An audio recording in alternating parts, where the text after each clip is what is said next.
Good afternoon, everybody. That's right. Daytime. Once again, Mike drop in the daytime. I've been doing enough nights. So I decided to get up today and do a day live stream to catch up with all my day people. I try to, balance it out from here and there because I know a lot of us, we got stuff to share back and forth and all that. As you can see from the title of this podcast is about day driving and night driving. What up, Wes? I knew Wes was going to be first because I'm in the daytime now. Logan Block, what's good? What's good? All my night guys are popping up. Logan, man, you supposed to be a night driver. What happened, man? Did you went to sleep early last night and now you up?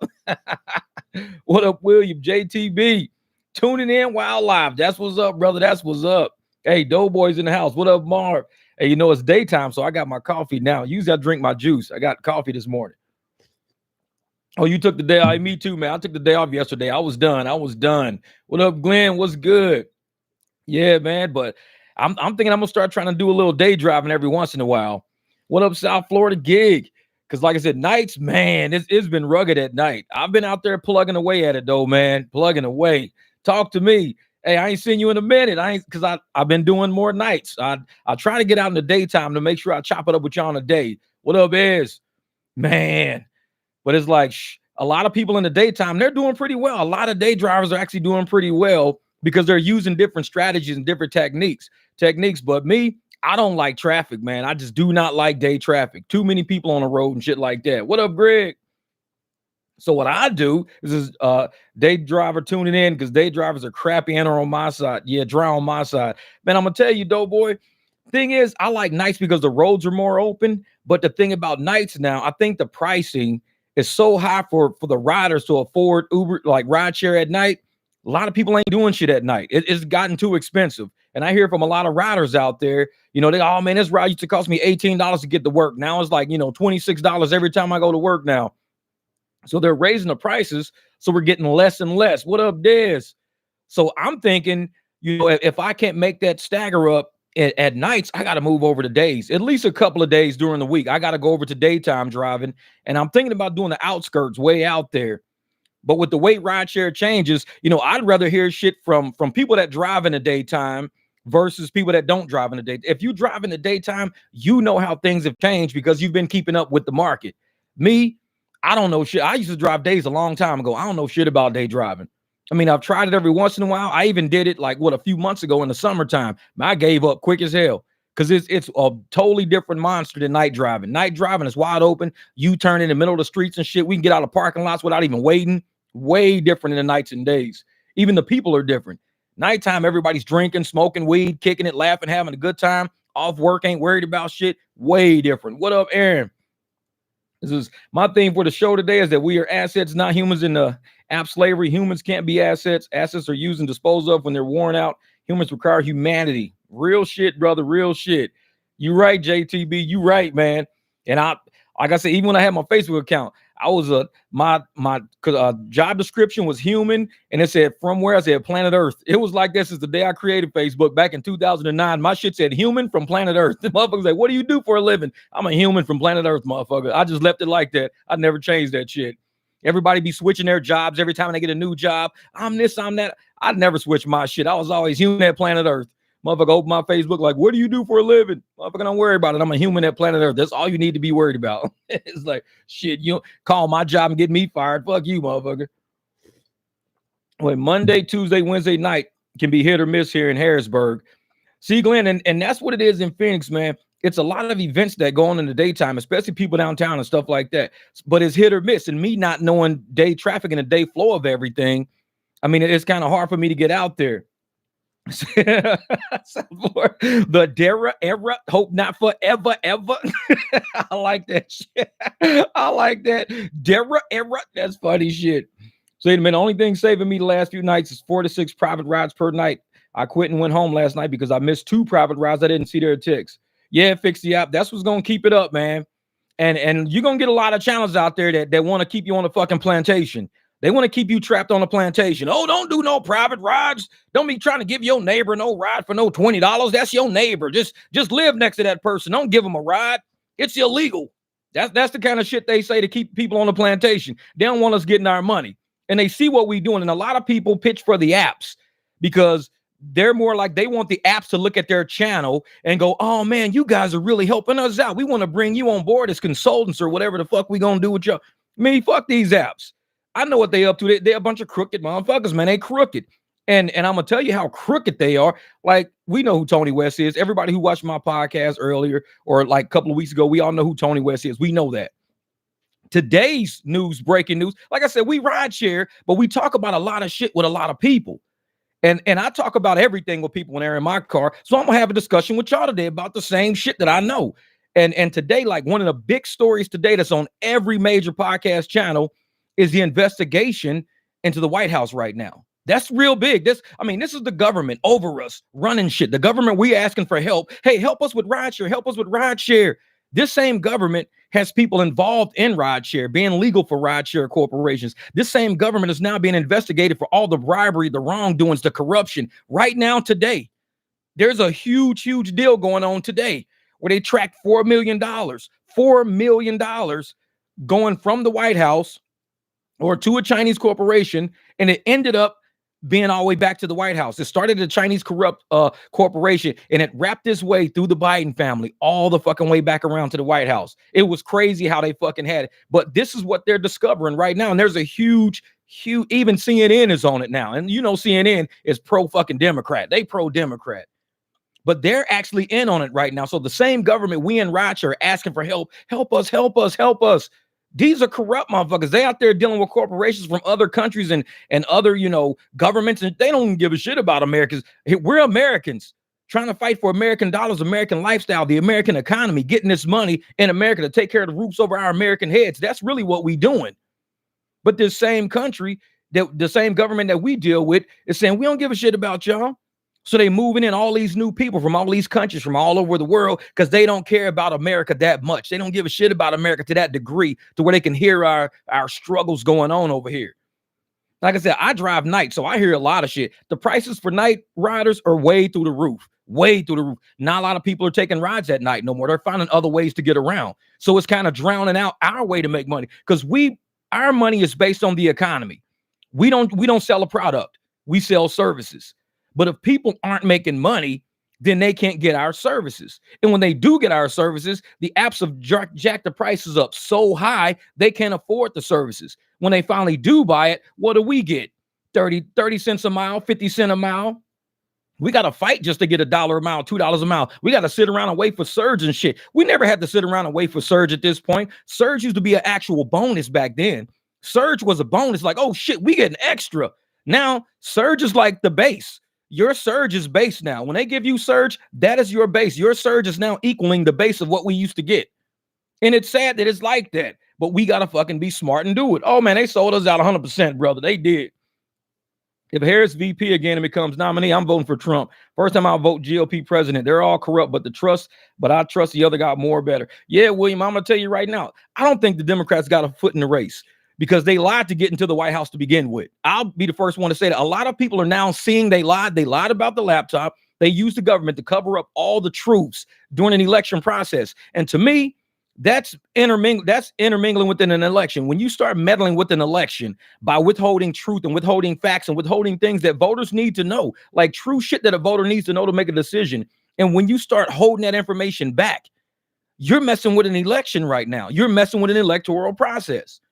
And that's how they got into the White House to begin with. Like I said, we talk about this shit in the car when we doing rideshare. We driving around and stuff like that. So this ain't nothing new. Everything I'm saying ain't nothing new. It's been talked about. So for the motherfuckers out there, I came here to listen to rideshare. Get the fuck out of here. Because we talk about real life.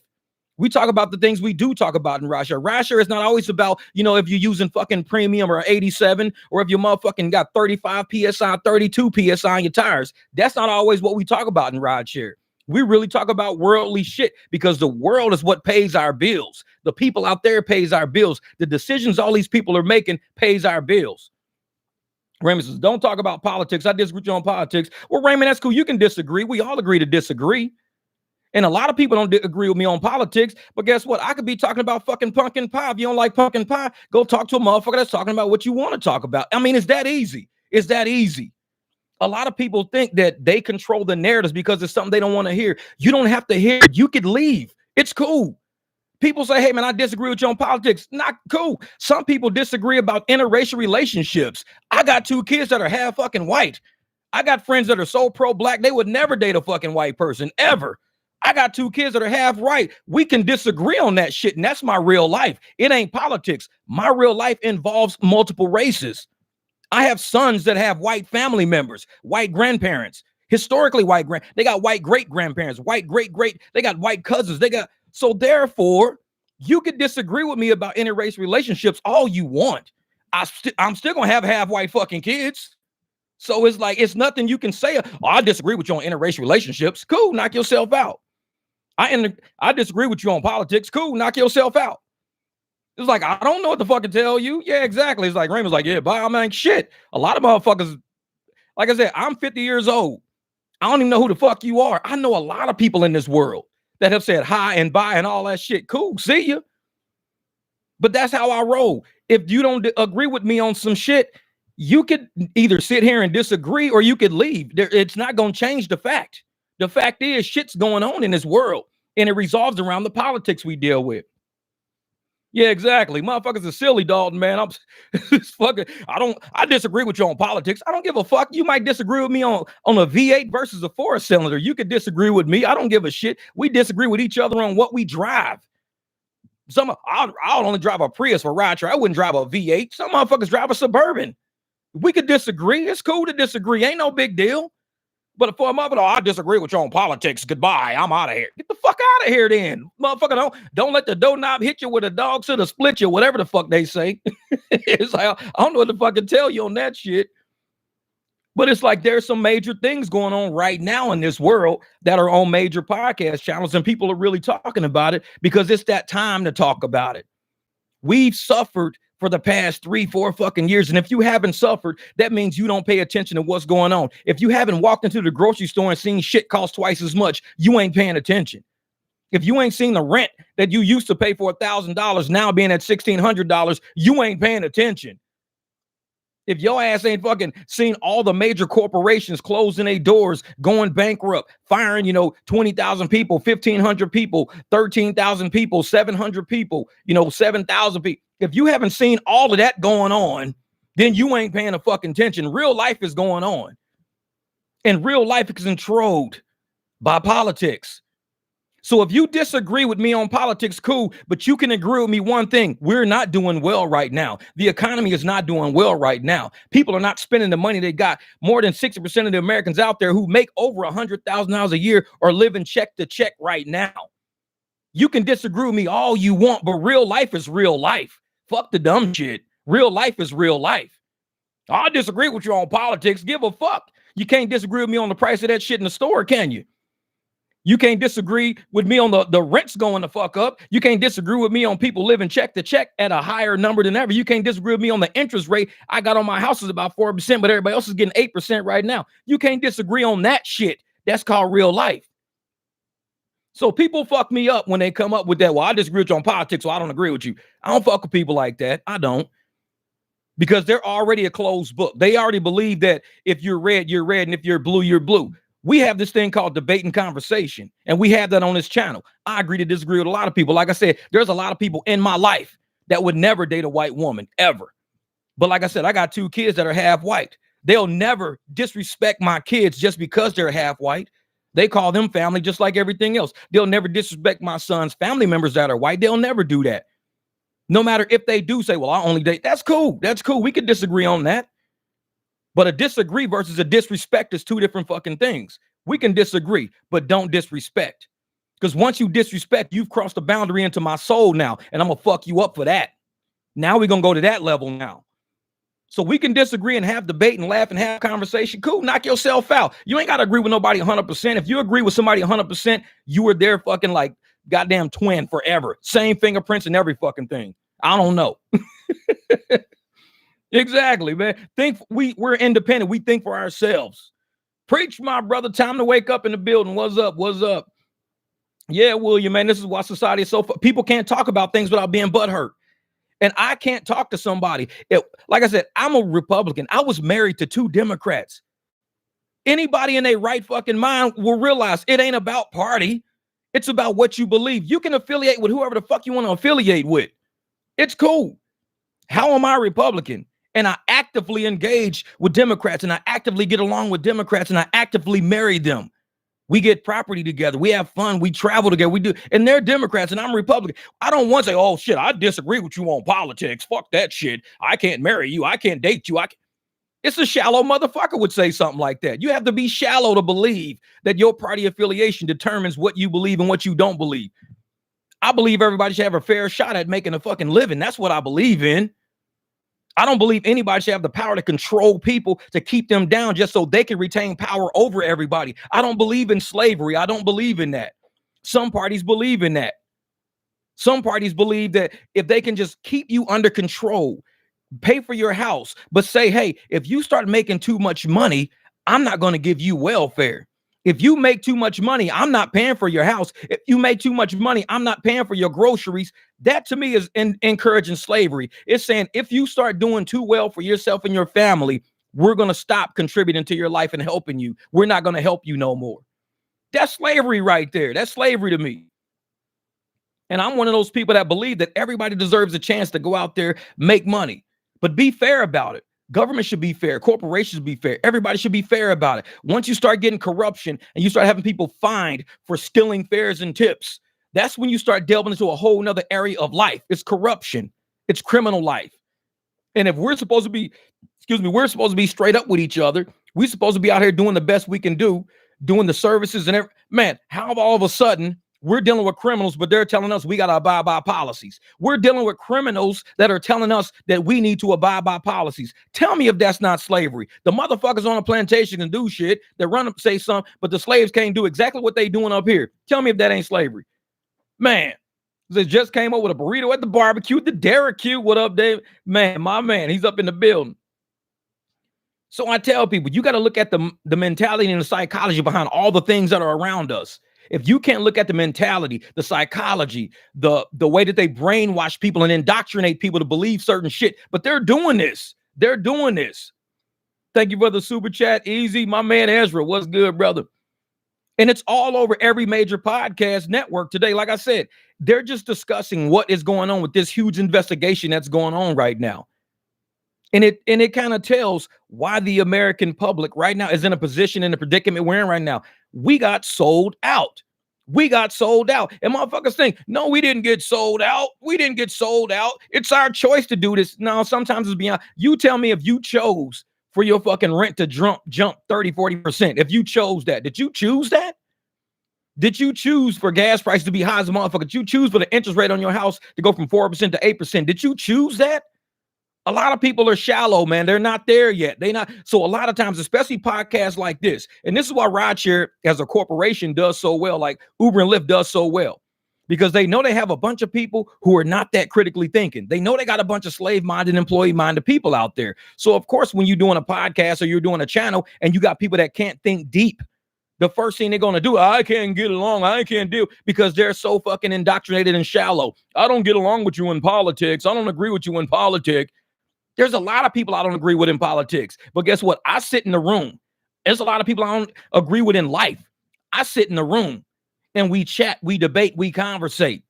Because if I know I disagree with you on something and we sit down and we talk about it, maybe there's something I didn't see that you just enlightened me on, or maybe something that you didn't see that I just enlightened you on.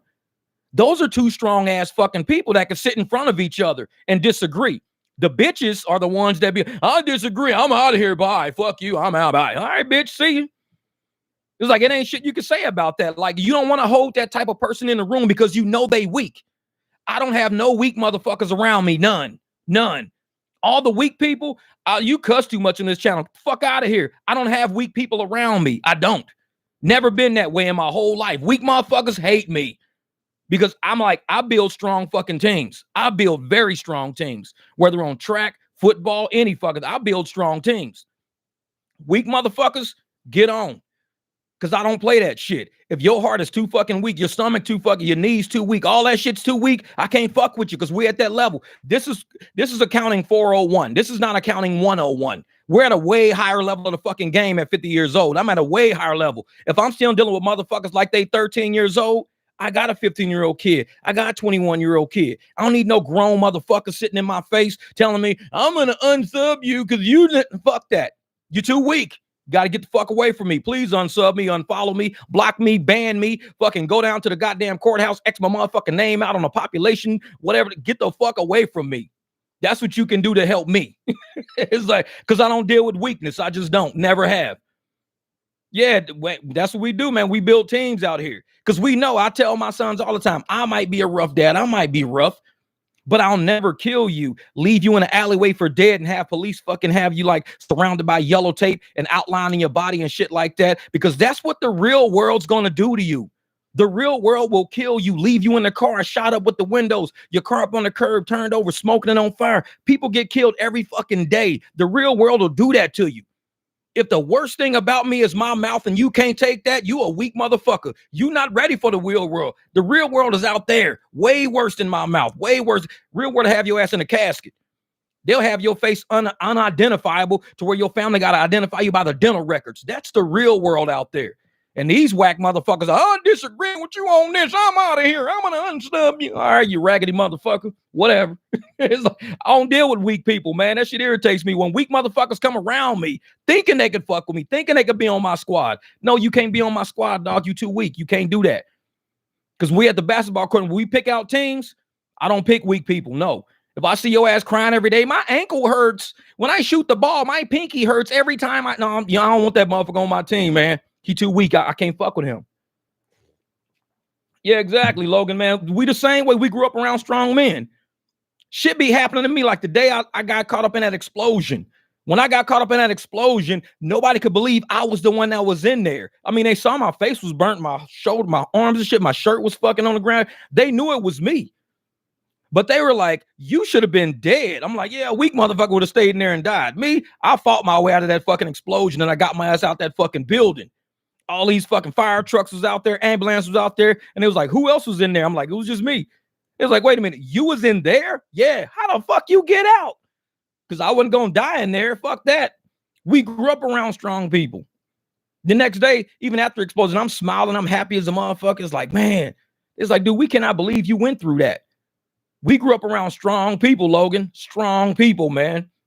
And when you're a man and you're living in the world in 2023 as a strong person, it's hard to let weird shit make you weak. I see a lot of YouTube channels out there. I laugh at them. You never see me in the comments going, I disagree with you. I'm going to unsub you. You never see me doing that shit on nobody's fucking channel. Go scour the whole fucking YouTube. You never see that shit. It takes a weak motherfucker to jump on your shit. I disagree. I'm going to leave. I'm going to unsub you. Because motherfucker, he needs some support. Those people need support. They can't just actively say, you know what? This is not something I agree with. Let me get off this channel. They always need somebody to say, hey, me too, man. I'm with you, bro. I'm with you. It's like when people want to go to the bathroom, when they say, hey, can you come to the bathroom with me? Man, if you don't go piss by your fucking self, I'm not going to the bathroom with no grown ass fucking man. But that's how it is when I see people do shit like that on channels. Well, I'm leaving. I'm unsubbing. I'm like, yeah, do you go to the bathroom holding another man's hand too? Get the fuck out of here. You ain't got to announce that shit. Leave. Just leave. It's like these motherfuckers are, man, some random dude trying to tell you what to talk about on your channel, some nerve. Man, real shit, Virgil. It's a gazillion goddamn YouTube channels out there, and this motherfucker jumped on the wrong one with that shit, the wrong one, because I'll eat a motherfucker up. It's like, I don't give a, hey, you can ask Spencer Fred. You never see that motherfucker around here for a reason. That name pop up in the comments, oh, he getting his ass chewed the fuck up. You don't jump on my channel. I'm not that one. There's other channels out there that might tolerate that shit. I'm not that one. I'll eat your ass up because I'm real. And a lot of people may not like it. And a lot of people try to switch the narrative and shit. Oh, you don't like people talking about you. I'm like, do you like people talking about you? Oh, well, you're a public figure. Motherfucker, I live in the public. They don't make me a public figure because I live in the public. I mean, everybody's a public figure for that. So somebody talks shit about me, I'm real. I talk shit back. And if a motherfucker be mad, well, I don't want you to talk shit about me. Well, then you don't bring that, because you bring that smoke, you're going to get it. And a lot of people don't like that shit. They like to get on the internet and like to try to internet bully motherfuckers. Even when I was on Facebook, people used to try to internet bully me. Oh, I would fuck them up. I've had these motherfuckers so mad. They be trying to report me and block me and everything. But they tried me, though. They thought I was that one. They tried me. And they was like, oh, you one of them kind of people. Yeah, you bring that shit. I'm going to give you that shit back. So if you don't want it, don't bring it. That's all I'm saying. If you don't want it, just don't bring it. I mean, do yourself a favor. Don't even start that shit. My mama used to tell me that shit. Don't start nothing you can't fucking finish. So don't run up like them little kids that run up and they'll hit you on the fucking playground. And when you hit them back, they want to go tell the teacher, he hit me, but they don't say what they did. Those kind of fucking kids. He hit me. Did you hit him? Yeah. Okay, then he hit you back. You didn't tell me the whole fucking story. You hit him first and he hit you. Yeah. Well, if you don't want to be hit, then don't go hitting motherfuckers. That's how it works. Yeah, man. Time to wake up watching, but I'm also a limo driver. Brianna says, I'm a limo driver. That's what I'm talking about. You should put a sign on the wall behind you that says no safe space here. I know, Dalton, for real. Hey, I tell motherfuckers, this is the real. If these people can't get on the internet without they old hurt ass fucking feelings, I don't know how they're making it in the real world. Because I'm telling you, in the real world, every day I open a paper. There's 4 people shot, 2 people killed in the house, motherfucking body laying by the dumpster, a body found in a ditch from 4 weeks ago. I mean, the real world is serious out there. It's serious out that motherfucking door. I see it every day in the paper. And these motherfuckers get on the internet crying over some text. I don't believe you typed it. If you say the word fucking Republican, oh my God, you said Republican, I'm out of here. Fuck this shit. I'm out of here. I'm like, are you fucking serious? I'm like, you weak motherfuckers. Are you on a, if you're that triggered on the internet, you need to shut your motherfucking phone down. He says, restreaming you live, brother. That's what's up. That's what's up. He went to go tell on you, Jeff. That's funny shit. That's funny shit. Yeah, the world has lost its moral compass. The love of fellow man has cooled off. Real shit, man. I heard gunshots from a couple of weeks ago when that girl got shot in here in Casa Grande. Damn, it's crazy, Frank, man. That's crazy. But see, that's real. That shit out the door is real. And you got these weak motherfuckers sitting on the internet on their phone. And I'm like, if you can't handle shit on your phone, that's on the screen, on the interface, if that shit's fucking you up, maybe this is definitely not the channel for you. I'll tell you right. This is probably something you shouldn't sub. Because my it's real. It's about life. It's about people. It's about money. It's about getting fucked over. It's about getting them back. And if you can't deal with that shit, this probably ain't the channel for you. If you looking for fucking daffodils being blown up your ass, it's other channels out there that do that shit. This is not one of them. Because we talk about what's really out that door right there. And it's a lot of people out there that got YouTube accounts or whatever the fuck that don't know how to handle YouTube. If this is what you're going to talk about, I'm leaving. I'm out of here. Goodbye. All right. See you, motherfucker. I don't know what to tell you. Sound like the OK Corral. Damn, all gunshots down there. I have a radio show. That's what's up, Brandon. I have a radio show. Hey, this right here is sort of like a radio show, but we're the X-rated radio show. We don't give a shit. We don't care about people that much to where, we're going to let them control the narrative of what we want to discuss and talk about. But yeah, greed. And that's the thing. Greed connected to inflation. Hassan, I'm glad you said that. Listen to what Hassan just said. Greed is connected to inflation. Think about that. Greed is connected to inflation. Everybody on the podcast this morning is talking about exactly what Hassan just said. The whole premise. Greed is connected to inflation. All these greedy ass corrupt politicians wanting all this fucking money. And where are we at right now? We're in inflation.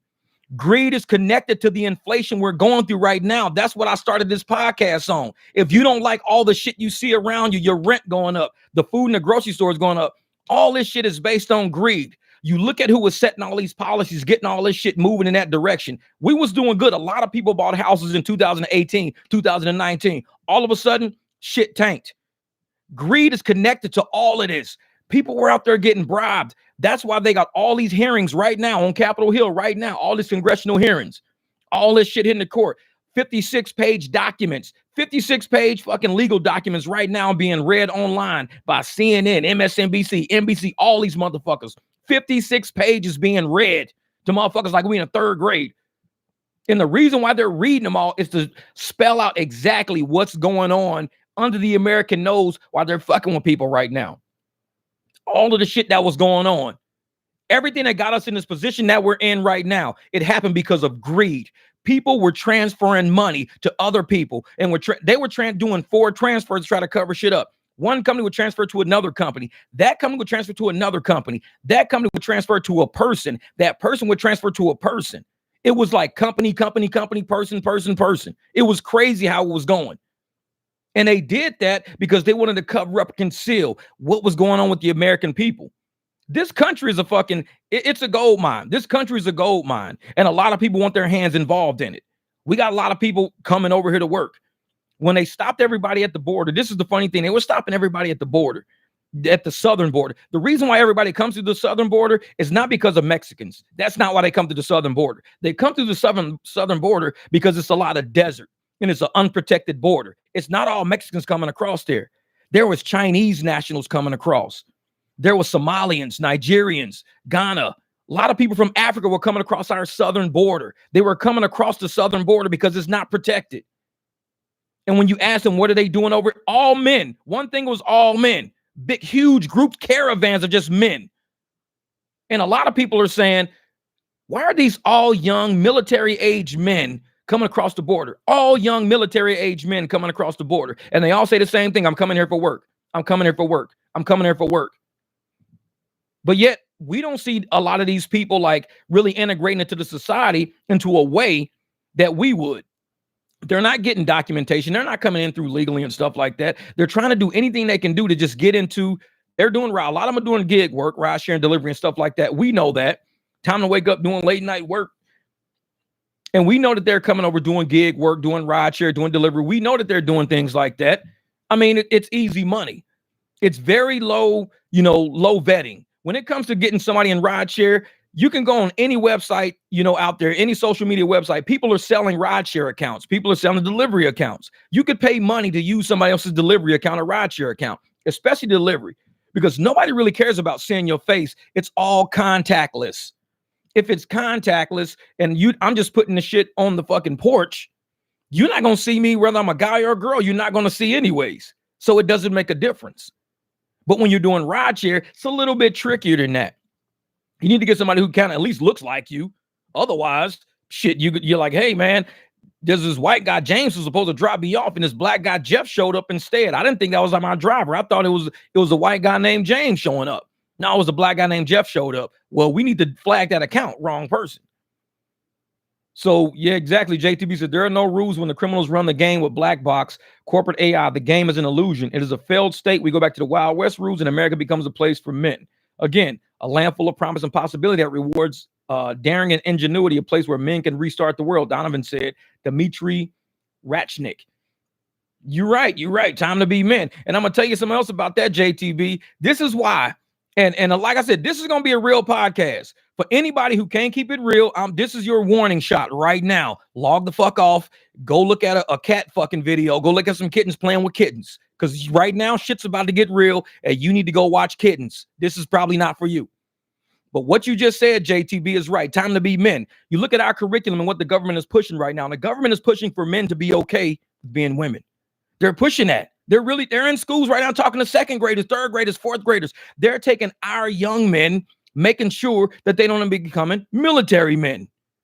So if they grow up and become military men, strong men, rough men, tough men, men that can actually sit down and have a discussion with you, not men who like, oh, if you're going to talk about politics, I'm going to leave. That's the kind of men they fucking want. They want men like him on this fucking country. Men like me, they don't want around because I'm going to stay me.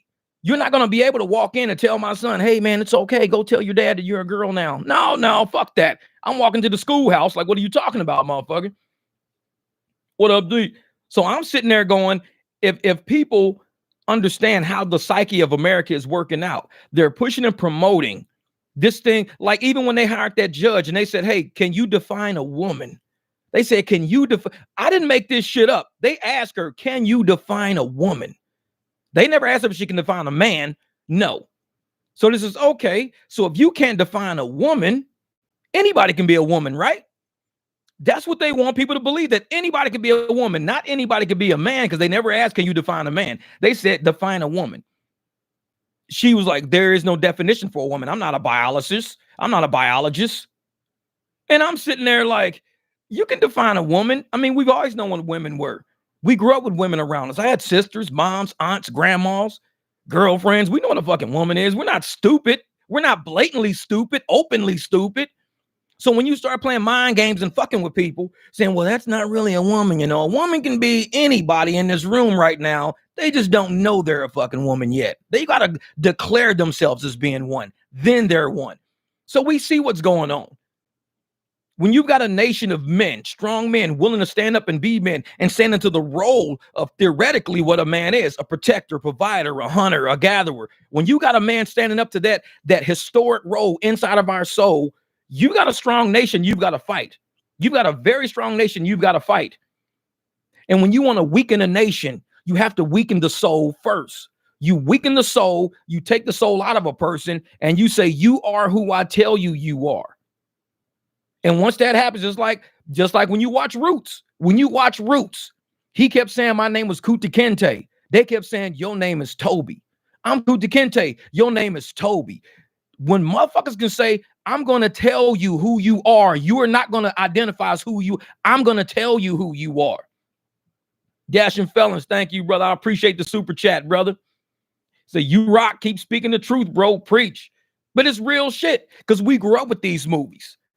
When you can have people say, I'm going to tell you who you are, and you're going to live within that realm of me telling you who you are Toby. You're going to be Toby and nothing other than Toby. No, I'm Kunta Kinte to the soul. I know who I am. I'm a young warrior. I'm a fighter. I'm from the continent of Africa. I know who I am. No, you're not. You are Toby. You are going to do what I tell you to do. And they beat the shit out of his ass for how long? Until he broke and said, okay, I'll be who you are. I'll be Toby. That's how they doing in America right now. If you step outside of the box, they're going to beat your ass. You step outside of the box, they're going to fire you. Look what happened in 2020. Everybody that tried to step outside of the box, they call them dangerous for society. Stay 6 feet away from them. Make them put on a mask. They're dangerous. They're not playing by the rules. We're telling you what these people should be. They had a whole bunch of people out there. Oh, well, they should all be fired. If they don't do what we tell them to do, they should all be fired. If you don't take this shot, you should be fired. You're dangerous and you're sick and you don't even know you're sick. You don't have any symptoms. You're sick with no symptoms. I'm like, ain't that some fucking brainwashing shit? You're sick with no symptoms. You're asymptomatically sick. That means you can, if you get somebody to believe that they are asymptomatically sick, walking around getting up, then you can fuck anybody's head up at that point. You could tell anybody anything. You could tell me I'm asymptomatically white. My skin is black because I have a skin disorder. The skin disorder is melanoptosis. Melanoptosis means a white guy with way too much fucking black melanin, so I look like a black dude. I'm really a white dude. I got melanoptosis. It's a new disease I just made up on this fucking podcast. I got melanoptosis. I'm really a white dude. My nose kind of got a little bigger. My lips kind of got more full. I kind of talk with some fucking soul and shit, but I'm really a white dude. I got melanoptosis. It's just asymptomatic. I don't know I got it. It's asymptomatic. It's like, if you could tell a motherfucker some shit like that, you're asymptomatically sick. You don't know you're sick, but I know you're sick. How the fuck do you know I'm sick if I don't even know I'm sick? I don't even feel sick because you're just asymptomatic. You're sick. I'll be like, this is some bullshit. Hey, Jeff. Jeff is black on the outside and white on the inside. Hey, I gotta, and look at my name. My motherfucking name is Jeff Watts. Name how many black motherfuckers from the hood named Jeff Watts. It was like, come on, man. Like, motherfucker, you got Tyrone, you got motherfucking Anthony, you got fucking, Deontay, all these big beefy motherfuckers, and then you got Jeff. Motherfucker, who's that? That's Jeff. Motherfucker, he ain't no thug. That's fucking Jeff Watts. Fuck that motherfucker. It's like, man, but real, man, 5 on the black hand side, asymptomatic. I know it, man. Calm down, Oreo. And see, that's the thing. When people tell you shit like that, and you buy into it, because right now in 2023, we're looking at all the evidence and all of the, and none of that. Now, when you look at 2021 and 2020, we're laughing at all the shit. When you see old posts from a long time ago, the rhetoric people were using to buy that shit and sell that shit to each other, ain't nobody saying none of that no more, because it sounded stupid back then to a lot of us, and it sounds stupid now to a lot of us. Oh, man. Well, if you got a fever, that means you got it. If you got a fever's been around for how many generations? Fevers have been around since humanity was created. People have had fevers for eternity.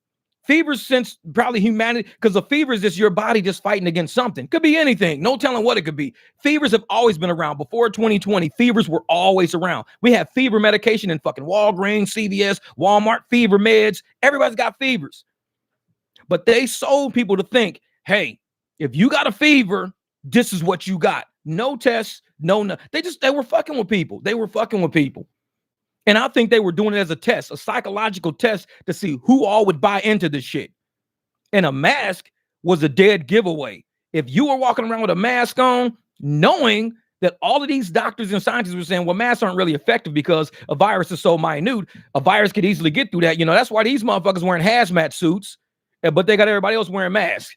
I'm like, okay, all y'all got on hazmat suits and shit, plastic fronts, all the full fucking suits, but yet all we wearing is these little flimsy ass fucking paper masks, and we're supposed to be safe and saving. I'm like, come on, man. Come on, man. Oh, Hassan, hey, that sport mode in that Beamer, man, it opened that throttle up.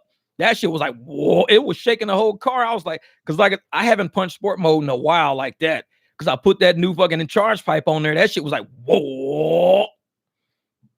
Exactly. The passports, all that shit, man. And I'm sitting there going, they want to know. And it's funny because you say passports, though, boy. I'm going to tell you why it's funny. Because before the passport talk came out, I swear to God, I wish I just opened up my Facebook account, add all you motherfuckers to my Facebook account, and tell you go look at all the old shit. I ain't opening that account back up, though. I closed it for a long time. But if I let you look at all the way these motherfuckers were talking to me back then, because I was saying, I've researched it. We looked at Agenda 20. We looked at all this shit. Looked at Event 201. We looked at everything. And I'm like, the next play is going to be vaccine passports. You're so fucking stupid. There's no such a thing as a vaccine passport. You're so stupid. You're just making up shit. You're a conspiracy theorist. You don't know what you're talking about. This is what they were saying all over my Facebook channel. You're so fucking dumb. You're this and you're that. There's no vaccine passport. Next thing you know, what do they got? Everybody needs to get a vaccine passport. I was like, these, and then the people who were saying that it wasn't true, well, the only reason why we need one is because I'm like, but I was telling y'all before they came out what they were doing. I was saying, this is what the next play is going to be. You're a conspiracy theorist. What up, King James?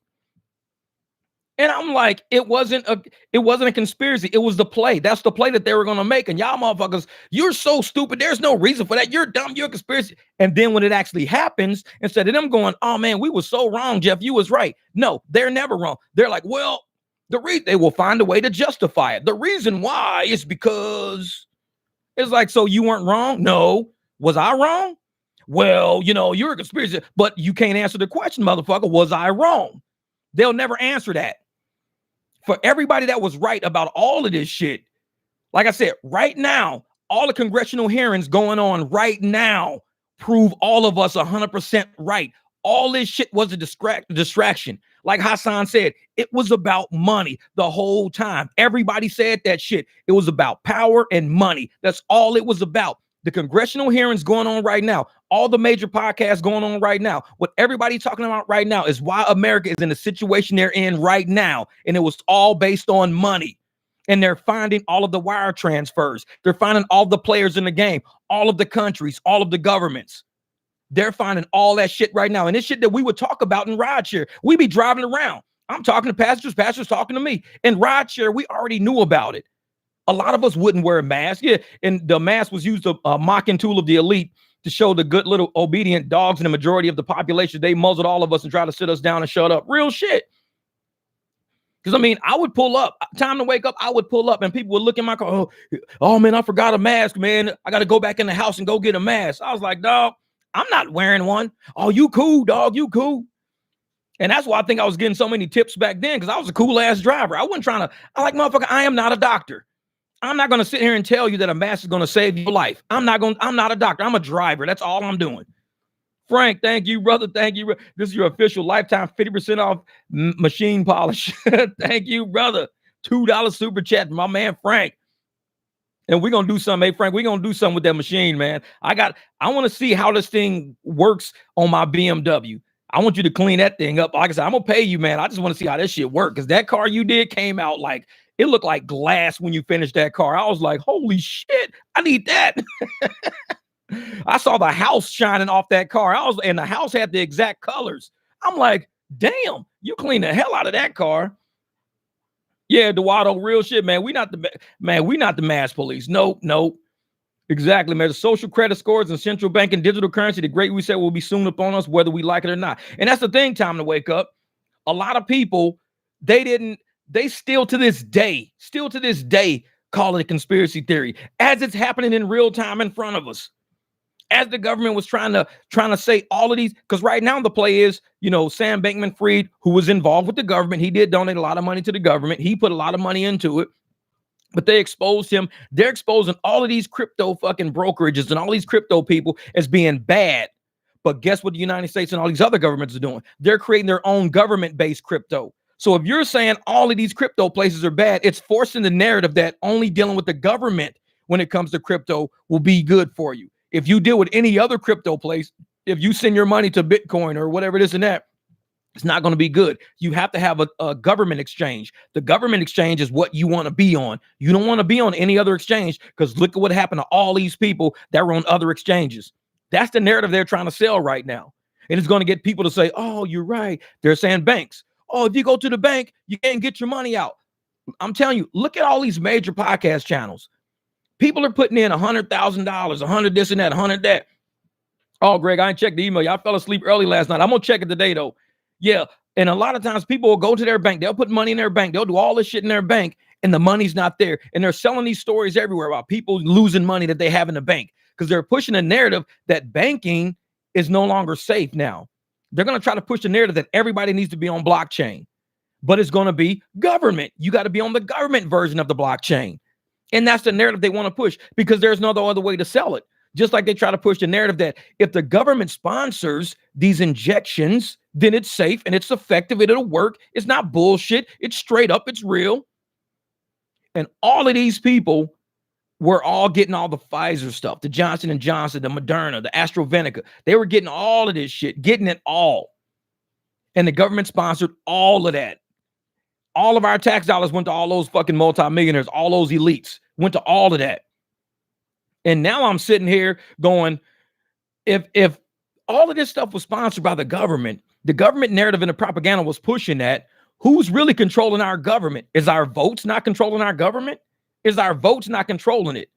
And I think that's why what's going on right now with all these major, channels right now talking about what's going on with these congressional hearings is that our government was compromised. Our government was purchased. Like I said, all of this shit makes sense of what's going on right now. Benny Johnson. I love watching Benny Johnson's channel because he talks about it. All of these government people were purchased. We thought our votes were making a difference. A lot of the Democrats got tricked. They really got tricked because they got sold a fucking bill of bad goods. They got sold that all this shit was going to happen if they just put a Democrat in the White House. All this shit, everything was fucking worse off. Everything was worse off. What up, William Mills? Oh, I got the shirt description is in the description of this video. The shirt link is in the description of this video. I try to put it in every video so people, when they look at the description of all these videos, they'll see the shirt website, go, oh, that's the shirt website right there. So I just try to throw it in all the videos, the descriptions of videos. And so when you look at all of these podcasts coming out and it's showing how all of our government officials were compromised, and they don't want the one government official that they claim was he's Russian, he's a Russian spy, he's a Russian double agent, he's this, we don't want, Trump in the White House, he's Russian, he's got all this Russia shit dealing with him. When really, I'm telling you, what's going on right now exposes all the people that were putting our focus on one guy. We're doing all of this shady shit behind our backs. And they're breaking it all. I mean, they got wire transfers, emails, text messages, laptops. They got anything you ever dreamed of happening that you say there's no way all this shit happened and we didn't know it. They easily covered it up. They started messing with our kids' curriculum, saying we're going to start making the kids do this and that in school and all this. Thank you for the super chat, my man, William Mills. I appreciate you, brother. 10th super string, $10. That's what's up, brother. That's what's up. And all these people out there then they pushed the whole mandate with pharmacy and everything else on there, the pharmaceutical industry. They threw all these distractions in our face for the last 3-4 years. We have been fighting each other for the last 3 or 4 years over what they should be allowed, not allowed to teach our kids in school, over why we should or shouldn't have, a right for our own medical choices and medical advices, why we should or shouldn't, put people in jail for looting and rioting in stores, or why we should consider it a small crime or a major crime. I mean, we've been fighting for 4 years over all this shit. And today on every major podcast, they're exposing all of the reasons why, because they were concealing all of this from people. And they're calling it the Biden crime family. That's what they're calling it right now, the Biden crime family. Yeah, so many celebrities came out for the open of Fontainebleau. Yeah. And I'm sitting there going, all of these people out there, yeah, being called a conspiracy theorist has turned into a badge of honor now. Those are the people that have been batting 900 for the last 3+ years. Exactly, fix the app, exactly. Because we've been fighting for the past 3 years trying to help people. And ain't shit I've ever said to harm nobody. I ain't never said shit to harm nobody. I've been telling people, hey, man, think about it. I mean, go research mRNA, research graphene. And when you research all of these things, it tells you all in all the studies that they've ever had with this shit, it's fucked up people. It's like fucked up humans, man. It's done it. No, you don't know what you're talking about, Jeff. You're not a doctor. I'm not a doctor, but I could read. You know what I'm saying? I went through elementary school, middle school, high school, college. I could read. And I wear that George Carlin shirt that talks about, understanding and comprehending what you fucking read. So you go and you read. You don't just sit and listen to a bunch of people in the government tell you shit, because you have to say, what is their motive for telling me something that they know is wrong? For somebody to sit and tell you there's no laptop, it's all a Russian hoax. It's a hoax. There is no laptop. They're fucking with you. They want to win the election by saying they got this laptop against us, saying that we're doing all this corrupt shit. They don't have a laptop. That's a Russian hoax. Why would somebody lie like that when there was a laptop, when all that information was on that laptop? And now we're looking, like I said, today, every major podcast network is looking at exactly all of the details of all of these indictments, all the details, 56 pages in one indictment alone, 56 pages. And Hunter Biden was going to try to say, oh, I'm gonna plead guilty on 2 of the charges. The Justice Department was like, we're not letting you off that easy, motherfucker. You ain't slick. You ain't gonna plead guilty to 2 fucking charges and be done. No, we got way more shit than 2, dog. You crazy. You crazy. Oh, but I'm willing to plead guilty to 2 charges, and that's gonna be my motherfucker. You out your motherfucking mind. No. Go sit down. There's no deal for that. No. Because they shaking in their boots right now. They shaking because everything they told people came out to be a lie. Everything. And we tried to just tell people, think. I even wore a t-shirt back then that said think. That's all it said on my t-shirt was think. And that's all I wanted people around me to do. That's what I said. I had strong motherfuckers around me. Anybody who was weak around me back then is not around me now. And I don't bullshit you when I say that. Because I got off of Facebook because I had so many I had like 1,400 friends, whatever the fuck you want to call them, on Facebook. By the time I left, I had whittled my shit all the way down to 600. I was getting rid of motherfuckers left and right. I went from like 1,400 to 600, and I still wasn't happy with that fucking platform because I'm tired of the weak shit. So I just shut my whole account down. That's how bad it got. When I say I love being around strong people, when I fuck with y'all on my live streams every day, when I make videos and I'm in the comments with y'all and everything like that, I fuck with y'all. I was on Facebook since 2009. I don't fuck with them people because I can't deal with weak ass people. That fucks up my day. It fucks up my soul, my direction, my trajectory, fucks up everything. And anybody who knows me and knows where I come from, knows how I live, knows what I've been through. How do you go, Jeff, from being homeless, sleeping in your motherfucking truck with towels in the window, to having the second biggest house in your fucking neighborhood? Your name is on the title. How do you do that, Jeff? Because I fucks with certain people. I fuck with strong people. I don't fuck with people that give up. I don't fuck with people that walk away. No, man, the government told me. My friend told me. I don't do that. And anybody will tell you, it was points of time when I was calling motherfuckers. Hey, man, can I rent out a room from you? I got custody of my kid. Can I rent out a room for you? Motherfuckers will tell you, yes, Jeff did try to rent a room for me. He was homeless. He had custody of his kid. He was homeless. So how the fuck he come up with the second biggest house in his neighborhood now? Because I don't give the fuck up. They'll tell you I don't fuck with weak people. And for everybody who didn't fuck with me back then, cool, because it taught me who not to fuck with now. That's all. Yeah, real shit.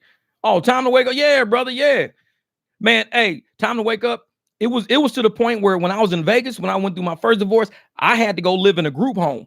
This dude, CJ, ran this group home. I had to pretend. Like in that group home was a whole bunch of just like rejects. Bunch of people who used to be on drugs, people who used to, have mental problems, all this shit. I had to pretend because CJ would get in trouble for allowing me. And there, you don't rent a room there, you rent a bed. We lived in a bedroom. One bedroom had 6 men sleep. We had triple bunks per room. I rented the bottom bunk. You had to sleep with your car keys and your wallet and shit in your pocket because motherfuckers there steal shit. So I was the only one there with a truck, and people were like, damn, this dude got a truck and he got a motorcycle. I had a CBR 900RR. I had it chained on the side of the house to the fucking power meter. He let me chain my motorcycle up there, so I chained my bike there. I was homeless. I had nowhere to go. Had a big ass fucking Eddie Bauer Ford Explorer sitting out front. Nobody else there had a car. They used to be like, hey man, can you take me to go get some cigarettes? Hey man, can you drop me off here? I was homeless with a big ass Eddie Bauer Escalade and a fucking motorcycle, or Eddie Bauer thing and a fucking motorcycle. I was renting a room. Bunch of motherfuckers around. And it was one dude there, his name was Chris. He hit a dude over the head with a big ass glass jar one time. Busted his motherfucking head, dude bleed. These people were like that. They were mentally fucked. A lot of people were ex-drug addicts and all this shit. And I was like, and I'm sitting there going to UNLV. I'm trying to complete my goddamn college degree so I can get my accounting degree so I can go get money to make more money so I'm not going to end up homeless no more. And even after that, I still ended up homeless with a degree. How do you have a degree to count it? Degree to count it. Custody of a kid, homeless. It's called life. Shit's called life. A lot of weak motherfuckers was around me, saw me going through all that shit, and never once said, dude, I got you, man. I got you. Not once. But that's why you see me rolling the way I roll now, because I've lived a life of experience. I know how shit rolls. When I'm down and out, my motherfucking car could break down. I'm just going to laugh. I'm going to laugh. People say, damn, man. Yeah, the Eddie Bauer throwback. That's right, man. Yeah, lit out of my car, had the house sit. Yeah, exactly. With house sit to have a roof over my head. Real shit, just to take a shower. And like I said, my car could break down. I'm going to laugh because I've been in worse situations. It's just a broken down car. I can fix it. All I got to do is order the fucking parts. So people wonder why I don't stress over so much shit, because you got to know what I've been through. Why don't I stress when a motherfucker say, I'm going to unsub your channel. I'm leaving your channel. I laugh at that shit. To me, that shit's a fucking joke. I'm like, motherfucker, do you know what I've been through? I don't even know your raggedy ass. I have no idea who the fuck you are. Do you know what I've been through? And you got the nerve to look at a motherfucker that's been through everything I've been through and think unsubbing my channel is going to affect my trajectory in some way. Doubt it. It's like, fucking doubt it. Yeah, exactly, man. Hey, Vegas put my ass on them streets too. I did it myself, of course, but someone saved my life. Life is too good to be true now. God is good. That's real, Dalton. That's real. And like I said, in rideshare, we talk real game over here, man. We talk real life. We know what this shit can end up being. When you don't have enough money, you don't have enough opportunity, you don't have enough heart. When you're too fucking weak to make it on this shit called Earth, end up in a motherfucking alleyway with police tape around your ass, with white chalk around you, circles around bullets that put you there. That's real fucking life out there. Melly Males is Matt woke up to a barbecue. Yeah, exactly. I got arrested. I had to ask a stranger for $2 to hop on a bus with nowhere to go. Hey, Dalton, sometimes, man, people don't know what we've been through, brother. They don't. They see us with these nice ass cars. They see us every day striving, and I push for motherfuckers to make profits. I'm like, please make as much profit as you can. I have no secrets on this fucking channel. I ain't got no tips and tricks and shit like that. No, I say get out there and fucking get it. Go for profits, because you don't want to end up where I was. You don't, because not everybody's going to have that guy named CJ who's running a group home with 4 bedrooms with 6 people sleeping in each bedroom. Now, one room had 2 ladies, and it was 2 old retired ladies. They had one of the bedrooms. One lady's name was Marcy, and the other, I can't remember the other lady's name, but they were older. They were like, in their 60s or something like that. I used to always take them to the store all the time. But yeah, man, and that's why I run my channel the way I run it, like a life channel, because I know what this shit can do to you called life. All these other raggedy motherfuckers out here that think, oh, you know what? I drive on Bridgestone, Firestone. My car's better than yours. Man, if you don't get the fuck out my face, you talking about some Bridgestone, Firestone. Motherfucker, we talk about being homeless over here. The fuck wrong with you? We real on this channel. Like I said, there's no fake facade shit over here. There's reality over here. And we try to keep people out of that reality that goes downhill. We talk about politics. We talk about government. We talk about who's involved in us. How can we make strategic moves as people that live in this country? How can we make strategic moves so we don't end up in a bad situation? And that's all we do. Yeah, exactly. But I did pivot and started driving a limo. Sometimes you got to do that. You got to do that. So you have to take profits home, not mileage and high AR. Real shit, man. Because people out here bragging about the wrong shit. They bragging about the wrong. Oh, my AR is higher than yours. I got more rides than you got. I did 13,000. You've only did 7,000. Yeah, but if each one of your rides, let's say you did 13,000 rides. If you did $5 a ride, that means you made $65,000. But if my 7,000 rides, if I said, okay, I'm going to do $20 a ride, guess what? I just made $140,000. So it ain't how many rides you do. It's always quality over quantity. And so many people don't see the that thing being a part of our life right there. You got to go for quality shit, which is why I tell people go for the higher profit rides. When you see a big dollar on your screen, that's not the whole story. You might see $70. I see $70 on my screen all the time, but it's 123 miles to fucking Tucson. $70 for 123 miles to Tucson. I could do one ride. I've done one ride for 16 miles. One ride for 16 miles. And I made $60. I did one ride last week for 13 miles. 13 and got $65. So 13 miles for $65 versus $70 for 123 miles. Which one do you think I'm going to take? I mean, it ain't fucking rocket science for a smart ass driver out there. It's not rocket science. But for some of these fucking people, they see the $70 on their screen. I'm taking that 70, end up in fucking Tucson.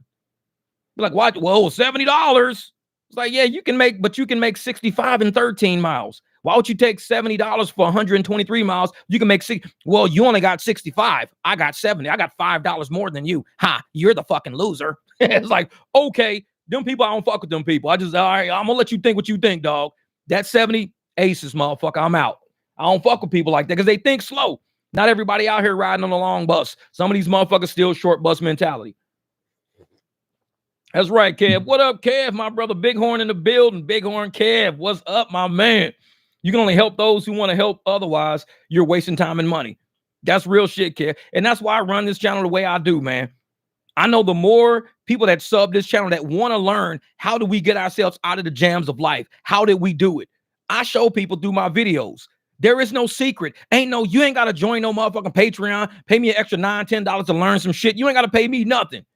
I'm going to show you everything. My ups, my downs, my failures, where I fucked up. Some people might point out where I fucked up. Cool. I'll figure it out. I'll do something different. But that's why this channel is run like reality. It's a real life fucking channel. I mean, I should name this month instead of Uber Jeep AZ. Should be called Real Life Rideshare, goddammit. Like real life rideshare. What the fuck is that? Because it's real life, motherfucker. This is about everything. It's why we do rideshare, how we do rideshare, when we do it. It's everything. Because we're taking the profits out of this, putting roofs over our fucking head, paying for cars in the driveway, taking days off when we need days off. And imagine all the people who work W-2s, who can't take days off. They work in W-2. They have no vacation saved up. They don't make enough money with that job anyway. They don't have any PTO saved up. They got to take a day off work. That little $100 they missing, $120 they missing from that day is going to fuck their whole month up because that's a phone bill they can't pay, behind on a power bill, something like that. We take a day off because we built up enough profits. We built up enough profits to say, you know what, I could take a day off. Let me take tomorrow off, clean the cars up, go through the engine, drain my oil, fill everything up, check all my tires, check all my brakes. I'm going to take a whole day off and just fuck with these cars off and on. We could do that. That's what we do for work. Uber BMW AZ. I know it. Uber Beamer AZ. I know it. Call Jeff McDaddy information. Come here and get the real game for free. Look at Mr. Gambit. That's what's the Jeff McDaddy info line. 1-800-MacDaddy. Shit. Man, I don't know about no union leader, man.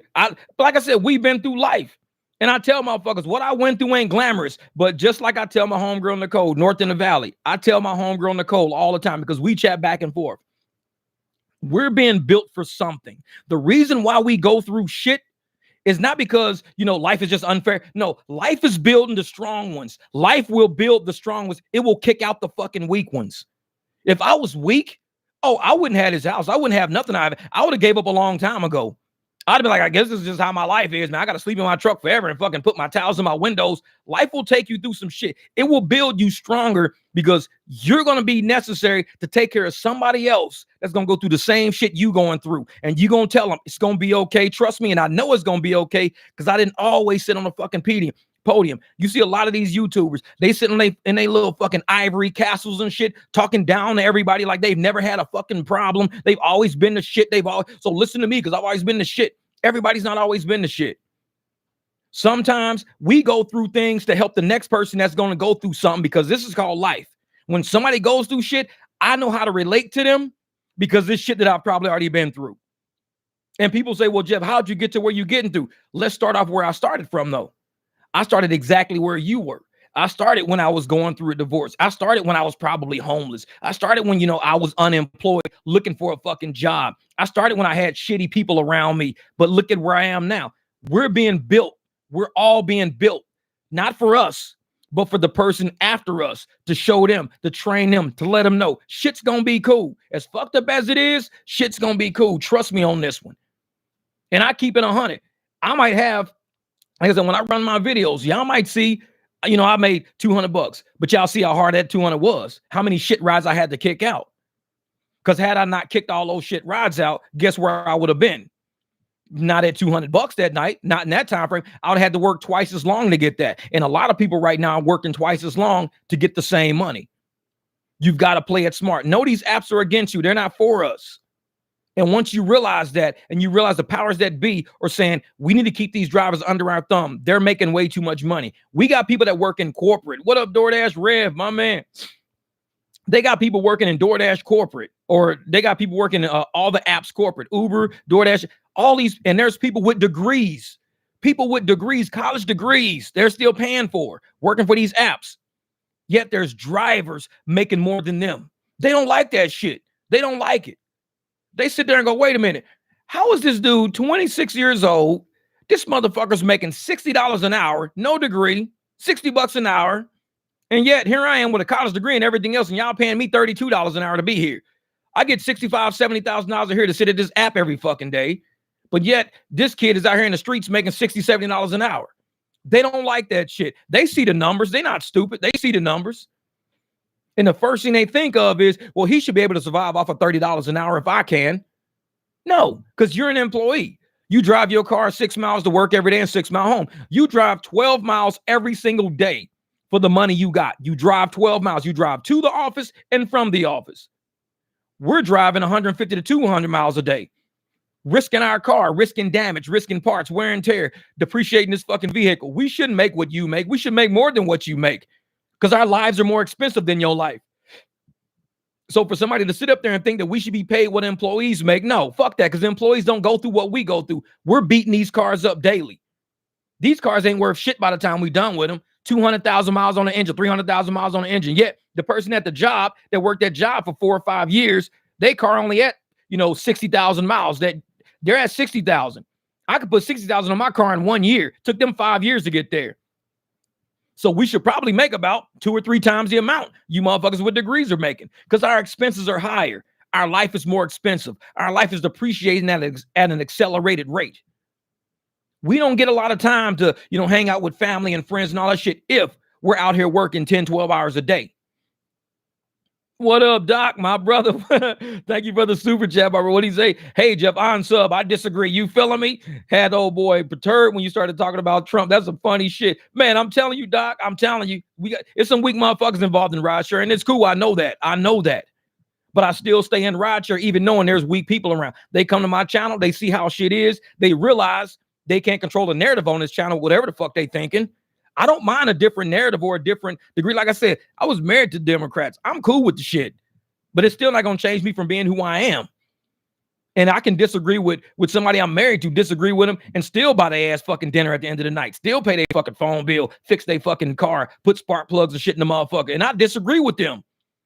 So I disagree with this Democrat that I'm married to, but I'm still fucking making sure the motherfucking car work right.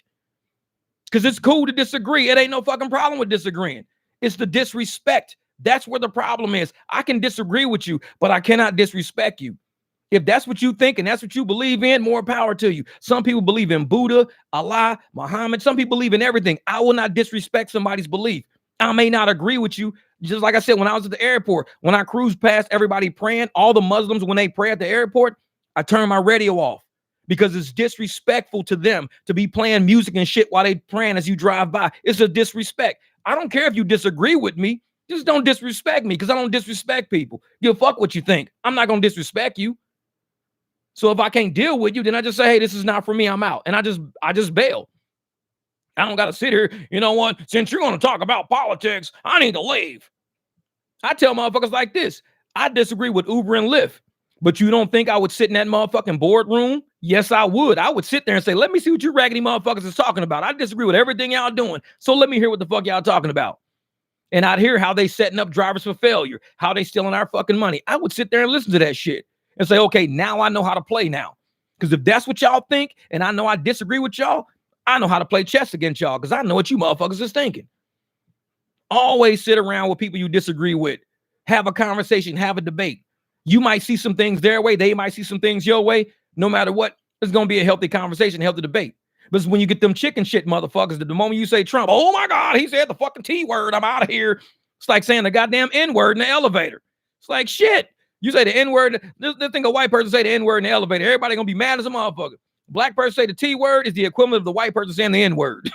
It's like, I said Trump. Oh my God, this motherfucker just said Trump. Oh shit, we got to go. It's time to go. Hey, get your fucking purse, get your keys. This motherfucker just said the T word. It's like, dude, it's a name. What the fuck, man? They got Trump Hotel down the goddamn street. Nachos, exactly. Motherfucker, soggy nachos. This motherfucker just said soggy nachos. We out.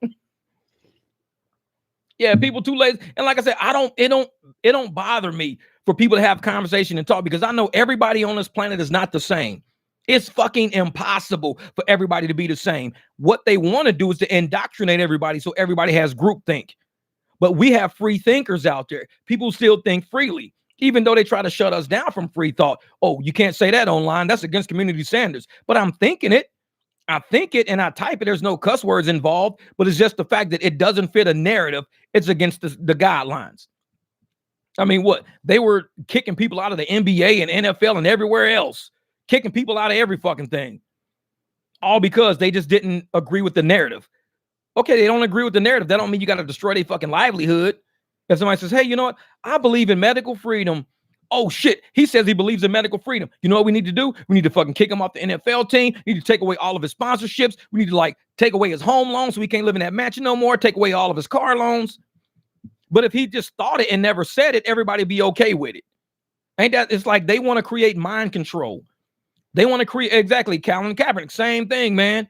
Kyrie Irving, they said anytime you can believe whatever you want to believe, but the moment you just have a simple statement of your belief, then what? Oh, since we know you believe that, we gotta fucking, destroy you. You believe that, we gotta destroy you. But so we're looking for a society of liars to walk around with shit in your head, shit you think, shit in your heart and your soul, but you lie just to fit into the group. You have to lie to fit in. Because the moment you become a free thinker and you let them know you're a free thinker, oh, you're out. If somebody says, oh, you know what? You should wear a mask. Yeah, we should all wear a mask. Oh, you're in the group hug. Now everybody group hugs because you said that. But in your head, you're thinking, masks don't fucking work. This is bullshit. I'm only doing this to keep my fucking job. But you have to lie just to keep the fucking ball rolling. I would rather live around a whole bunch of people who telling me the truth, whether or not I want to hear it. At least tell me the fucking truth. Tell me the truth. But don't lie to me and have me thinking that I know you and that you agree. And it's like, no, I can't fuck with no lie. Tell me the truth, whether or not I like it or not. And that's what I like about Trump. Because he ain't gonna lie to me. He ain't got no reason to. He'll fucking say bullshit. And if you don't like it, cool, you don't like it. Go buy yourself a fucking twisty cone. Put some gas in your fucking car and get to work. You might not like what he said. Oh, but he's gonna tweet out something today. Then don't read the fucking tweet. I don't know what to tell you. This is a mean tweet. It's gonna hurt my feelings if I see the tweet. Then don't look at the fucking tweet. I don't know what to tell you. Go put some gas in your car. Fucking check your tires. Make sure you got 35 PSI. The fuck are you looking at a tweet for? Get off the internet. Go to fucking work. But there's a tweet. I need to see that tweet. I'm like, Jesus Christ, people, grow the fuck up. I don't even have Twitter. It's like, I got it, but I don't log in. They probably booted my account out because I ain't logged in since like fucking probably 2012. Who knows? Then, man, Trump supporters of Democrats have it worse than I'm a registered independent. Yeah, exactly, Bill. And that's the thing I tell people, man. Logan says, grab him by the foot. Never mind. Exactly. And that's funny, man. This is what cracks me up. So Trump said, grab him by the pussy. That's what he said, grab him by the pussy. You know how many songs I listen to every day in my car on fucking Spotify talking about grabbing girls' pussies and ass and titties and shit? And ain't none of them Trump. Ain't none of those motherfuckers Trump. Not a single person I listen to on Spotify Trump, but they all saying the same shit every day. They even got videos showing that shit. Girls in fucking bikinis and shit, booties hanging out, dudes smacking their ass and fucking wax all on their. Not a single one of those motherfuckers is Trump. And ain't nobody got a problem with it. Trump say that shit, we got a problem. We got a fucking problem. It's like, man, I'm surprised they don't take all that shit out of music. Say, you know what? Since we didn't allow Trump to say it, nobody can say it. Take all fucking rap and hip hop off the fucking air because this is a bunch of pussy grabbing and a bunch of ass slapping. Take this shit down. It's like, no, shit don't bother me. Give a fuck. Is that as much as people talk about shit on the internet, and now we got girl rappers out rapping saying the same shit, if not worse. WAP, wet ass pussy, all kind of weird shit, doo-doo brown, whatever the songs they got going on. I'm like, they worried about Trump saying grandma. Do you know what we listen to? Do you know what we listen to on Spotify? You worried about what fucking Trump said? Do you even have you like open Spotify, put that shit on rap and just play the first fucking thing there? Guaranteed. Trump is a choir boy now. That motherfucker's a choir boy. I'm like, shit. You be like, what is this girl just said? Yeah, she just said, grab your surfboard and ride my wet pussy. And I'm like, God damn. Yeah, Trump's a choir boy now. Shit. Have you opened Spotify? I grew up to motherfucking Lionel Richie. I grew up to Michael Jackson. Fucking Diana Ross. Donna Summers. That's why I grew up to this shit now. Back in the day, I can hit any radio dial back in the day and jam Earth, Wind, and Fire. Mother back in September. Be fucking kicking it. Now I gotta look at the fucking profile pic, the goddamn name. Yeah, Tina Turner, everybody. I gotta look at the name of the artist. I gotta look at the actual album cover to make sure when I hit play, the person in the back seat ain't gonna freak the fuck out. Like, music nowadays, yeah. Like you said, what was it? Back in September. That's the old man dancing shit. Motherfucker be in a chair like this. Motherfucker, I just dropped my pickle. God damn it. It's like shit. But it's real shit though, man. And that's why people crack me up when they talk about what Trump said. I'm like, dude, these motherfuckers apparently don't listen to hip hop. I can tell the people who don't listen to rap and hip hop, they don't like my channel because you cuss too much. Yeah, you don't listen to rap. You probably only listen to comedy specials and shit like that. And it's like, say, I can't stand Trump after I missed 2 paychecks as a federal employee for a 35-day government shutdown. That's funny shit. But see, that's the thing though. A lot of people think that the president shut the government down. Congress shuts it down. You got to understand how the executive branch, the legislative branch, and the judicial branch work. Congress has to agree on something in order for the government to stay open. It's not the president. It just happens when the president is in office. That's all. But they can blame the president because he's running it. Just like we blame Dara, we blame Tony Hsu, we blame David Risher because they're the heads. So we blame them for Uber's fuck ups and Lyft and DoorDash. We blame them for it because they're the heads. They're the first name we see. So all the shit that's going on, I guarantee Dara does not sit at a computer terminal at all. He does not sit at a computer terminal. What up, Nicole? North End of Valley. What up? What up? So, Naja, what about Uncle Luke? He went to court over his mouth. Yeah, that was back in the 80s. They wasn't ready in the 80s, man. They wasn't ready in the 80s. Yeah, but see, that's the thing. Dara don't sit at a single computer terminal. Not one. That's why I said when everybody was doing all this stealing tips, stealing fares, doing all this shit, not a single person went to jail. Uber and Lyft never said, hey, we found the group that was doing all the theft. No, we go after the head because we know the head knows all this shit's going on because they see the numbers. They say, damn. We went from making this much last year to this much now. Like, how do we go from $114 million loss to a $12 million loss? It's like, we got a $12 million. Where did $102 million come from? Oh, we've been stealing from all these drivers and shit. They know they're not stupid. Same amount of rides. All of a sudden they got, $112 million more sitting in the bank. Like, what the fuck? Hold up. They know. That's why we go after the heads. That's why when government does something, government shut down, anything happens, we go after the head of the person. We go after the name we see. We don't go after Congress, Senate. They're the ones voting on this shit. They got to vote left or right. The president just like, he's just sitting there like, okay, get y'all shit together, man. Get y'all shit together. What up, Guam? It's like power hour. I always get offended when I listen to ESPN. Man, and then the thing about ESPN, ESPN is way different than how we grew up. Everything on ESPN now, like, it triggers people, man. The shit's funny. And they talk about what people wear, what suit they wear, how somebody looked at somebody when they said a certain statement. People be poking and prodding at everything that happens on ESPN now. Like, ESPN ain't even a sports show no more. It's just like watching a fucking ship sinking and you're talking about all the shit that's happening. And it's like, I don't even watch ESPN, dude. I watch a highlight every once in a while. I don't even watch that shit. Because it's like, people have lost that ESPN is a sports network. It's about sports. We laugh, we joke at the basketball courts, we cracking up, we doing all kind of crazy shit and everything like that. But now it's like looking at ESPN is like you're looking at like a church sermon or something. Like you have to be prim and proper. And if somebody says a word, oh my God, it's like, what do you mean? Oh my God, hold up for a second. This is just ESPN is sports. What the hell?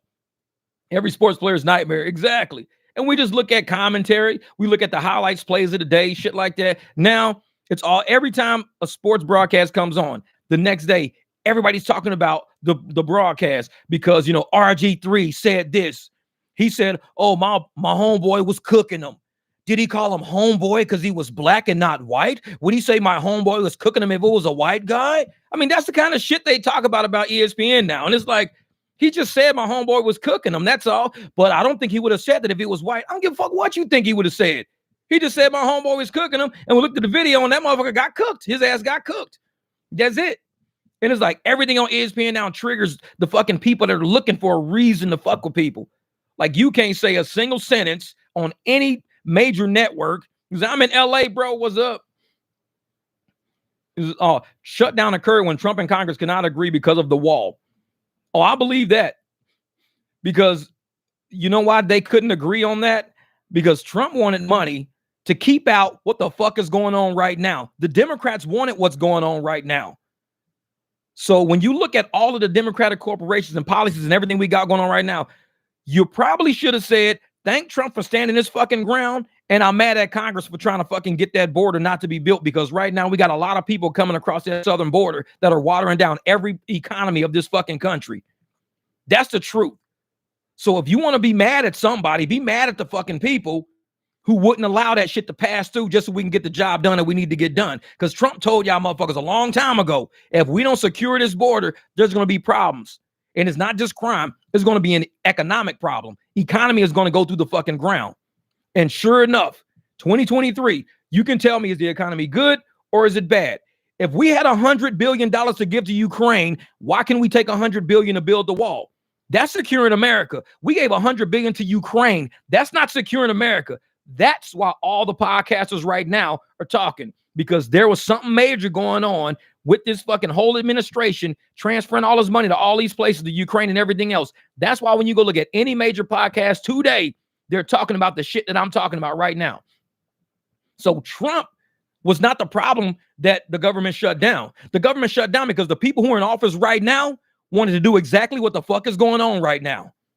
We had the money back then. We got people in Chicago right now pissed off because how you going to give all this money to all these immigrants? You're giving all this money to all these immigrants, but you telling us the black community ain't got no money to take the asbestos out of these fucking schools?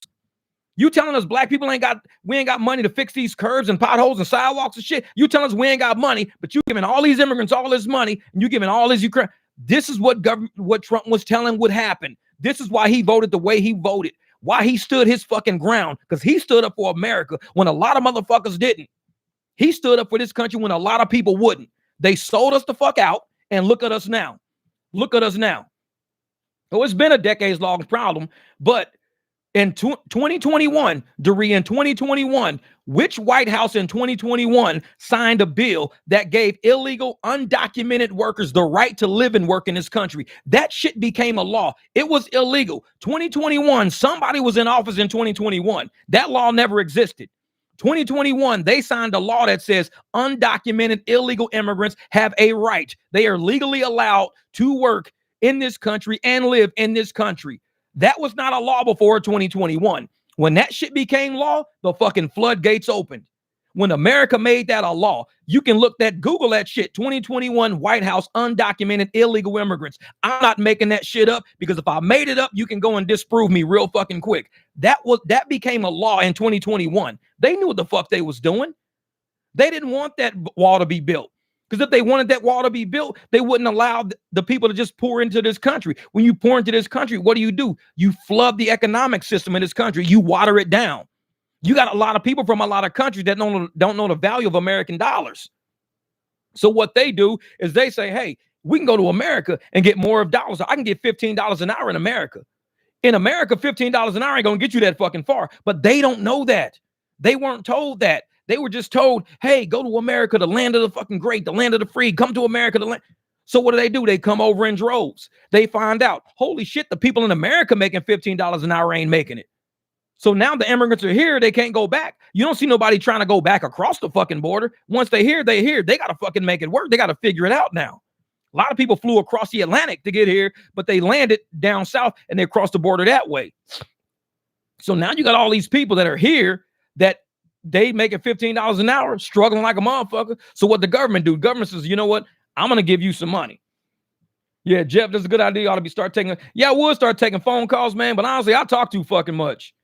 I mean, I'm going to keep it 100 with you. I talk too fucking much. I like to keep shit flowing and moving. I watch a lot of podcasts and I watch a lot of people that do call-ins. These motherfuckers know how to talk, man. And I tell people like this, I keep it 100. Not everybody is designed to be on a mic. Not everybody's designed to be on a podium. Some people stutter. Some people, and I don't mean stutter like I mean stutter like, some people do that shit a lot. I don't like that. I am very fucking loquacious. Always been told when I was a kid, Jeff, you very loquacious. You should be an attorney. So I took the LSAT in 2010. But I'm cool with chat with motherfuckers. I can chat 5-6 hours straight. I chat when I drive. I'm cool with that shit. I can keep a conversation going. I'm a very well-versed person. I study, I read, I do a lot of shit, which allows me to present. Is this you have the personality for YouTube? Seriously, so you have the personality for YouTube, man. But it's real though, man. And I tell people, I wouldn't mind having, that's why I'm trying to build this room out to be I just need to make more fucking money. So I got to build this room out to be a podcast room. So we're all in here together. Like I can have 2 or 3 of these microphones with somebody sitting next to me. And now we can talk like a conversation. But taking phone calls, man, I don't know, man. I be watching podcasts and they be letting people call in. Man, them podcasts be hard to fucking listen to. Because not everybody has that gift of the fucking gab. And I didn't make that word up. That's some shit that I heard when I was a kid. Man, you got a gift of the gab. Is that sometimes your brain works at the same speed that your mouth works at. That's all it is. Some people, their brain doesn't work. Like my son, when he was younger, he used to stutter a lot. His brain would work faster than his mouth. He's perfect now. He talks like a normal person now. But back when he was younger, his brain would work faster than his mouth. So he would be like, duh, duh, duh, duh, duh, duh. He would do that shit. And I'd fuck with him sometimes. And we laugh about it. But I knew he was going to work his way out of it because I'm like, I don't have anybody in my family that stutters. His brain was processing a little faster than what it was. And that's my young one that told me to use YouTube, to get on YouTube. He's always thinking ahead. His brain has always been faster than his mouth, but now it's caught up now. Like, man, phone calls will be a constant business. You know,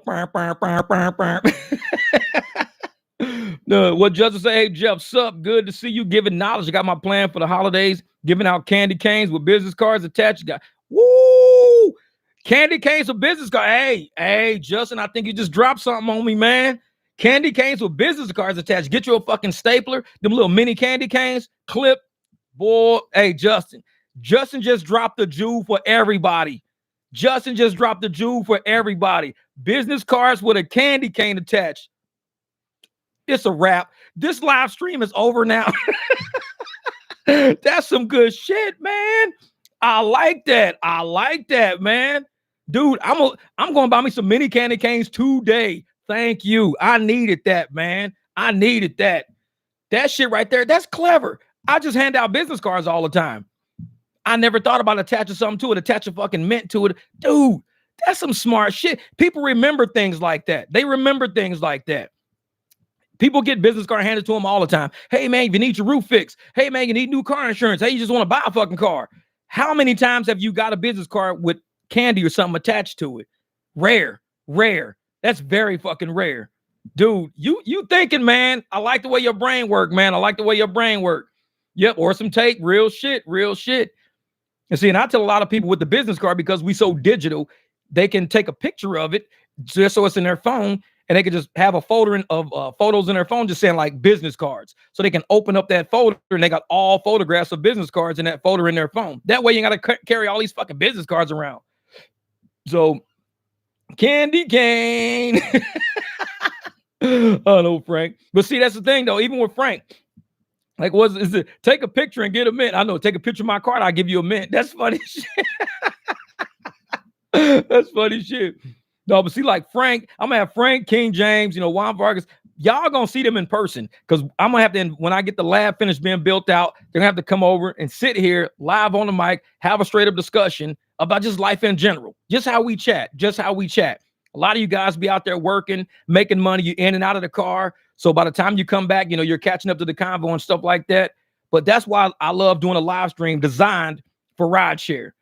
And I know a lot of people, they say, well, I wanted to play this in the car with my people, but my people, they don't like the cussing and all that. Cool, I get it. There's other live streams out there for that shit. There's other ones out there. So we kind of talk, you know, barbecue style. So you got to like preface that shit before you just turn me on to somebody. Be like, hey, this dude right here, we going to listen to this podcast, but trust me, you like rap? Yeah. You like comedy? Yeah. All right, cool. I'll play it. I don't like comedy. I only like Bob Sager. That's it. He doesn't cuss. Like, all right, we ain't gonna play Jeff then. Fuck that. But no, but like I said, and with this the live stream started off as being like day drivers driving nights and shit like that. Justin hit me up with a good idea. I'm glad I started this live stream, because I would have never known that shit had I not did this live stream today. So there's always something good that can come out of these live streams. We never know. And for the people that, like, we're at an hour and a half right now, and we just got a really good thing. There's a lot of people that only watch the first 10, 15, 20 minutes or something because they don't really know how we get down. People pop in and out during the whole live stream. That's why I keep this shit running. I give people chances to come pop in, pop out. And it's like they come in, drop a couple of nuggets, get somebody, they go back to working or whatever. And we run these live streams like it's a bar. It's a conversation, a barbecue. Motherfuckers walk in, grab a rack of ribs and fucking eat, and they back on the road again. That's what we do. So I'm glad when you guys rock with me for as long as we be on these live streams, because these motherfuckers are not short. These are not, like I said, Time to Wake Up, Logan, you know, North in the Valley, Nicole, all y'all shit, Frank. When y'all get on these live streams, we roll forever. We be 5 hours in, cracking the fuck up still. Yeah. What Time to Wake Up say? Has anyone noticed that when you were at home running apps, they don't send you as many requests? If I were to get up right now and get in my car and drive around the block, the orders will pour in. So that's why it shocks me when I'm in my driveway and I get a ride sometimes, because it ain't gonna hit until I get around the corner. Because these apps are not stupid. They know the point of origin. They know exactly where we live. They've got data. They sit there and go, hey, we know where his point of origin is, because 99.9% of the fucking time, this is where his night begins. We know his point of origin. Therefore, he must live there. Because nobody starts off at the same gas station every fucking night to make the app think you live at the gas station. You usually turn your apps on at home sporadically through the day just to see what's out there, what kind of surge is out. You do it from your point of origin. The algorithm is quick. It knows already that if it has those if-then statements typed in the way, if blah, blah, blah, blah, blah, at certain percent, then. So they know if you're doing this at this percent, then it's feasible to say that's where you live. So these algorithms are pretty fucking sharp. They will find out where you live, where you frequently go. If you pick, they even know if you picked up certain like people as your private clients. Let's say you pick up somebody at their house and you take them in the Uber. And so you Uber them, but then later you pick them up and bring them back on as a private ride.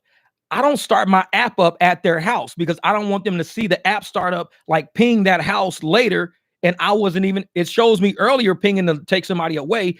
I don't want it to show me pinging them there 2 hours later. I never turn my apps on at my private people houses, because if you do that too many times, the app will realize that used to be one of our customers. Now he's pinging at that same house. This guy's still in our customers.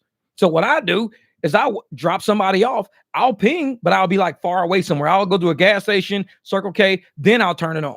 So the app might think at that point, okay, he must be using another app to be in that area, be in that region. But I don't ping at somebody's house. I won't turn my app on at somebody's house. Nope, fuck that.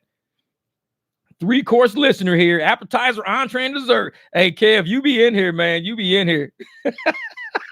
What Melly Bell said, hey, this is my wife said, are you on YouTube listening to Jeff again? Absolutely. You like that drunk dude sat behind a car? Absolutely. Like, motherfucker, it's not about absolutely. That shit's funny. Man, drunk motherfucker saying absolutely. That motherfucker was too drunk to say a word that big. His ass was like, absolutely. Dude had me fucking tripping, boy. He's fucking tripping. Like you said, there's a surge on dollar store candy canes now. Frank said, hey, man, you gonna go to the dollar stores? Like, shit, ain't no candy canes there. All of them gone. All of them fucking gone. Say, want more delayed tips? Go back and give compliments to your passenger. Been doing it for a week. Those passenger orders less rides than we give. They know it's just like we know it's them. Yeah. And a lot of times I can do that on Lyft. Uber don't let you do it. But Lyft, I'll go back through. Anybody that's tipped, I'll automatically leave a comment for them. Because for the people that don't tip, I don't go back into my phone and fuck with them. I'll go back through and be like, okay, cool. Here you guys, a awesome person, great ride, great conversation. Always leave something on there to let them know we appreciate the tips, because Lyft don't let you say thank you. So you got to leave something for them. Yeah. They really love waking up saying they got a compliment on their profile, because they'd be like, oh man, you can do it on Uber. You can leave a comment on Uber for somebody. I never knew that shit. I don't get that. I could just do 5-star. That's it. He says, I'll bring my stapler when I come to town later. Give me my stapler, like on Office Space. Give me my stapler. I'm looking for my stapler. Shows what I know. Oh man, I did not know that. Say, man, I've been riding Uber for 7 years. Didn't even know you can give passengers compliments. What the hell? We could do it on Lyft, because it gives you a space to do it on Lyft. They never gave me that option on Uber. And I'm not updating my shit. I still haven't updated Uber since November the 17th. That was the last Uber update I got. I refuse to update. Nope, not doing it.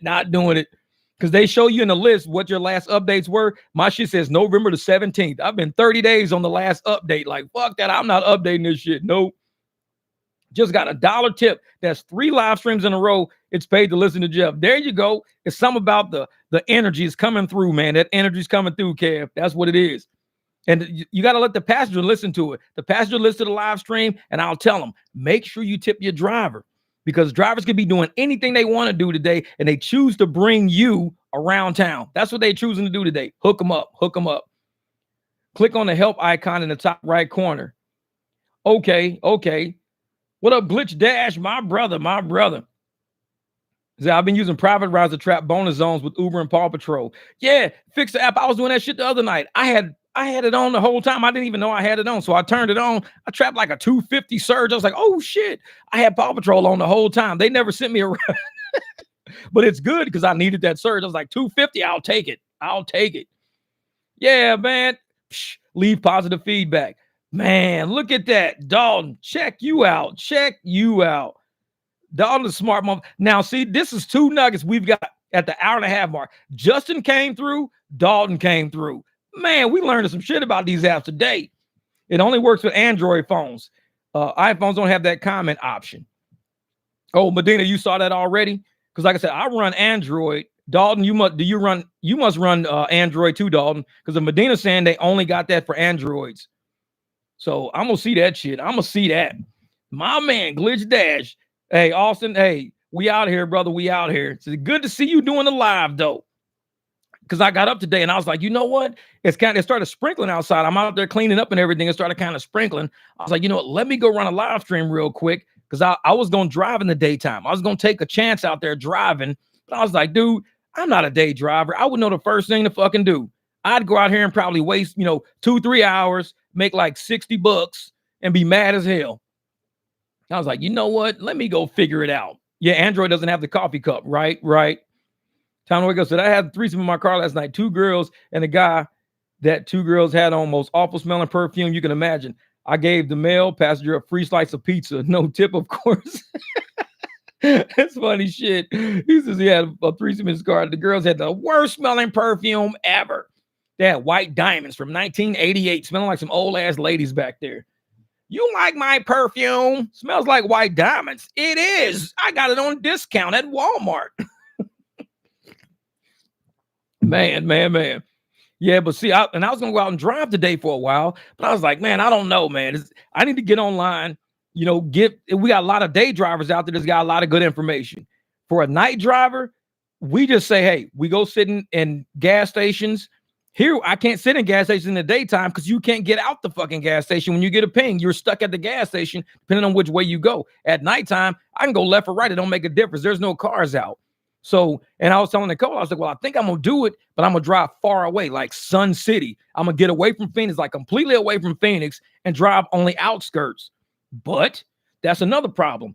I might get to the outskirts, and every ride might be 11 miles to pick up, 8 miles to pick up, 13 miles to pick up. Because when you go to the outskirts, everything is so spread out. You're not gonna have that many short rides. You're gonna have to drive 11 miles to get to somebody to take them 4 miles. So you're going 15 miles, but they're gonna give you like $8. Because the way they look at it is, well, we're selling a $4 ride. We're gonna give you $8 for that $4 ride. 4 mile ride, but it's 11 miles to get to them. Because every once in a while I would do that, and it was a mess. Doing outskirts is a mess. It's good if it's surging out there. If you can pick up a $20 surge, I'll do 11 miles to get to somebody for a 4-mile ride because I'm getting a $20 surge in addition to probably the base fare. So I'm gonna get $23, $24 for 15 miles. I could do that because they give me a $5 tip. Now I'm at $2 a mile now. So it's like, that's what's up. Keeping it real with Dom. Dom said that shit. I appealed it. Even DoorDash said it was a violation, even though they emailed me, told me they would reset it on 12/6. What the fuck? Man, they got you on DoorDash now, Dom? What the hell, man? These apps, man, deactivating for no. And that's the thing. We got a lot of channels out there that don't hit where it counts. And I hit where it counts. We need to have investigation before deactivation, because all these spot deactivations is a bunch of bullshit, because people out there got money trapped into these apps. That's why I download my money so fast. They get them trapped. We get our money trapped into these apps, believing we're going to be able to download our money. Next, we get a message and you're deactivated. Half the time I'm thinking it's a theft ring. They'll sit there and let our money stack up, then hurry up and fucking yank it deactivation. And we be like, damn, we can't get our money. They use our money. But like you said, they'll say, hey, we'll give you back on December the 6th. We'll put you back online. They probably thinking, just keep his fucking money because we put him back online. We got to come up with that much money because, he had this much money online. You're right, Austin. That's why I do it, man. Cash out daily. I usually cash out when it gets to be a certain amount. Let's say if I know I'm going to drive about 6 hours at night. If I get online with money left on for the night before, I drive about 3-4 hours and I hurry up and cash out like $200. I'll take it out before they fuck with me. And then I'll let the rest of the money stack up on there. Yeah, but now I'm deactivated. It's like they purpose like that. There has to be an investigator, bro. I was deactivated from 3 apps in 1 year. I've been doing these apps for 5 years with no problems. Dude, I think it's theft. I really think it's theft. There's no other way to explain it, because when you got all these deactivations with no investigation whatsoever, the same people doing shit, they're stealing money somehow. And it's almost like they're floating. They'll get you to earn all this money for them. And instead of them paying you out, they hold your money. They don't want you to pull the money, so they hold your money, use your money for other shit while you're deactivated. They know they don't got to pay you, so they're keeping your fucking money trapped in the system. And then they can say, well, we could just pull on some new drivers instead of reactivating that driver, pull on some new drivers, get their fucking money, because they're going to be driving at a low profit margin. You're a high profit margin driver. So you're probably costing them more than them just keeping your fucking money and saying, we're going to just hire some new person that don't know shit and let them make us a ton of profit. Once they made up enough profit, we'll bring Dom back online again. And that's probably, like I said, I think it's a way that they can steal money and get away with it. This deactivation shit it's a theft ring. I think it's a theft ring, because I think if they deactivate you, they should automatically give you what you've at least earned. That should be that across the boards. And they need legislation for that shit. If you want to deactivate me, cool, but pay me what I've earned at least. Tips, fare, everything. Pay me what I earned. And then we could just walk. I won't fuck with you. It's just like if you were an employee and if you got fired from a job, they're going to pay you for your last week of work at least. And whatever other shit you got saved, they're going to pay you that out. With these apps, you know how many hundreds of millions of dollars they can make just by deactivating everybody right now and not paying nobody shit? They ain't got to pay nobody out. Everybody be sitting there with $1,000 on their app, fucking 800 on their app, 300 on their app. Shit, them 3 drivers right there is 2 G's, motherfuckers. Hey, deactivate those 3. That's 2 G's we just saved. We ain't got to pay out 2 G's this week. They do that shit every fucking... Hey, just keep deactivating these people for no reason. Trapping your money in there. Now, if they had to deactivate you and say, even though we deactivated you, we still got to pay you, I bet that shit ceases. They stop deactivating people. Because the thing is, they ain't going to make no money. It's all about money. You got to always look at the fucking money aspect, man. Always look at the money aspect. Yeah, time to wake up. I don't do that shit. I don't leave my money in overnight, because I don't want to wake up to a screen saying deactivated, and I know I got 200-300 sitting in there from the night before. Oh, I'll be driving a fucking Uber my damn self. I'm like, I'm taking a laptop out of this motherfucker, selling that shit on Craigslist. So I'm getting my $200. Fuck that. Here, for sale, $200 laptop with all fucking Uber technology on it. Just stolen from their fucking corporate headquarters. Fucking will meet at gas station. Fuck that. I'm getting my money back, man. It's like, I'm gonna find a way to get my fucking money. And I'm like, well, we deactivated him and kept us $200, but there's a missing laptop next to the conference room. Shit, I got that motherfucker. I'm gonna sell that bitch. All Uber tech. You can find out where all the drivers are just by using this laptop. You're like, oh, we ain't got to worry about rides no more, y'all. We got this laptop from Uber off of Craigslist. I know where all the drivers are. What do you want, a Tahoe? I got you a Tahoe. Let me throw a surge next to my house and get a driver over here. As soon as you get next to my house, I'm going to pull a fucking surge. Like, motherfucker have an Uber laptop just fucking up everybody. I'll be like, dude, I'm gonna put $100 surge right here. Watch how many cars fucking go. I'll put $100 surge on the fucking, man, it'd be all cars. You just see cars on the app just doing like this. I'll fucking be like, $1.25. They be like, oh, we almost had $100 surge. That motherfucker went from 100 to $1.25. I'm sitting in the house with a Craigslist laptop fucking their ass up. Drivers mad as a mother. Then I'll get online and I'll be looking at all the fucking chat and seeing what people are saying. Man, Uber's so fucked up. These motherfuckers put $100 surge at the airport and nobody got it. Man, they so fucked up. They put $100 surge at fucking Walmart. I get to Walmart. It's a dude with 4 fucking baskets waiting on me. I ain't even get the surge. I got you. Everybody be paying me. Hey, Jeff. Hey, dog. I'm gonna cash out me $5. Can you put a surge by my house? I need a ride. All right, cool. I'm gonna put a $50 surge next to your house, man. There'll be a driver there in about 5 minutes. Hold on. They'll be like, put that mob. I'll be seeing all the cars fucking merge on his house. Pull that shit. $1.25. God damn it.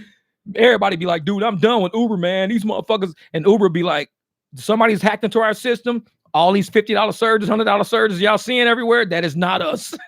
We don't know who it is. Motherfucker done stole a laptop. I'm fucking with everybody. Yeah. Uh-oh, time to wake up to the rideshare guys channel. Lots of comments being deleted on their videos lately. There ain't no in hell you can convince me that they're not connected with the corporations. Oh, yeah. Oh, yeah. Oh, trust me. Because I told people, man, on my channel, I disagree with a lot of the comments that I be getting. People be fucking with me all the time, this and that. One thing I won't do is have a disrespectful comment. Somebody left a comment disrespecting Brianna on that short I made. And there's a lot of comments on there that disagree with what's going on, and I'm debating back and forth, and we this and that. Cool, it's a debate. We're debating back and forth. But somebody they called Brianna a negative name. I'll just say that it was the R word. They said, well, maybe she's just retarded. They just said that shit right out, and I was like, remove comment. You don't fuck with my drivers. We can debate back and forth. Even one dude said, well, you didn't say whether it was a driver or a rider. Blah. I said, okay. So I went back and I said, hey, I just went and changed the title of the video. Because he made sense. He made sense. He said that you didn't say if it was a rider or a driver. So I had to go back through and change the title. He won that debate because I really didn't say whether it was a rider or a driver. It was no debate to it. I was just wrong. I never said if Brianna was a driver or a rider the whole time I was talking. It's not a thing. It wasn't even a disagreement. He was saying something about a rider. I said, oh, that's a driver. He says, well, you didn't say that. I looked at the video again and said, oh, shit, you're right. He checked me. He checked me on my video. You didn't say. So he helped me by checking me. And our debate changed after that because now he knew it was a driver. But for you to come in, anybody else that came in and tried to attack Brianna, I'll remove your motherfucking comment. You lucky if you don't get blocked off my fucking channel because you don't talk shit about people like that. These are real fucking people. Brianna's a real human. She's a real person. She reads these comments. I mean, that shit, you don't talk to people like that. It's cool if you come in and have a position on it. Have a position on it. Say, left or right. That's cool. But you talk shit about her, fuck you. I don't know you. Get the fuck off my channel. I don't know you like that. You don't come talking shit to people like that. I don't do that. Oh, Seth, real shit. The controlled opposition. I like the way that is. Control. It's kind of like what everybody's saying in the White House right now. The White House is controlled opposition. They were bribed. They were bribed, which is why shit was going the way it was going. Oh, dog, now I see what you did, brother. I shared the video you posted to my private page. Oh, there you go. Shit. Get it on there. Let these motherfuckers know, man.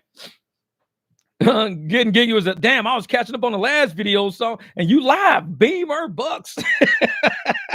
Man, that's it. Beamer Bucks. The rideshare guys basically. I can't even fuck with Seth. I can't fuck with Seth today, man. He said the rideshare guys basically the CNN of gig. Motherfucker Don Lemon. You fucked up for that one, dog. That's fucked up. He said this motherfucker's the CNN of gig news. That's funny shit. That's funny shit right there, man. You nuts. And I hate CNN. Those motherfuckers, they try to do something cool though. CNN's trying to talk shit about the White House right now, so they trying to clean up their act. CNN been fucked up. Nobody trusts them. Nobody even fuck with them no more. Yeah. Says Jeff, what do you think about the Uber CEO coming on the rideshare guy for an interview? Man, you already know. I saw the Lyft CEO. These motherfuckers, these are clout interviews. They're clout interviews. They're for historic content. That's what they are. Historic. They're not for drivers. This shit's not for drivers. It's for historic content. It's to build, the channel to say, hey, we're an important channel. Come watch us. Look, these are the kind of people we get on our channel. You ain't getting shit on this channel. You might see a fucking occasional different t-shirt, this and that, but you're going to find out how to make more fucking profit by the time you leave.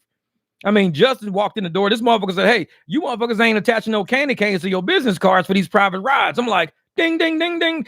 This is the kind of shit we got on this channel. Real drivers. We don't need no fake motherfucking CEOs over here. If you want to build up your private ride client base, you want to have this is the kind of shit we talk about over here. Real shit to get you money in your pocket. We don't do clout over here. So it's cool because some channels are set up like that because they want other sponsors and other people say, hey, man, you might want to sponsor this video because we're going to have the CEO of Uber over here, which is a very important person, and everybody's going to be looking at this video. So sponsor this video. So it's a money grab. It's money grab for clout. It's kind of like Drake. Today, Drake, Drake went off on a kid and kind of, I don't want to say went off. Drake kind of lectured a kid for clout chasing. And he pulled the kid because the kid, he was always going around getting autographs. He follows stars around, gets autographs, and he sells the autographs. He's selling clout. So he's selling the autographs to get more money for himself. Rideshare guys no different. You sell clout. You can get certain people on your channel, certain things on your channel. It's not for the drivers. We're not getting no fucking money out of that. No. Our accounts ain't gonna change. They ain't nothing gonna be different for us. It's for them to sell to other people so they can get money out of it. I get it. So when I saw Drake, lecturing his kid, like, hey, man, I see what you're doing, man. You're playing a dangerous game because sometimes, we know what you guys are doing with our signatures. We know we're not doing it because, my daughter is sick. And, she's your number one fan. And then they see the signature somewhere. Motherfucker, like, wait a minute. You just I signed those for you and you sold those motherfuckers. I'm not selling you my autograph. I'm giving it to you for free. And you turn around and you selling my clout for your own shit. And that's what a lot of YouTube channels do. They sell clout. Ain't no fucking clout over here. I'm trying to make sure your bank account looks right. Even if it incrementally goes up 250, 300, 400, it's incrementally got to increase. That's what we do over here. They're not talking about incrementally increasing driver bank accounts on that fucking channel. They're talking about, we're going to have this person over here, and this is the new feature on the app, and this is the new app, and that's what that channel is for. It's more directed towards, I believe, in my opinion, and it's like I said, just my opinion, it's more directed towards riders, people who use Uber and use Lyft that want to see something cool. Like, hey, you guys want to see us talk to the CEO of rideshare? Look, we're such a great channel. We can talk to the CEO. That's what that channel is to me, in my opinion. I don't think it's a driver-focused channel. It's just like the apps always say, we're customer-based, we're customer-based, we're customer-based. I think that's how that channel is is rider based now. They want rider. Ooh, look, the CEO of Uber's on. Let's see what kind of great ways I can start saving money and shit like that now. Frank Williamson, I'm back. Man, it's the time to wake up. I needed that laugh, guys. You make me feel good. I want to see Jeff. That's hilarious as a motherfucker. 504. I'm already sick over here, coughing now. I'm about to puke up a lung laughing. I know it real shit. They're messing with the live. Selling ad space for more revenue. That's funny shit, man. It's real shit. And I don't care about the damn interface. A good looking interface with sleek new features doesn't pay my bills. Real shit, fam. That's why I tell people. My last update was November the 17th. I won't update this shit. I don't need none of that new shit because it's not new money. I need all this I need profits. I don't want anything new. Hey, now when you open up the app, it flashes in the top corner right before a ride is coming. It's the same shitty amount though. I don't care about that. What about the amounts? That's what we're talking about. Maybe if we can, on the app, what they should allow us to do on the app, dead serious, because they allow us to set passenger ratings. Like, hey, I don't want any passenger under 4.5, 4.9. No passenger. They should allow us to set our app within our app and not have to go get a bot app. Let us set within the app of Uber or Lyft. I don't want to ride hitting my phone less than $2 per mile. I guarantee if every rider out there had the ability to set our app saying, we don't want to ride to hit our phone less than $2.50 a mile. Friday nights, $3 a mile. Saturday nights, $4 a mile. Nothing less than that hitting my phone. If we could go through the app, that would be a great update. Because then we wouldn't have to decline shit. I just sit back and every ride that would hit would be $4 a mile, just depending on how far I want to fucking drive. $4 a mile to go north, $4 a mile to go this way. I mean, it would be an easier choice. But instead, we got to go get fucking bot apps. We got to go get Solo and Power and all these other weird fucking apps just to do that shit for us.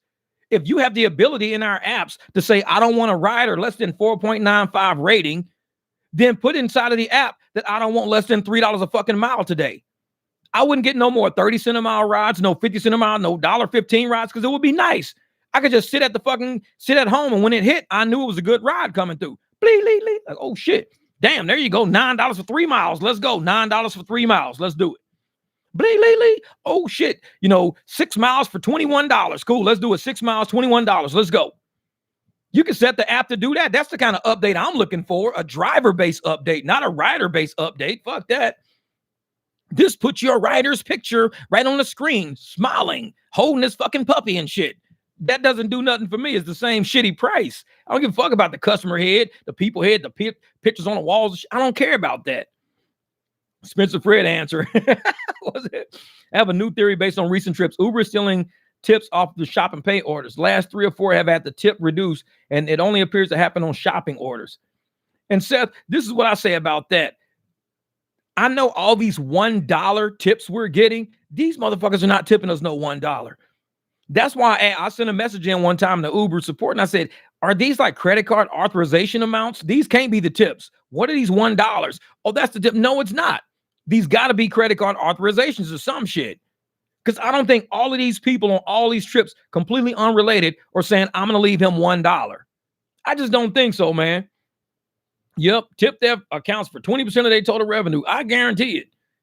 And that's why they got sued New York for that shit. But again, that's only one city. One city. Imagine if we did every fucking city like that. Every city. They be in a hole so fast. There's no way they could come with all that money. They have a judgment against them. Oh, we're going to appeal this judgment. They be spending more money on legal bills appealing judgments when they know they got busted doing shit. We're going to appeal this judgment. We're going to appeal that judgment. We're going to appeal. Just pay the fucking money up. Quit paying attorneys and giving all these corporations money and shit to get you out of a jam that you put yourself in. Man, that shit irritates me. They throwing all this money away. Yeah, what you're asking for will never come to Uber. Your app would only ring under surge. If it did, the app would only ring under surge. I know, DJ Ray. I swear it would. And that's when we turn our apps on. Because if you look at some of my videos, I'll be like, nope, the surge is gone. App off. I don't fucking play. And that's what people say, dude, how's your AR going up? Because I turned that app off. What up, Tony? What's good? Because if it ain't no surge out there, I already know what they going to send me. They ain't sending nothing good. No surge, they looking for suckers. They looking for the busy. Gotta stay busy. Gotta stay busy. That's what they looking for. Shit ain't looking for me. So I'm like, you know what? App off. I'll sit in the parking lot. I'll clean the car, wipe the car down because I'm getting a lot of dust on my wheels. So I clean my wheels up a little bit, get the fingerprints off all my back windows and shit inside and out. It's like, but I'm not sitting around driving for no fucking no. 30 cent a mile, 50 cent. Nope. App off. I can clean my car up and wait till surge hits again. Then I go.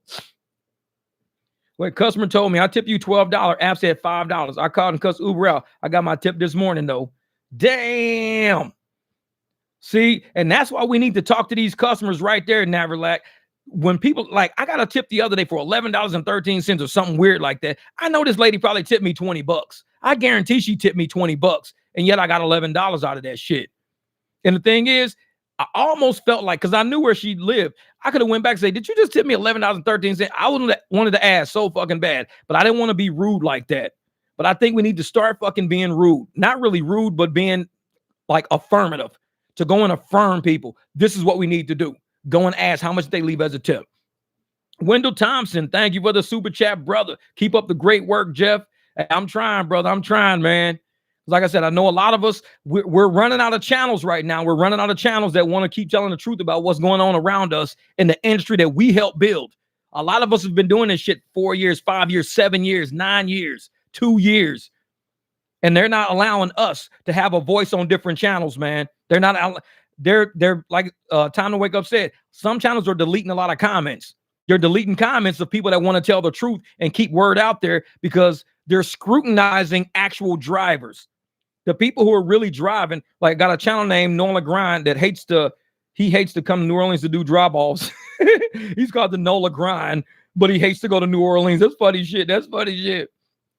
No, but Wendell, for real, man. And this is what we do. We on this channel, we allow our drivers to be drivers. You can chat, you can talk. Let riders know what's really going on. Let them know if they stealing tips. Let them know, hey man, lady left me 12. I end up only getting 5. Let people know, man, because it's not a lot of channels out there that are sticking with the narrative of reality. They're sticking with the narrative of we've got to make our channel sellable. It has to be sellable and pitchable to like sponsors and pitchable to people with deep pockets. Because in my opinion, as large as some of these channels are, they don't get that many fucking views. They can't be making no money off of YouTube. Real shit. I tell motherfuckers the real. They can't be making no money off of YouTube. Not with so many people involved in that channel. So many people. And each video they're producing, the revenue per milli. Revenue per milli means how much you're making per 1,000. So how much you're making per 1,000 views. And some of these channels, they got 4, 5, 6, 7 people doing different things in their channel. Their RPM, revenue per milli, is only like $4. So if your revenue per milli is $4 for every 1,000 views your video gets, you're getting $4 for every 1,000 views. If they get a video that's got 2,000 views, they're getting $8. 3,000 views, they're getting $12. And I'm not saying a lot of these people videos getting 4, 5, 6, 7, 30. I see videos all day on YouTube, 494,000 views, 311,000 views, but it's not in rideshare. Rideshare don't get views like that. Rideshare videos, unless people are sharing them on Facebook and really getting involved and interacting, it don't make a lot of money, which is why I look at all these people with all these fucking subs. I laugh because you have 100,000 subs, but none of your videos have 100,000 views. That right there should tell you that a lot of people are subbing just to make the channel look more important than what it really is. Your views are what matter more than anything else. That's why you've always heard me say on this channel, Wendell, I've always said, I don't care how many subs are on this channel. Once you pass 1,000, you in the fucking club. Anything after that is fucking gravy. Anything after that is, it just makes you look like a big channel or a small channel. Your views are what matters. Not only do your views matter, like now YouTube is forcing me to do shorts. So I've been doing shorts. I'm okay with the short game. I just don't like doing shorts. I like to chop it up and chat with people and everything. So I like to sit, chat, have fun. Yeah, exactly. Time to wake up. There's a lot of big channels like that. Like I said, Pedro's channel, 75,000 sub, has each video be like, if you're only getting 7,000 views per video, that means you're operating at like a 10%, rate. You're operating at 10%. If you have me, I have like 6,000. If I can get 3,000 views per video, I'm operating at a 50% viewership rate. 50% viewership.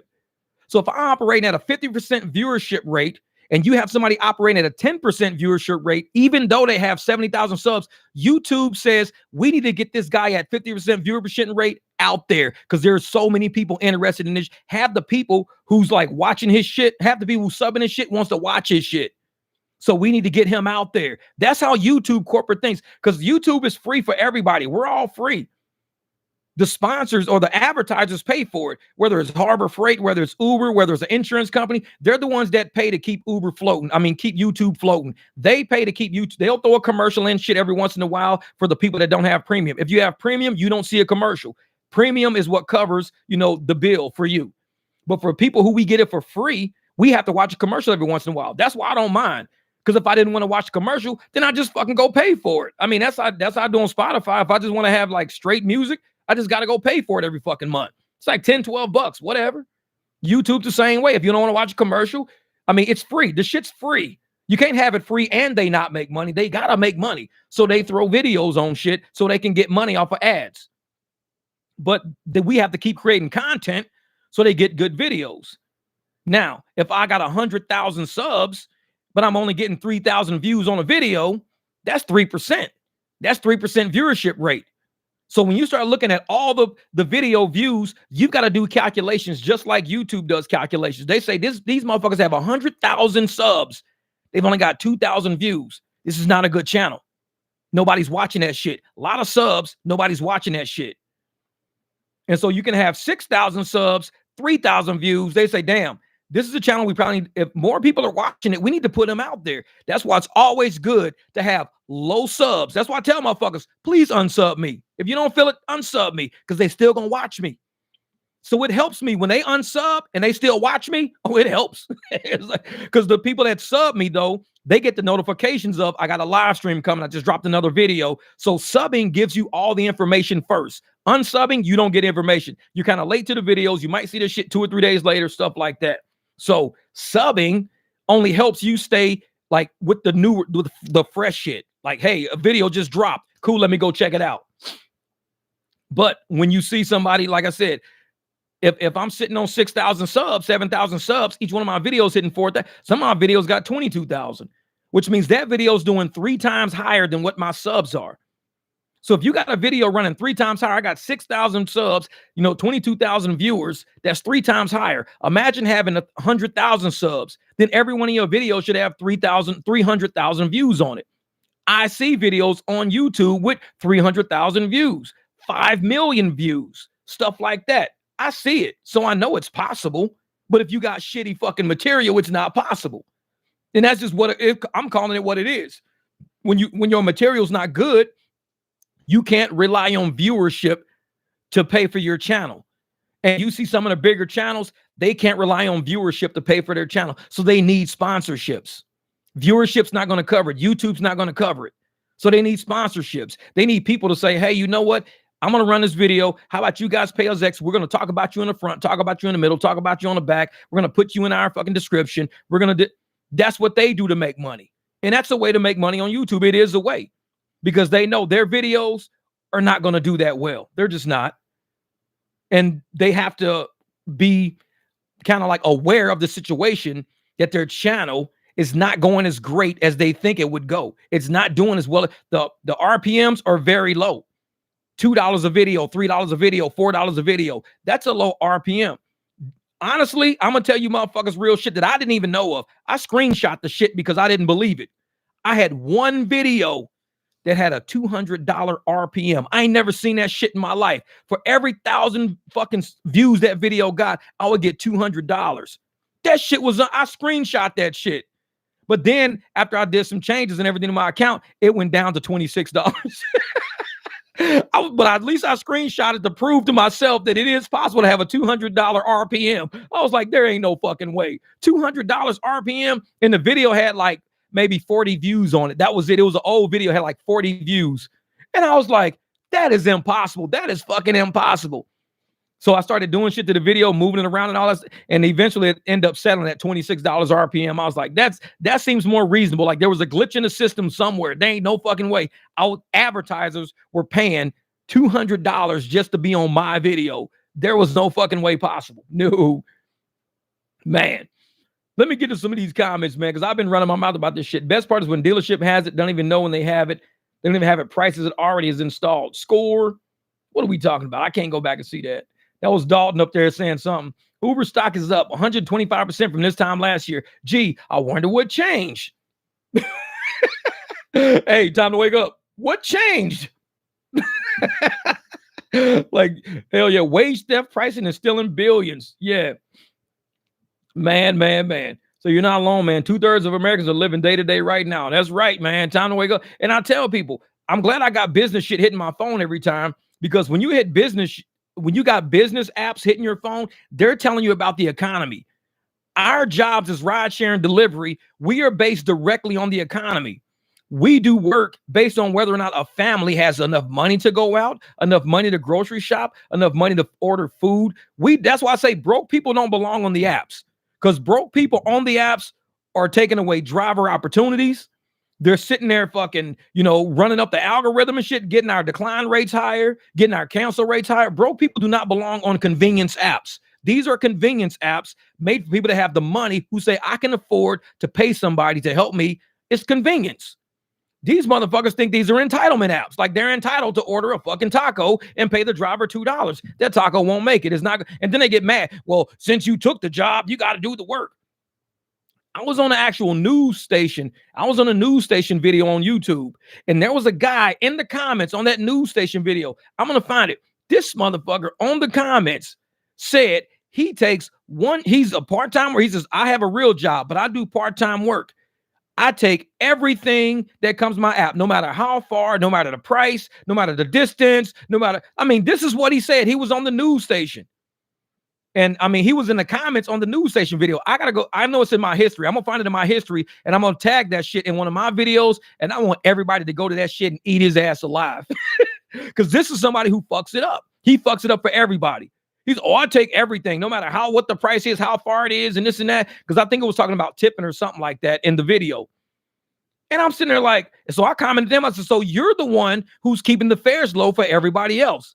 I said, because if the algorithm sees you taking all the shit fares, then of course they're going to keep sending them. The moment you stop taking them is when they say, we need to bump this fare up. His driver, and he, like I said, he has a full-time job, but he said, I'll do this part-time after work. Of course you do. Of course you do. Because I guarantee if W-2 workers had a law, if it was a law in W-2 work that said, if you were W-2 workers, you have to stay W-2. If you go to gig work, we automatically are going to put you up for either termination because you're working for somebody else. We're going to put you up for termination. But then they say, well, we have a right to work. Yeah, you do. But if I said if it was a law that said we're going to put you up for termination unless you stop doing gig work, our markets would be unsaturated like overnight. Because a lot of people with W-2s don't give a shit. They just don't. They doing this shit just to make an extra $40, $50. They don't give a fuck. They don't care about their AR. AR at 95%, they don't give a shit. We trying to get low AR so we can get the fares to go up. They don't give a fuck. They got 95%, AR driving around doing fares at 30 cents a mile. No, $2 tacos, taking them 7 miles. They don't care because they got a W. To them, this is fun. It's fun to fuck with other people's money. But imagine if we were allowed to fuck with their money. Tell them, well, we're going to end up terminating you. If you're doing gig work on the side, we're going to terminate you. No. Okay, I'll quit doing gig work. I'll quit doing. Of course you will. Because you just fucking with it. That's all you're doing. And there's people that do gig work that don't have W-2s. They rely on that income. They rely on these apps to feed their families, to pay rent, to pay bills and everything else. And these people always talk shit about us. Go get a real job. Go get a real job. But now what are they doing? They're in our industry, taking money, fucking up the algorithm for us. So if we told them, if you have a real job, you shouldn't be allowed to do gigs, a lot of people would be upset. Because as much as they hate fucking gigs and talk shit about gigs and all that about gigs, they sure the fuck won't give them up. They won't give them up. We do them full time. This is what we do. They won't give them up, and they don't even need the money technically. Oh, this is extra money. It's extra. What up, Lisa? I just saw you in the building. What up, Lisa? What up? And so if you told them you have to only do your W-2 since your W-2 is paying for all your life, paying your bills and all this, and you're good with your W-2 and you don't need to do gig work, you just do it for fun, to fuck around, then don't do gig work. Just don't do it because you're fucking it up for everybody else. Oh, they're going to be mad. I'm not going to get that extra $150 a week. I'm not going to get the extra $200 a week. I'm not going to get extra $300. Yeah. But with that extra $300 you're making, our shit's being cut in half because the motherfuckers like you taking 100% of the orders out there, 90% of the orders out there. We don't get the privilege to say, hey, you know what? I don't need to do this. I got a W-2. We don't do that. We don't go to people's W-2 saying, hey, man, since your guy's out here, your W-2 employee is out here working gig work, can I have half of his fucking income? Can I come in for half of his shift? And then all of a sudden, you see people who used to work W-2 saying, man, they took me off the shift. I used to work 8 o'clock in the morning till 5 p.m. They took me off the shift, and I only come in at noon now. Why? Because they hired a gig worker to come in at 8 o'clock to noon. So it's a gig worker working my job now for half the day. So I'm only making half of my paycheck. They be mad as a motherfucker. They be like, dude, how are you going to just like kick me out of the office from 8 to noon to make me come in at noon to work now? Oh, because we let some DoorDash driver take your shift from 8 to noon. So you could do DoorDash in the morning if you want to. They'll be like, wait a minute. So you let a gig worker come take my W-2 job part-time, and now I only get half the money? Yeah, because that's the shit you doing to them. So why not let them do it to you? You going out taking their orders and fucking up the algorithm and making them get shit fares. So we like, fuck it. We ain't gonna let that family suffer because of your fucked up shit. We gonna have that gig worker come in and work half your day. So you only got half the day to work. Now you can go out and do gig work in the morning now. I bet they're gonna change the way they do gig work when they gotta do that shit full time. I bet they don't have no high AR. They're gonna be like, oh shit, I do this shit full time. Damn, I can't take these crap orders no more. Yeah. So when you're affecting people, this is what you're doing. You're messing up the economy of other people's households, thinking you're only doing this for fun, extra money, fucking around now.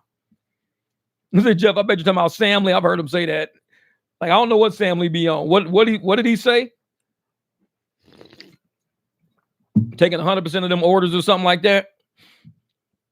Yeah, and that's the thing, man. You know, a lot of people out there, and Lisa, I was talking about this person that was actually on a news video talking about DoorDash work and rideshare and stuff like that. It was a news station talking about it, and there was some dude in the comments talking about how he only does it part time because he's got a W-2 and he takes everything they send, no matter how far, how this, how that. I'm like, it's the dumbest shit I ever fucking heard. That's like saying you're gonna sell anybody a mansion, no matter how much money they fucking make. I'm gonna sell you a mansion. Doesn't matter how much money you make. Dude, I'm only making like $15 an hour. Don't worry. The mansion is $4,500 a month rent. I'm gonna sell it to you, but I'm only making $15 an hour. Doesn't matter. You deserve a mansion. You're a human, right? Yeah. You live in America, right? Yeah. You deserve a mansion. At some fucking point, just because something exists don't mean you should have it. A lot of times we know delivery and rideshare exists. Broke people shouldn't be involved in that shit. And I'll tell you that right now. Broke people should be thinking of ways to not be broke. Saving money. Stop doing convenience apps. Like, get financial education. Get a job if you're working at a real job. Get a job that pays you a little bit more for the conditions you're living in so you can start formulating money so you can get out of the situation you in. And so, this is Yogi. They're interviewing the professor who wrote the article tonight. They might be. Who knows, man? Who knows? They've been interviewing the professor who wrote that Uber article tonight. Oh, that's what's up. That's what's up. Yeah, and that's the thing, man. And a lot of people are thinking that they belong on these apps when I don't think they belong on these apps. You got to get your financial money together because, like I said, rich people only get richer off of broke people if broke people stay poor. That's the only way. That's the only way that rich people stay richer. Broke people have to stay poor because once broke people start having, a brain and figuring shit out, once they start figuring shit out, they start saving money. So they stop giving money away. They stop being, like wasteful with their dollars and stuff like that. So rich people get upset. They go, wait a minute. They're not spending as much. They're being a little more frugal. They're being smarter with it.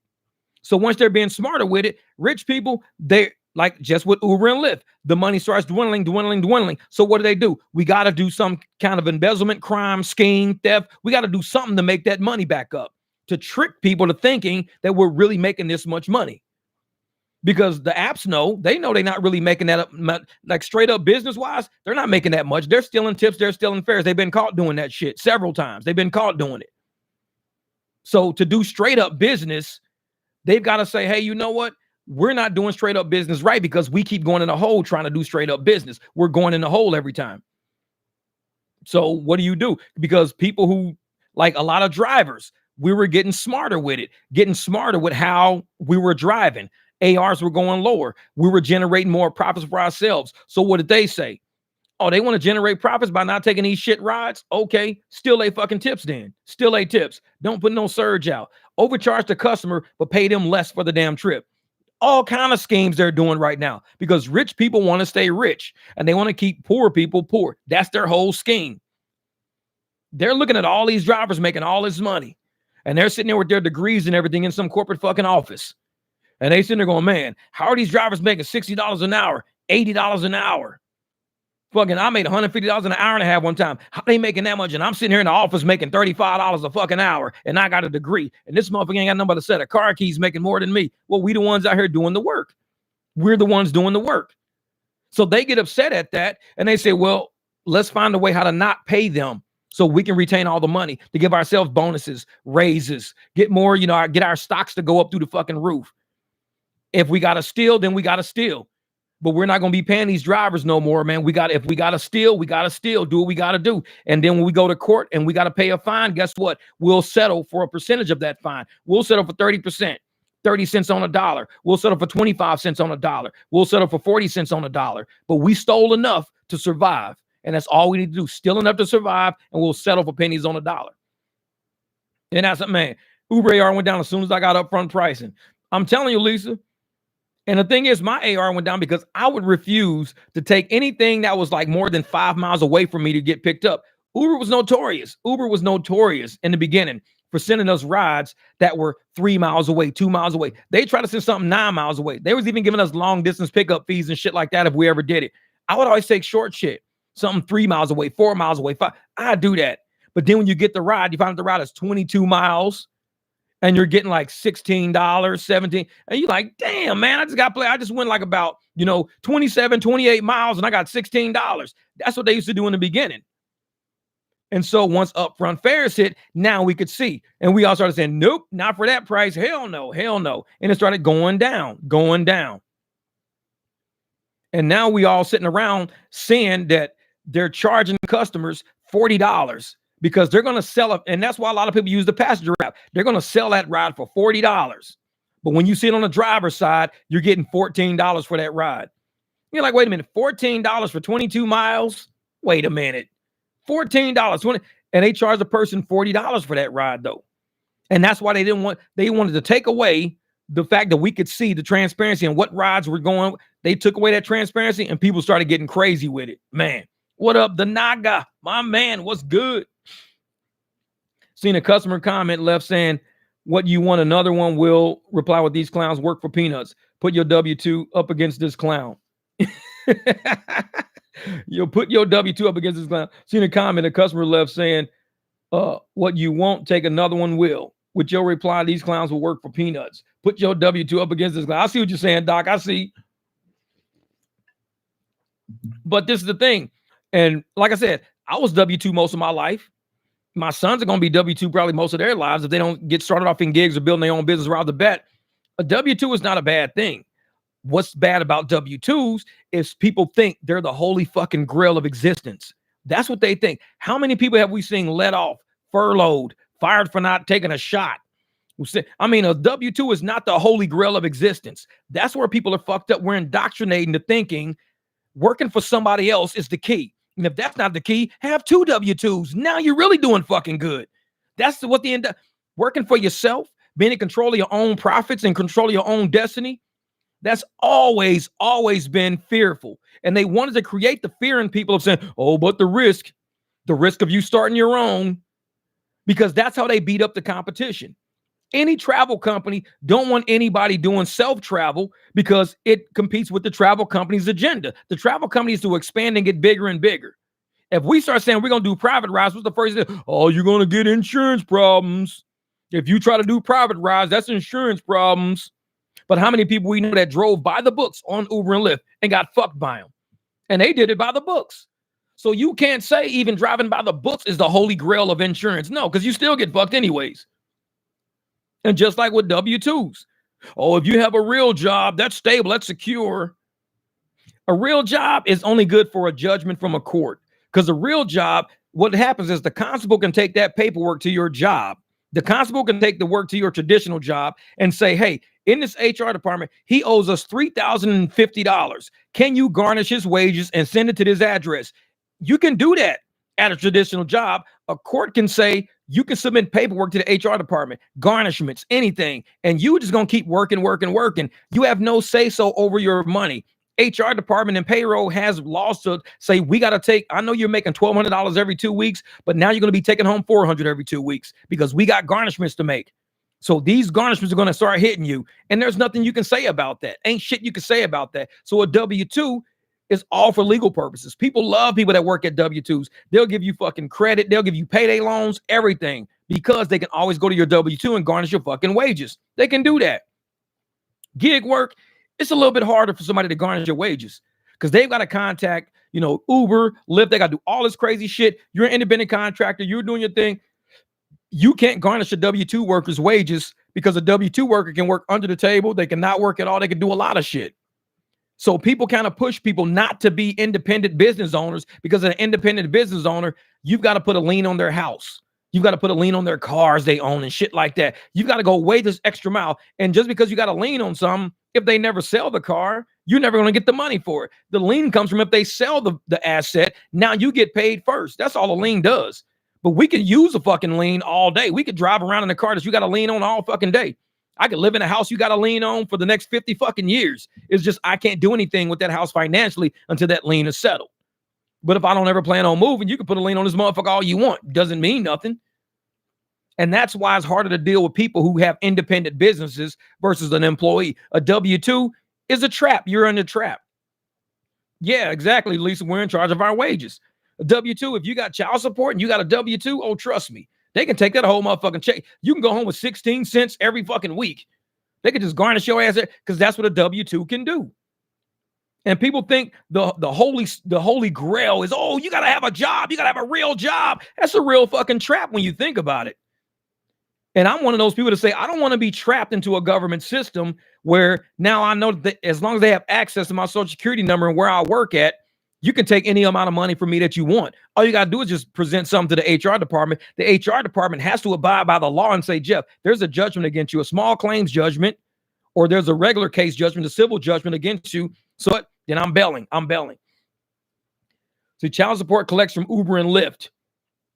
They do. I didn't know if they did or not. But that would be a good thing if they did, because I know a lot of drivers out there that probably try to get under the radar with Uber and Lyft, and they're trying to work under the table. I mean, the fact that people have to be chased down for child support cracks me the fuck up. Even me, like I have full custody of my kid. He lives with his mom now. I still send him money. I still send him clothes and everything because I put him on this planet. People who have to be chased down for child support, that's a whole nother fucking animal right there. That's a whole nother animal. It's like you have to sit down and ask, what the fuck? Why are you being chased down for child support? What is the deal? Like, you know, I understand people go through things and jobs happen and shit happens and stuff like that, but you shouldn't have. And sometimes women are just evil or men are just evil, and they'll take the non-custodial parent to court just to like fuck with them. They'll do that just to fuck with them. But normally, if you've been doing something all along, you won't even go to court. I know a lot of people who have kids and have kids for a long time, and maybe because there's the groups that I was in, and none of us were ever put on child support to the point where we got chased down and garnished and all of that shit. It was never like that. We all just freely paid whatever the court said. Yeah, garnishing child support is actually illegal. I like to see those laws because that shit would help out a lot of fucking people. A lot of people. Juan Vargas feels like Jeff University just get started. Get your popcorn, folks. Everybody's going to be like, I don't got to pay child support, motherfucker. They say that shit's illegal. I ain't saying that. I didn't say that. Like, man. Yeah, and that's the thing. You know, I look at my kids and I tell people all the time, kids don't stay kids forever.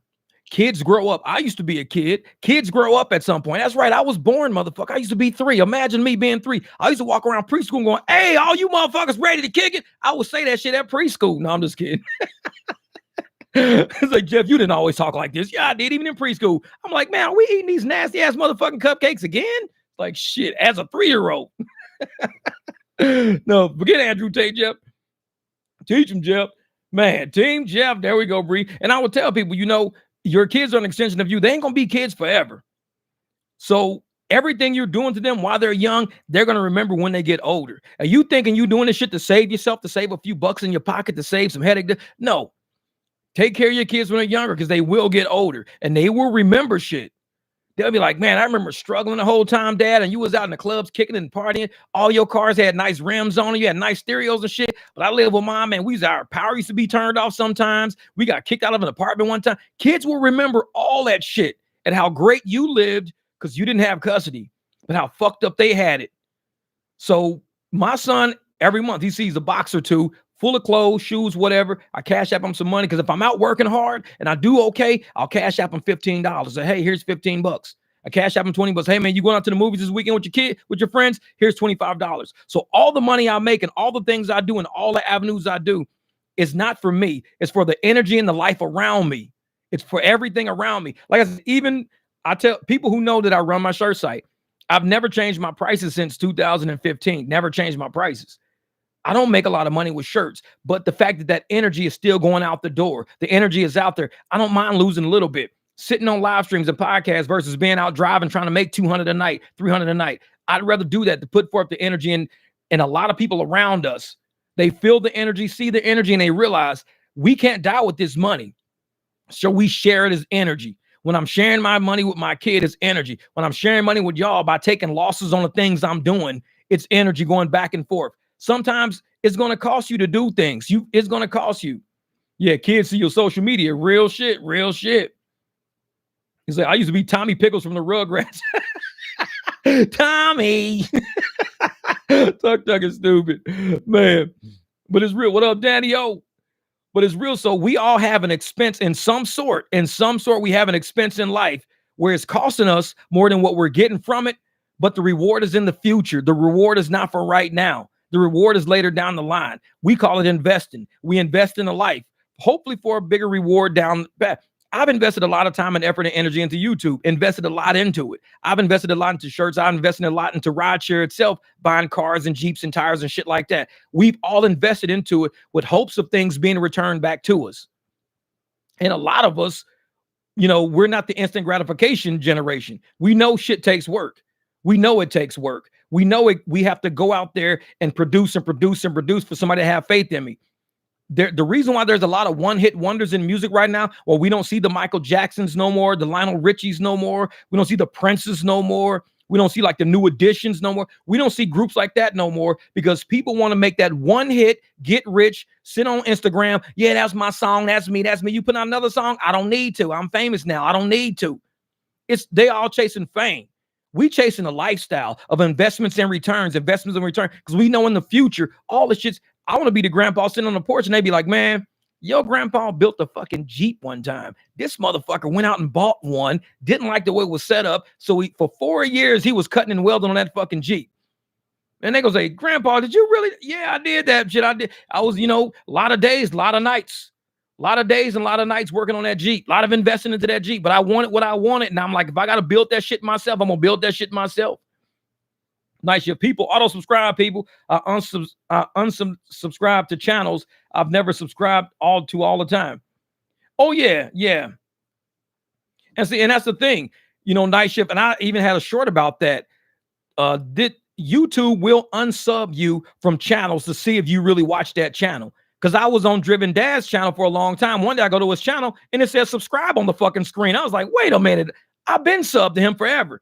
So YouTube will go, and you be wondering why you don't get notifications, why you ain't on that channel. Because YouTube automatically pulls people. Like every day, I'll drop subs and add subs, drop all day long, because YouTube is doing that shit automatically. So it's like, man. Christine's in the building. What's up, lady? Thank you for all you do, Jeff. Want to wish you and all a very Merry Christmas and Happy Holidays. Rock on. Be safe. That's it. The reason is Cardi B one album. I'm telling you right now, a lot of musicians nowadays are these one-hit wonders, and it's like they don't want to chase the industry. They don't want to chase, their talent or their art. They make one hit, and that's it. They'll sit up there and they'll say, you know what? That was my song. I made that song, and that's the only song. I got money from that. I kicked back. I retired off of that. I went out and bought me a Camaro. I put it on 30s. It's like shit like that. Like, okay. And now I sit on YouTube or TikTok all day driving my Camaro on 30s around, playing the same fucking song that got me famous. But it's like we miss people who are willing to invest, work, perfect your craft. And this channel a lot is about perfecting your craft. We talk a lot about, how to use fucking Paw Patrol. Somebody's like, what is Paw Patrol?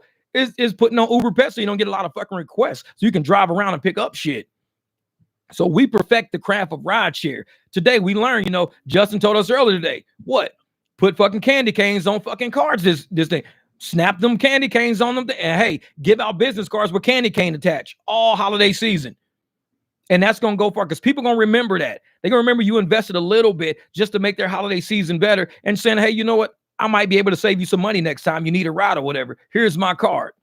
They may use you. They may not. You never know. But you won't know if you never try. So that was a good little hit right there. Candy cane stapled to business cards or taped to them, whatever he said. But it's like, we do it. Christine said, I love Paw Patrol. I'm telling Christine, these are the small things we do to share with each other, how to make more money. So even if I can help you trap, an extra $60 a day, that's $60 a day you wouldn't have trapped. And you do that shit for 5 days. That's an extra $300 a week. What up, Dante? That's an extra $300 a week. And you just trap and surge using Paw Patrol. It's a very clever technique. And it's money in your pocket. And we don't keep it a secret. We don't be, oh, yeah, I got some secrets and some tips and stuff. You got to subscribe to my channel to hear these secret tips and tricks and Patreon. No, fuck all that. No. If you care about families and you care about the drivers out there getting beat down and berated by these apps, we share information. We try to help people out. Even if that shit don't work for me on Friday. If I have a shitty Friday, cool. Somebody's going to have a great Friday. Somebody going to be like, oh, man, my Friday, I just made $350. I'm like, shit, I ended at 116, motherfucker. But it's all of us together fighting and being there for each other. And that's what we trying to do. And it's never about, you know what, I want to do better than everybody else. No, We are a collective, and we have to collectively slowly move that shit back towards drivers getting a higher cut of the fucking money. And if that's helping each other getting a higher cut of that money, like I said, rideshare Lisa, that's what we do. Paw Patrol is the best. We help people keep money. It's like shit. Hey, yeah, Paw Patrol has gotten me so many surges on food delivery orders. Hey, man, I'm telling you, because we already know these apps are not going to pay us straight up. They're not doing straight up business with us. So because they're not doing straight up business, we got to show each other. This is how you get around these little sneaky, shady motherfuckers. And this is how you get some extra money in your pocket. Because at the end of the day, like I said, if you can pick up a $5 surge here, that's $5 extra. If you go get a $10 surge, now you have $15 in surges you wouldn't have had any other way. $8. Now you up to $23 in surges you wouldn't have had any other way. $7. Now you have 30 in surges you wouldn't have had any other way. All from kind of cruising around. Because you know they put those motherfuckers places where you can't get them. Thank you, Justin. I appreciate the super chat, brother. Just say, hey, for the GOAT and some crusty dusties.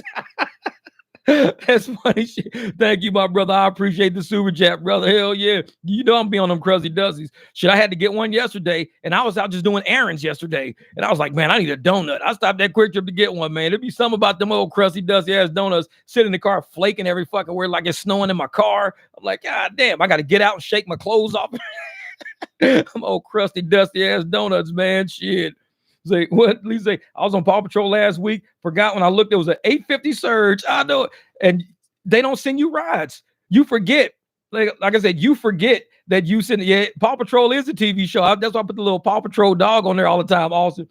But you forget that, you got the phone. They never send you a ride. And you sitting there 9 hours later, and I'm like, I'll turn the phone. Like, holy shit, it was online for like 9 hours. You forget they even have it, man. You gotta get it. You gotta get it. But no, appreciate the super chat, Justin. You my brother, man. You might put some crusty. Hold on, I'm gonna put it right here. Wait a minute. Let me see if I can do this. That's the crusty dusties right there. Oh, that's my brother. We gonna put you as a mod because you've been on here for a while, my man. The crusty dusties, man. But no, since 1 minute, I left for 40 minutes in CS. Yeah. The so-called glazed donuts. Yeah, them Bree, the motherfuckers ain't glazed. That shit's so dry. It's like kindergarten paste. It's like when you had that old dry ass kindergarten paste. That's what they be putting on them donuts. They be saving money. They cutting corners. Because I'm telling you, that shit's Elmer's glue on them fucking donuts. That is not no glaze. Because glaze don't just flake off like that. Glaze used to be like you bite it and the glaze stays with it. You might get some on your mouth a little bit every once in a while. Because that's how glaze is. But this shit drops all in your lap. It'd be like snowing all over your car. I'm like, man, I think these motherfuckers cut corners. They got Elmer's glue. This shit is glue on this fucking donut. But it's a thin film of glue, so it don't make your mouth stick closed. And they probably put sugar in fucking glue, and that shit's fucking flaking everywhere. And you sitting there thinking you eating a fucking glazed donut. You eating Elmer's glue donuts in the fucking car. You go to the back of fucking Quick Trip, you see all these motherfucking boxes of Elmer's glue back there. You be like, what do y'all got all this Elmer's glue back here for? See a dude with a motherfucking paintbrush dipping that shit, fucking rubbing that shit on donuts. It's like, man, you got played. These motherfuckers cutting corners back here, man. He said, start listening to you. I just make my own crusty dusty. Yeah, man. They fucking playing us, dude. I be wondering, why are these donuts so cheap now? The price is going down. They got motherfucker in the back putting fucking Elmer's glue on these motherfuckers. They gonna love this shit.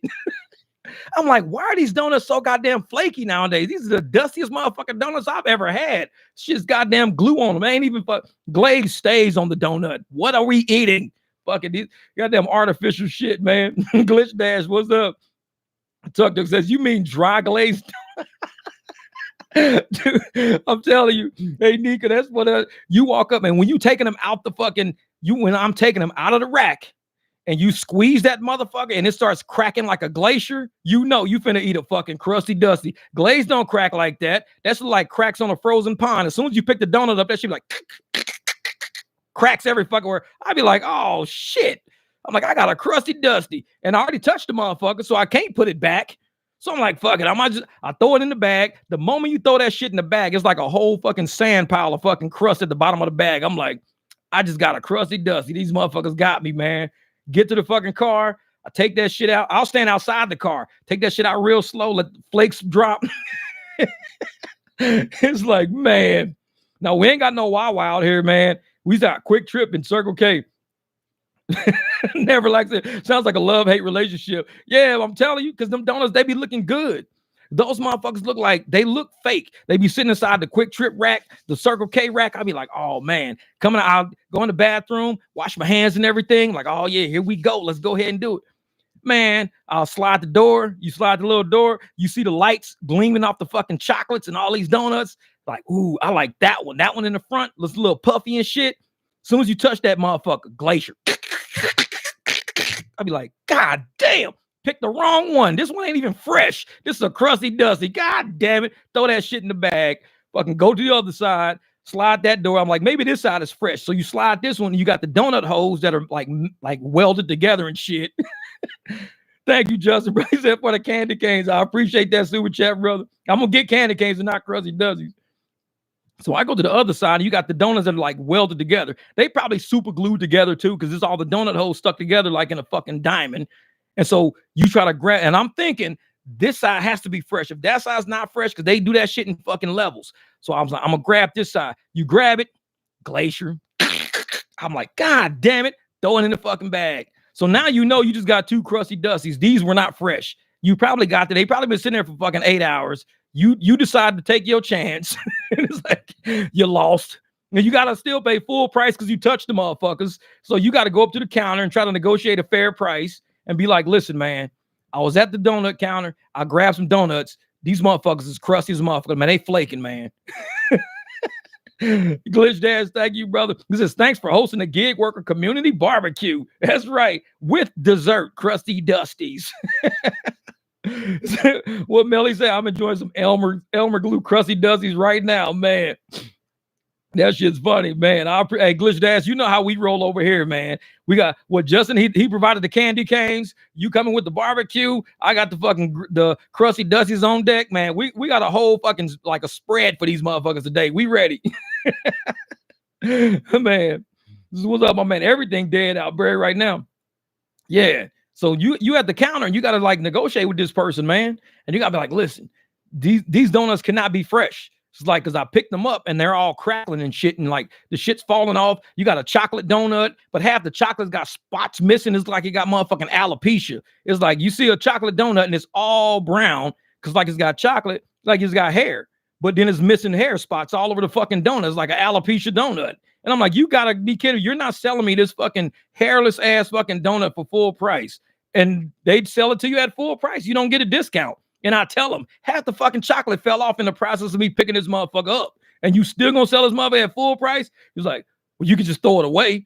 And I'm like, you're kidding me. So you telling me I gotta pay full price or throw it in the trash? That's it. That's my two choices. No discount. No, you ain't got a fucking button up there to say, hey, half price for the alopecia donuts. Nope. Full price. Walk out the door over $3. I'll be mad as a motherfucker. But I gotta eat it though, because I bought it. And I'm like, I gotta act like I enjoy the motherfucker at this point, because I'm gonna be mad. I just wasted like $3.60 on some alopecia Elmer's Glue motherfucking donuts in the parking lot. Bums looking at me laughing and shit. They're like, ha ha ha, you showed up too late. We ate the fresh ones first. Fucking bums.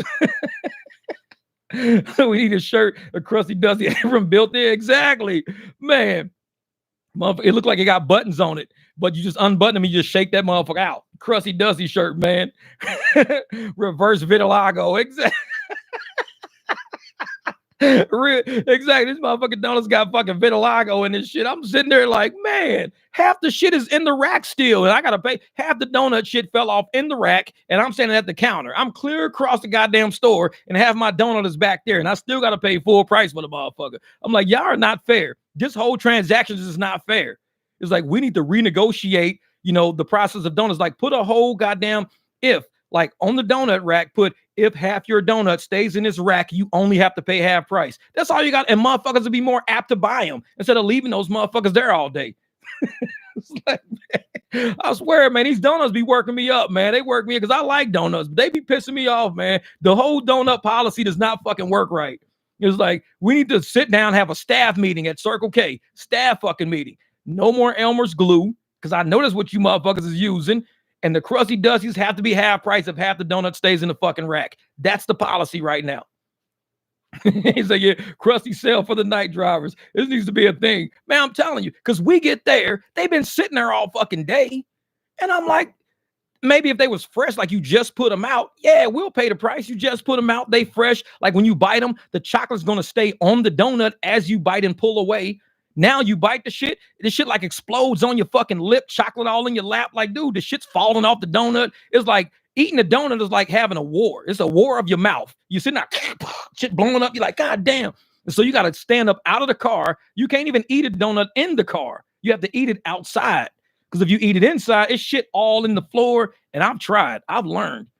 And it's like, I started being a donut connoisseur. Like when I go to the donut rack, the moment you touch it, you will know if it's a crusty dusty or not. You will know. Because if that motherfucker start cracking, the moment you do like this, splits go across the whole motherfucking donut like you a goddamn frozen pond. You like, and you touched it. It's yours now. And sometimes you go to the donut rack, you see a big ass thumbprint or fingerprint in it, and you know they tested that motherfucker first. They'll go to the donut rack, they'll do like this, and that whole fucking donut will split, and they'll leave it in the fucking thing and leave. I'm like, these dirty motherfuckers done pushed the donut in and it cracked the whole donut. So they just left. It was like, you rotten motherfuckers, you touched that shit. You got to buy that. It's like you took a chance. And that's why you need to be careful with how you choose donuts. Like you got to be careful, man. You open the rack. There's top, middle, bottom, and all this. Usually the ones that are visible are the ones that are the oldest ones because they want you to take those motherfuckers first. So you got to kind of look.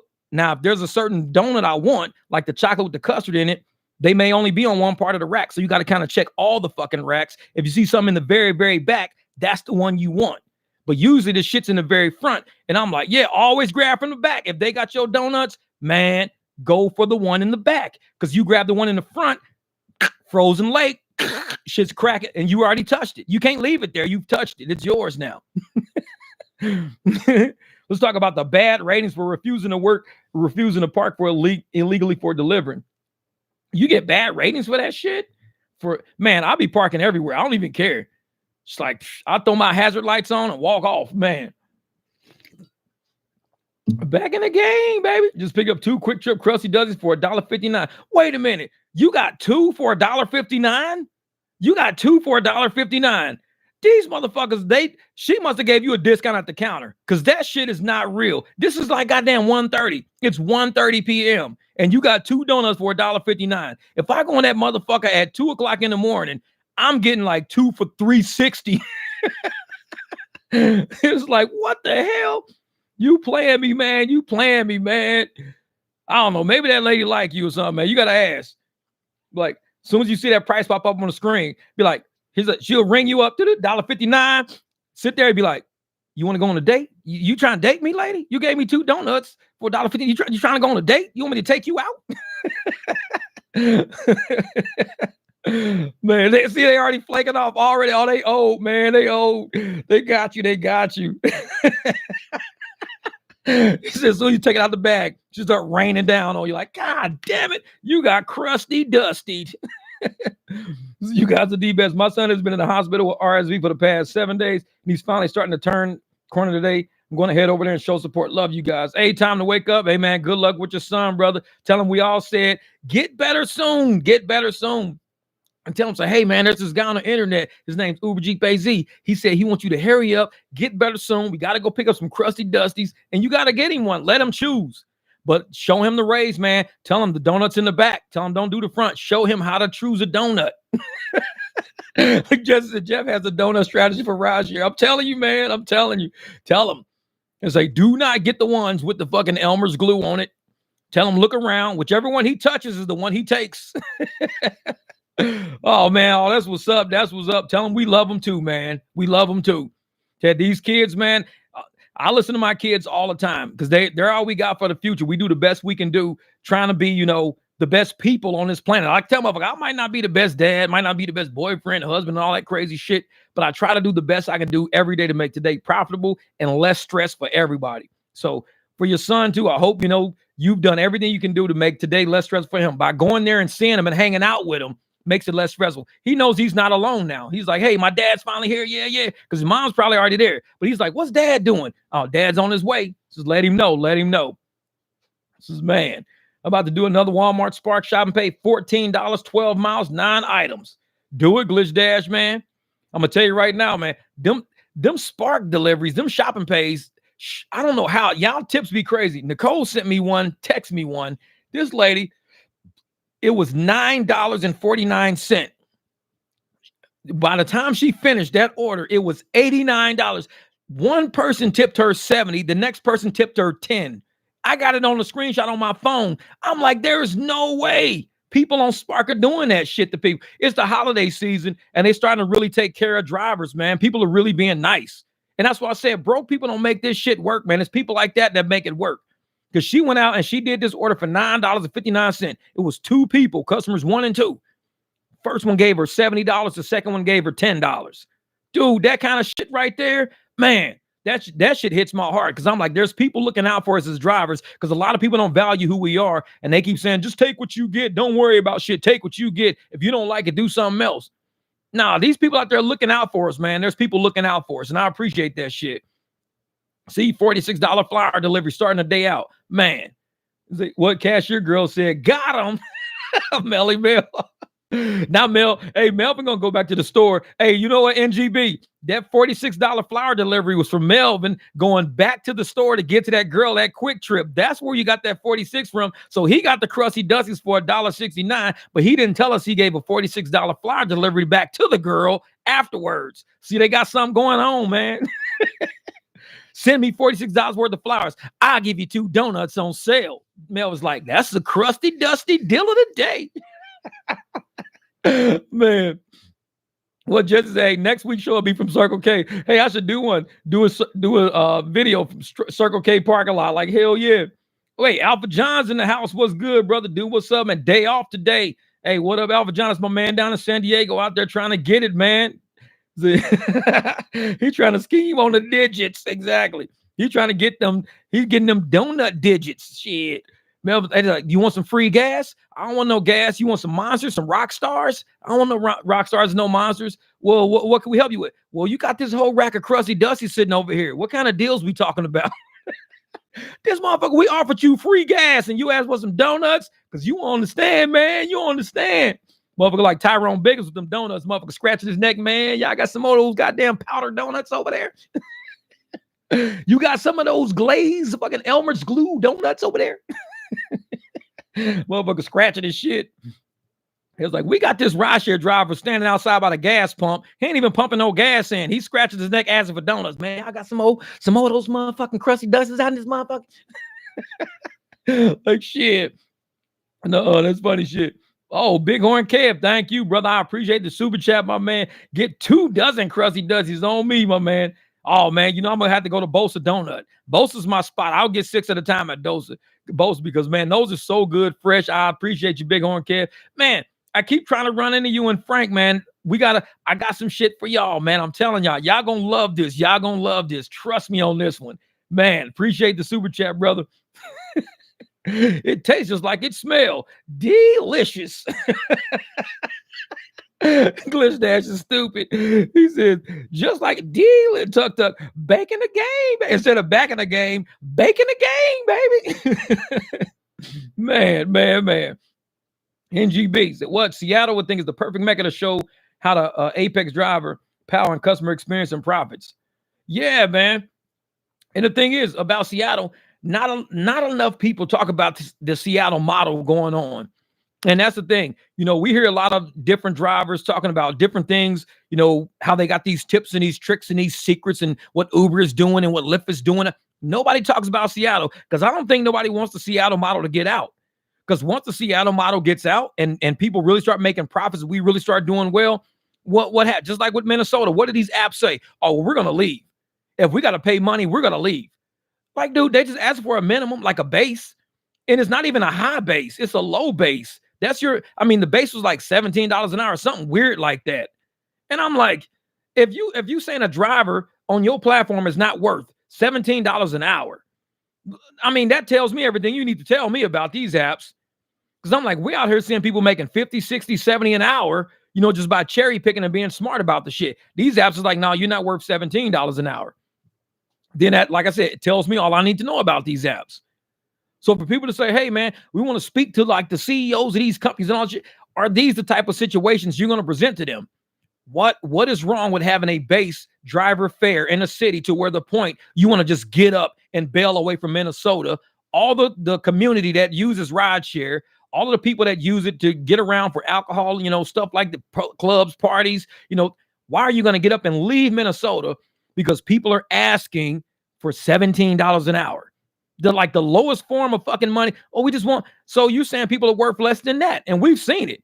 I be showing motherfuckers orders and shit. It'd be like, dude, $3 for 24 minutes. What the fuck? It's like, dude, that's like $6 an hour. But when you put somebody on the hot seat and you ask them about something that's actual, like, hey, actually, why are you upset about $17 an hour to the degree where you ready to just pull the fucking plug? And it's not just Uber, it's Lyft too. Both of these raggedy motherfuckers on the same shit. We just gonna pull the plug on this whole fucking place. And I'm like, well, that's crazy. And you don't even think people are working. And these people are making your app money. They're using their vehicles, their cars, their time, their risk of being hit by anybody or fucking their car up for to me, $17 an hour is way too low. Even $35 an hour would be kind of iffy at some times of the day. But $17 an hour should be cool. If that's all you want, fine. I guess so, motherfucker. I guess so. Because $17 an hour, I guarantee, even driving through neighborhoods and streets and shit like that, you're probably driving anywhere between 25 and 35 miles in an hour. Doing rideshare, you're driving between 25, 35 miles an hour, guaranteed. So $17 an hour is almost 50 cents a mile if you're driving 35 miles. So people are just asking for 50 cents a mile, basically, and they're still saying, oh, that's too much. That's too much.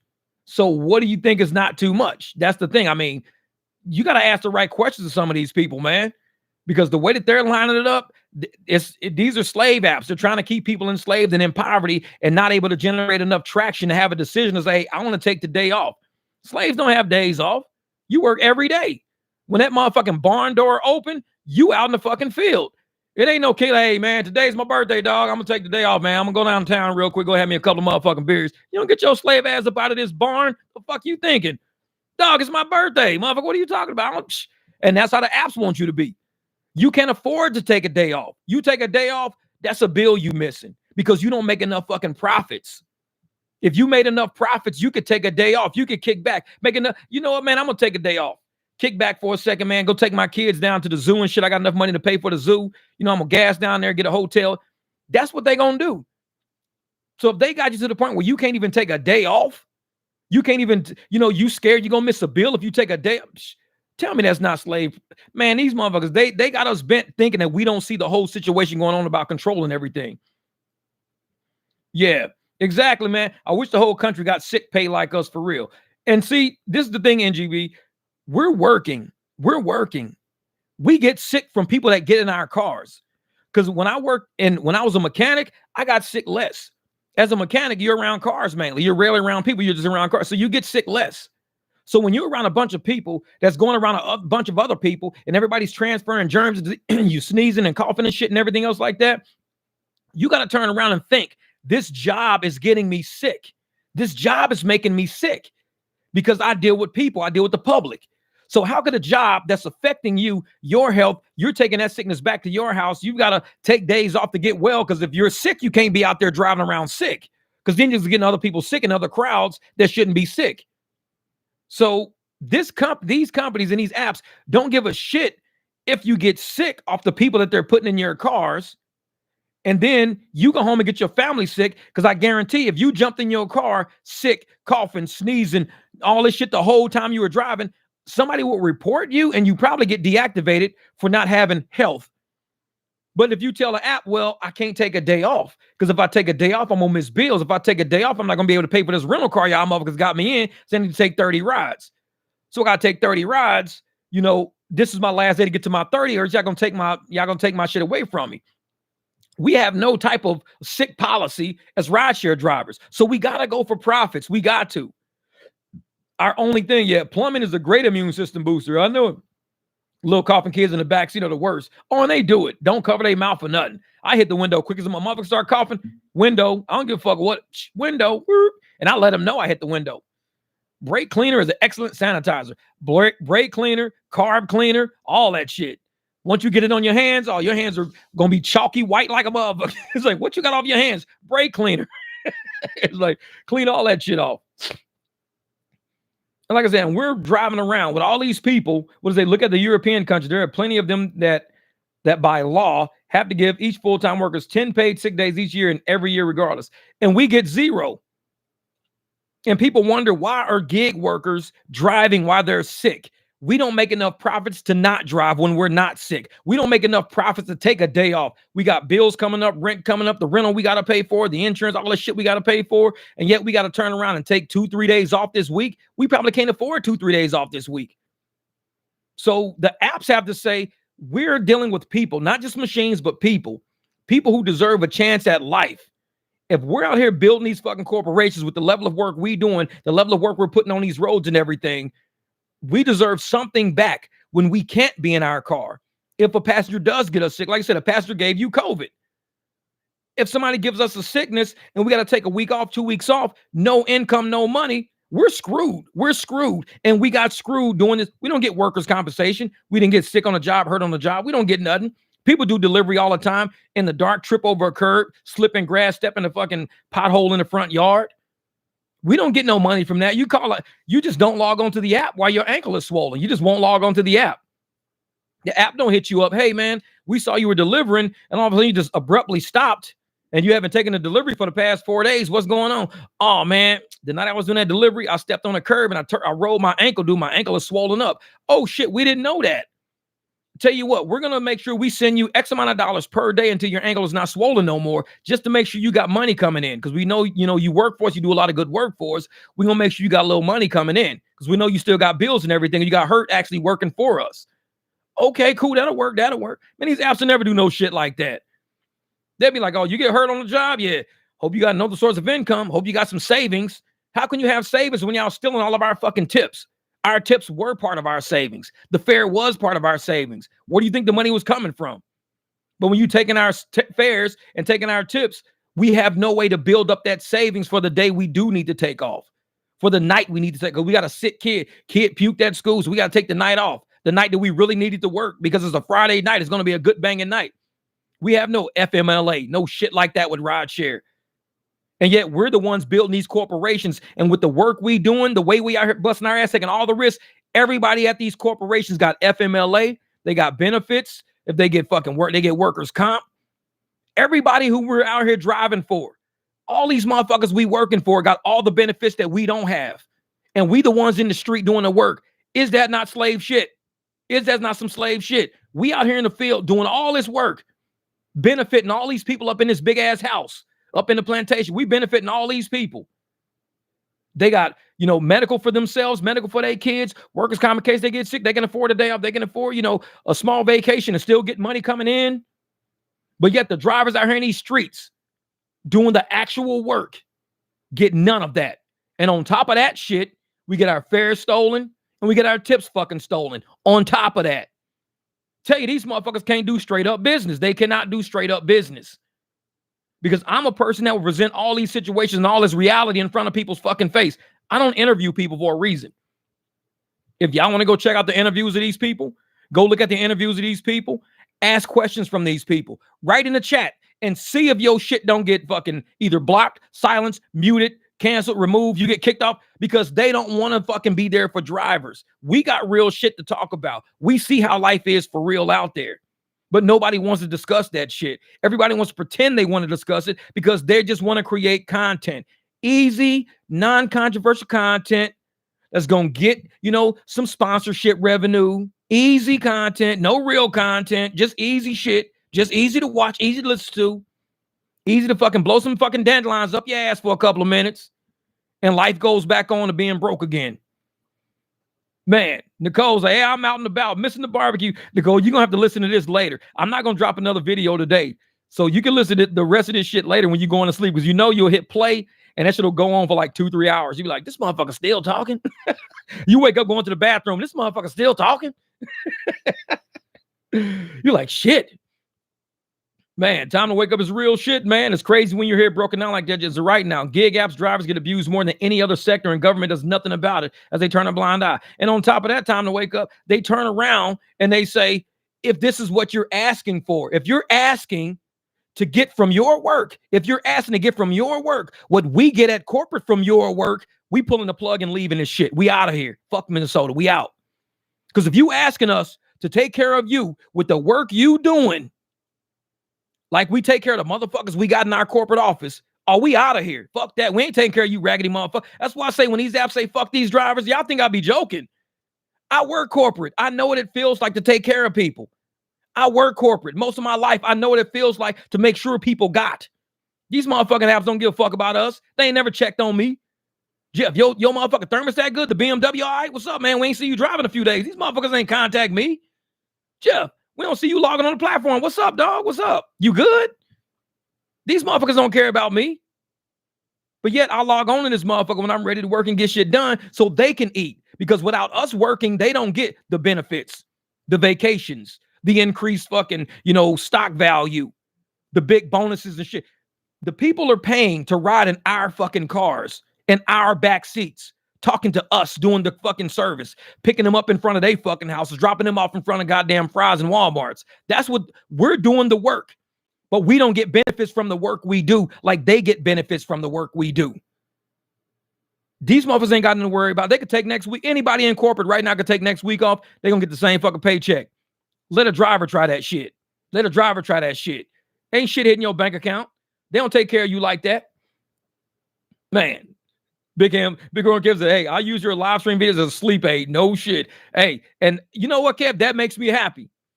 Because I used to play these videos called hacker music. And hacker music would run long. But it would just be music. And sometimes it would be kind of like hype music. But I would play, like right now I got fans going. I got stuff like that. Sometimes I have a TV going. I have it on automatic sleep. So when I fall asleep, the TV turns off by itself. I feel you. That's why a lot of my videos come in handy like that, man. I get it. Sometimes we just need something going on in the background to keep our mind at ease. And that's why some people can sleep in the city, but then when they go out to the country, they can't sleep. It's too quiet in the country. It's dude, it's way too fucking quiet. I can't go to sleep. It's way too fucking quiet. Just play a fucking video. Play something. Say they lobby the government, and that's why drivers need to snatch board seats and own the stock. Real shit, NGB. Real shit.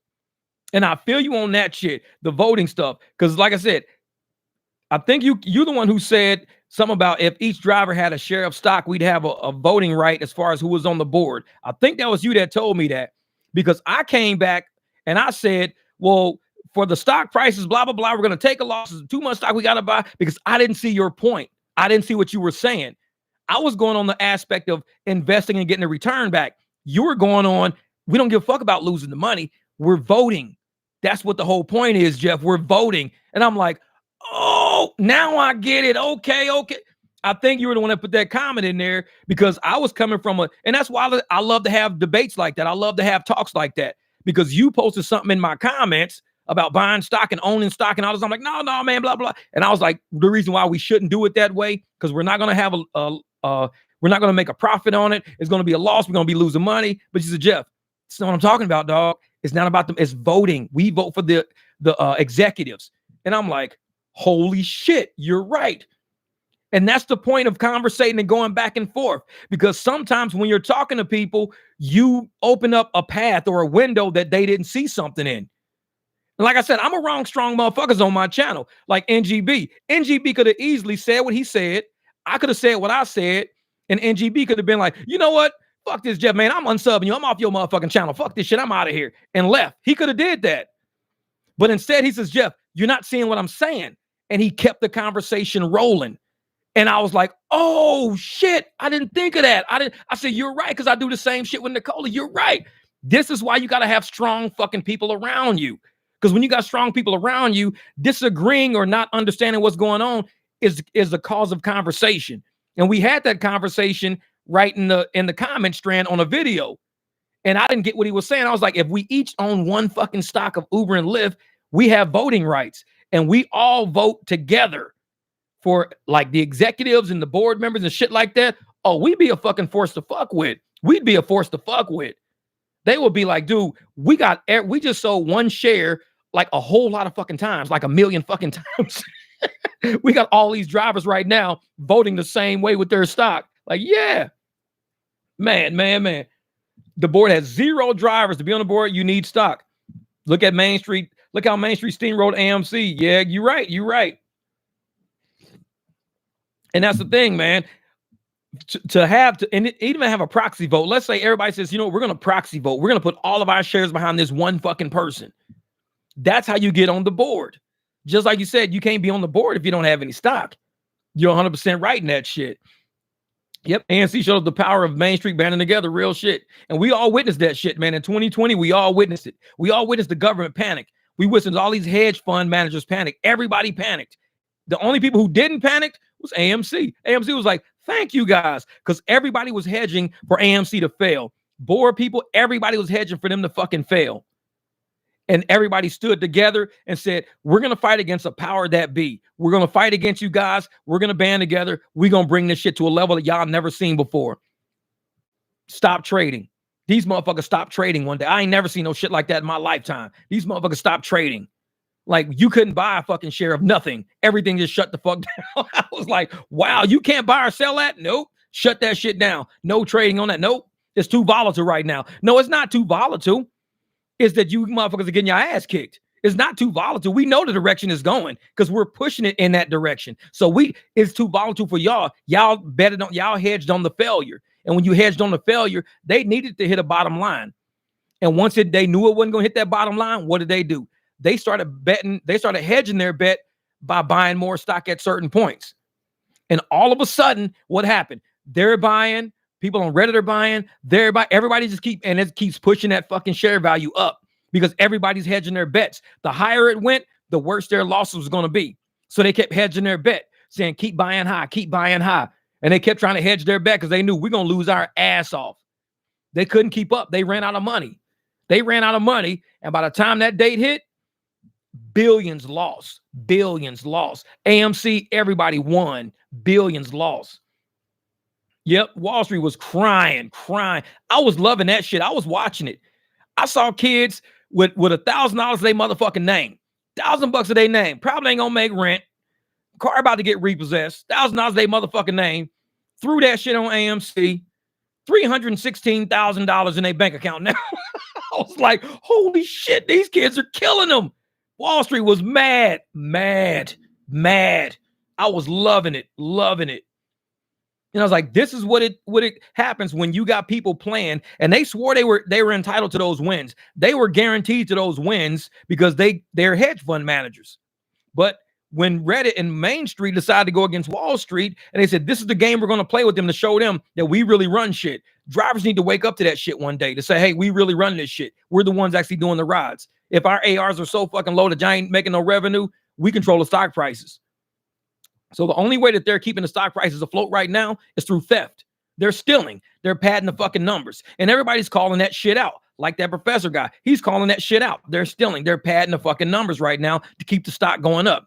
The bottom's going to fall out. And when it does, somebody's going to jail. Just like Milton at Nikola. He's got 11 years in jail right now. He's going to jail for 11 years for Nikola. He was one of the original founders. When you do some shit and you pump stock prices, motherfuckers are going to come for you at some point. Milton thought he was safe. He thought he was safe. He was like, hey, I'm good, man. I got off. I'm this and that. They replaced the board member. They got all new board members at Nikola. But they still said, but you were the original one that fucking lied and fucked up. Dara, I don't know, that motherfucker might be looking at some prison sentences. If this shit is exactly what we all say it is, he might be looking at prison sentences because that's the same shit that happened to Milton over at Nikola.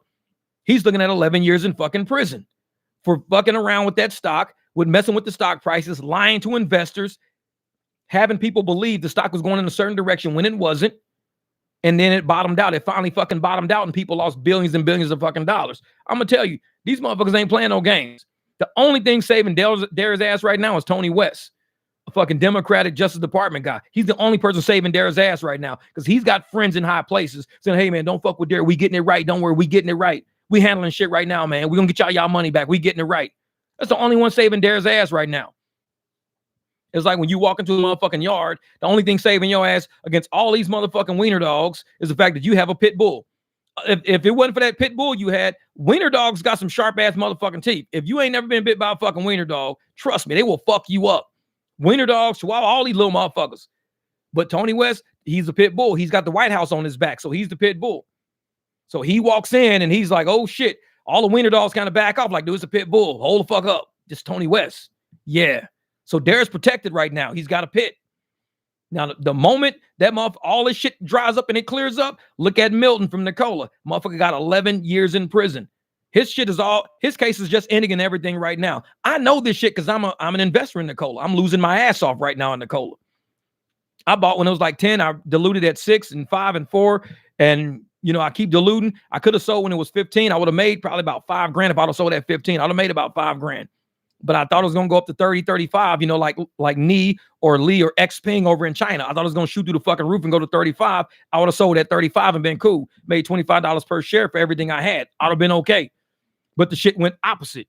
Motherfuckers, it's a gamble. It's a gamble. You see all those winter dogs plan on go out the winter when they see that pit. I know it. Yeah, bro, Darren went to prison. That would just butter my biscuit, man. Hey, look at Milton. Everybody thought Milton was invincible. They were like, man, this dude from Nicola, man, he's the greatest. He started a hydrogen-based company. He's this and he's buying all these companies up and all. 11 years. 11 years. He was the founder of that shit. 11 years. It's only a matter of time. You get the right motherfuckers in the right places. Tony West ain't going to be able to save their ass.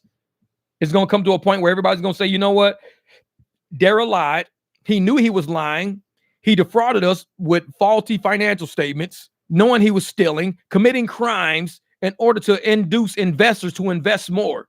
You can't commit crimes. That's called fraud in the inducement. If you look up fraud in the inducement, it is an actual legal term where you're doing things purposely, intentionally to induce someone to do something legally for you. Your fraud your crime is doing the fraud. They did something legal. So even though they invested in you legally and gave you legal money and all this, they're not included in it. You fraudulently told them, hey, this is good, this is safe, this is cool. Fraud in the inducement. So all of these people are going to be induced to invest into these companies that are stealing tips, stealing fares, being busted for shit left and right, enslaving fucking drivers, using fucking YouTube channels to shield to other fucking people like this shit ain't really going on. You can say whatever you want to say. We had fucking Steve Colbert. We had all these motherfuckers, CNN, everybody else saying, go get the shot. It's 100% safe and effective. You don't see none of these people now. You see none of them now. Not a single one of these motherfuckers now out there preaching that propaganda that they were pumping into everybody's fucking head. We had mainstream media. We had YouTubers. We had podcasters. We had motherfucking night news anchors and shit. Everybody, go do this. Safe and effective. If you don't, you're dangerous. You're an idiot. You're stupid. You're selfish. Where the fuck they at now? Ain't none of them around now. None of them. All it takes is a propaganda to fucking be exposed. And when people find out what really is going on and what's really going, you know what? Heads are going to fucking roll. Because you look now at all the lawsuits going on for people who were injured by listening to all these fucking people.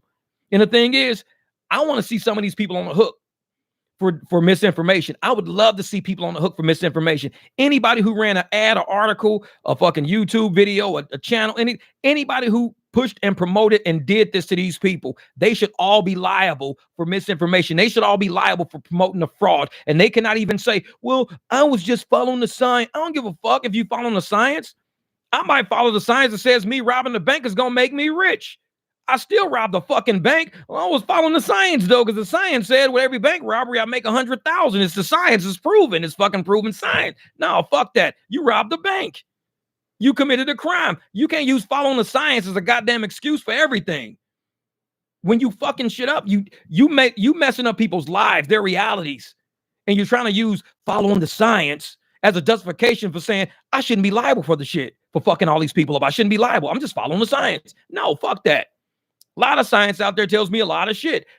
Common sense, your own intuition, what's really going on, not rhetoric, but what's really going on. And once that starts happening, that's when you can say, I need to make a decision. I got a decision I need to make. And a lot of us did that shit. Look at it. Except that I actually thought about investing in these apps, but didn't feel comfortable making blood money off the drivers. I like 4D chess angle though. Yeah. Yep. So I'm telling you, man, it's get everybody about one fucking share. One share equals one vote. Proxy they fucking ass to death. Hey, for the longest, Uber was the only free cash flow positive because of the stock compensation of corporate. You strip that out of the profits is dicey. Yeah.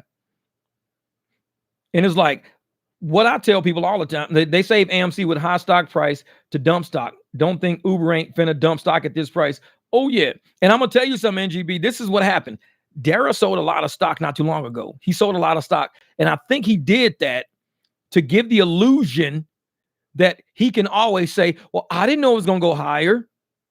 See, he already sold a bunch of stock. Because if you're at the company, you're going to be at the company. You have faith in what you're doing and you believe in what you're doing. You know the scam in what you're doing is going to fucking work. What do? You hold all your fucking stock. You hold it all because you know it's going to work. You know it's going to work, but you can't tell everybody you know the scam is going to work. So what do? Oh, I thought we were at our peak back then, so I sold some. I thought we were at the peak, so I got rid of some. I swore we were maxing out. I had no idea it was going to be this wonderful. I had no idea we was going to be stealing so much money and get away with it for so fucking long. I had no idea. Otherwise, I would have sold all my stock. No, motherfucker, you knew. You knew. So you hold on to the stock and you wait till it gets high as a motherfucker and you dump that shit. And he can always come back and say, I never knew it was going to go that high because y'all saw I sold some stock in the fall of 2023. That's when I sold my stock because I didn't know it was going to ever go this high. I didn't know. Just like with David Risher. What did he do? He bought a ton of fucking stock. Bought a ton of that shit. Oh, everybody's going to be okay. Let's buy a ton of stock. Let's all buy a ton of stock. Tell us the truth, though. Are you guys stealing tips and fares? You guys, bamboozling and swindling fucking drivers? Ask us. Because if you ask us, we're going to say, let us show you what the passengers are paying, and let us show you what we're making, and let us show you the tips that are never fucking making it to us. And like I said, I even got something on my phone where Uber, because I contacted Uber about it, because it was pissing me off. I think I put in the video. I'm not 100% sure. But Uber said that in 19 days, you can't review a fare after 19 days. So, no, I think it was after 10 days. It was after 10 days. You can't review a fare after 10 days. So if you can't review a fare after 10 days, you only have a week and a half to review a fare. Only a week and a half. That's it. But we're getting tips 19 days later. $1 tip shows up 19 days later. I try to review that tip to make sure they said you can't review it. You get what you get and you can't review it because you only have 10 days to review that fare. So you got 30 days, up to 30 days to hold our tips. You have up to 30 days. And they even say that shit. Riders have up to 30 days to hold your tips. So if they got up to 30 days to hold my tip, I only have 10 days from the ride ended to review that whole fare. So after 10 days, your ass out. Motherfucking tip you $50. They can give you $1. You can't review it. They can tip you $20, give you $2. You can't review it because it's past that 10-day window, but they have 30 days to review. 30 days to tip you. 30 days to tip you. So I'm like, something just seems wrong with that shit. Yeah, William, what up, real? Something's really wrong with that. Because if they have 30 days to tip me, I should be able to have 30 days to review a fare.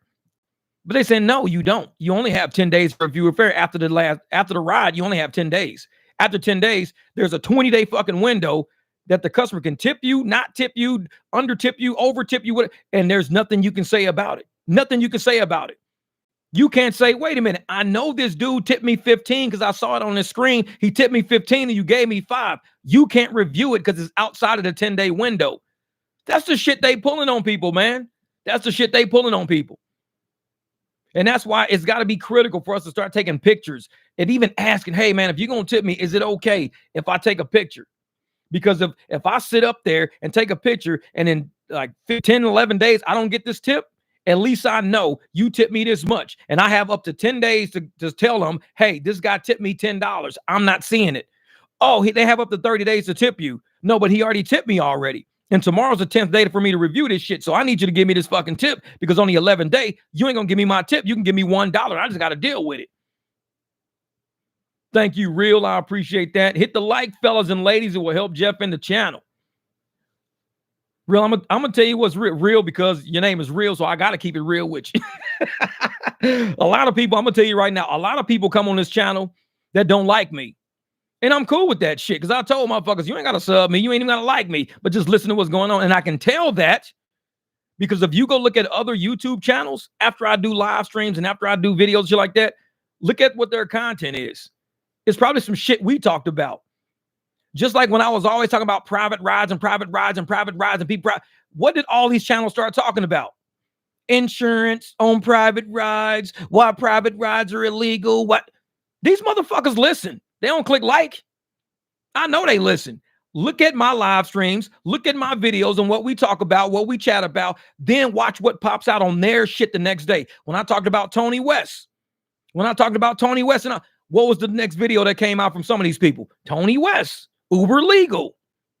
These motherfuckers listen. They don't click like. Like I said, I don't give a fuck. I'm sharp. I'm very sharp. I'm aware of my surroundings. I see videos popping up on my shit. I listen. I know what these motherfuckers talk about. When I talk about energy, when I talk about being passionate, when I talk about sticking out for drivers and standing on the side of the drivers, what videos do you see popping out? People talking about energy, emotion, triggering. People talk about that shit on their videos. Trust me, motherfuckers listen to this channel. They don't got to click like. They ain't got to click like. Because I know what the fuck they talking about and where they got it from. I keep it 100. I keep it 100. Because I got the news from you about the professor. Yeah. Like I said, a lot of people, man, like I said, to me, it's about the rideshare community being allowed to be in a community that has a voice. Y'all don't got to sit and watch us. Ain't none of us in rideshare, none of us who has the motherfucking rideshare channels, the most intelligent motherfuckers up here. Guaranteed.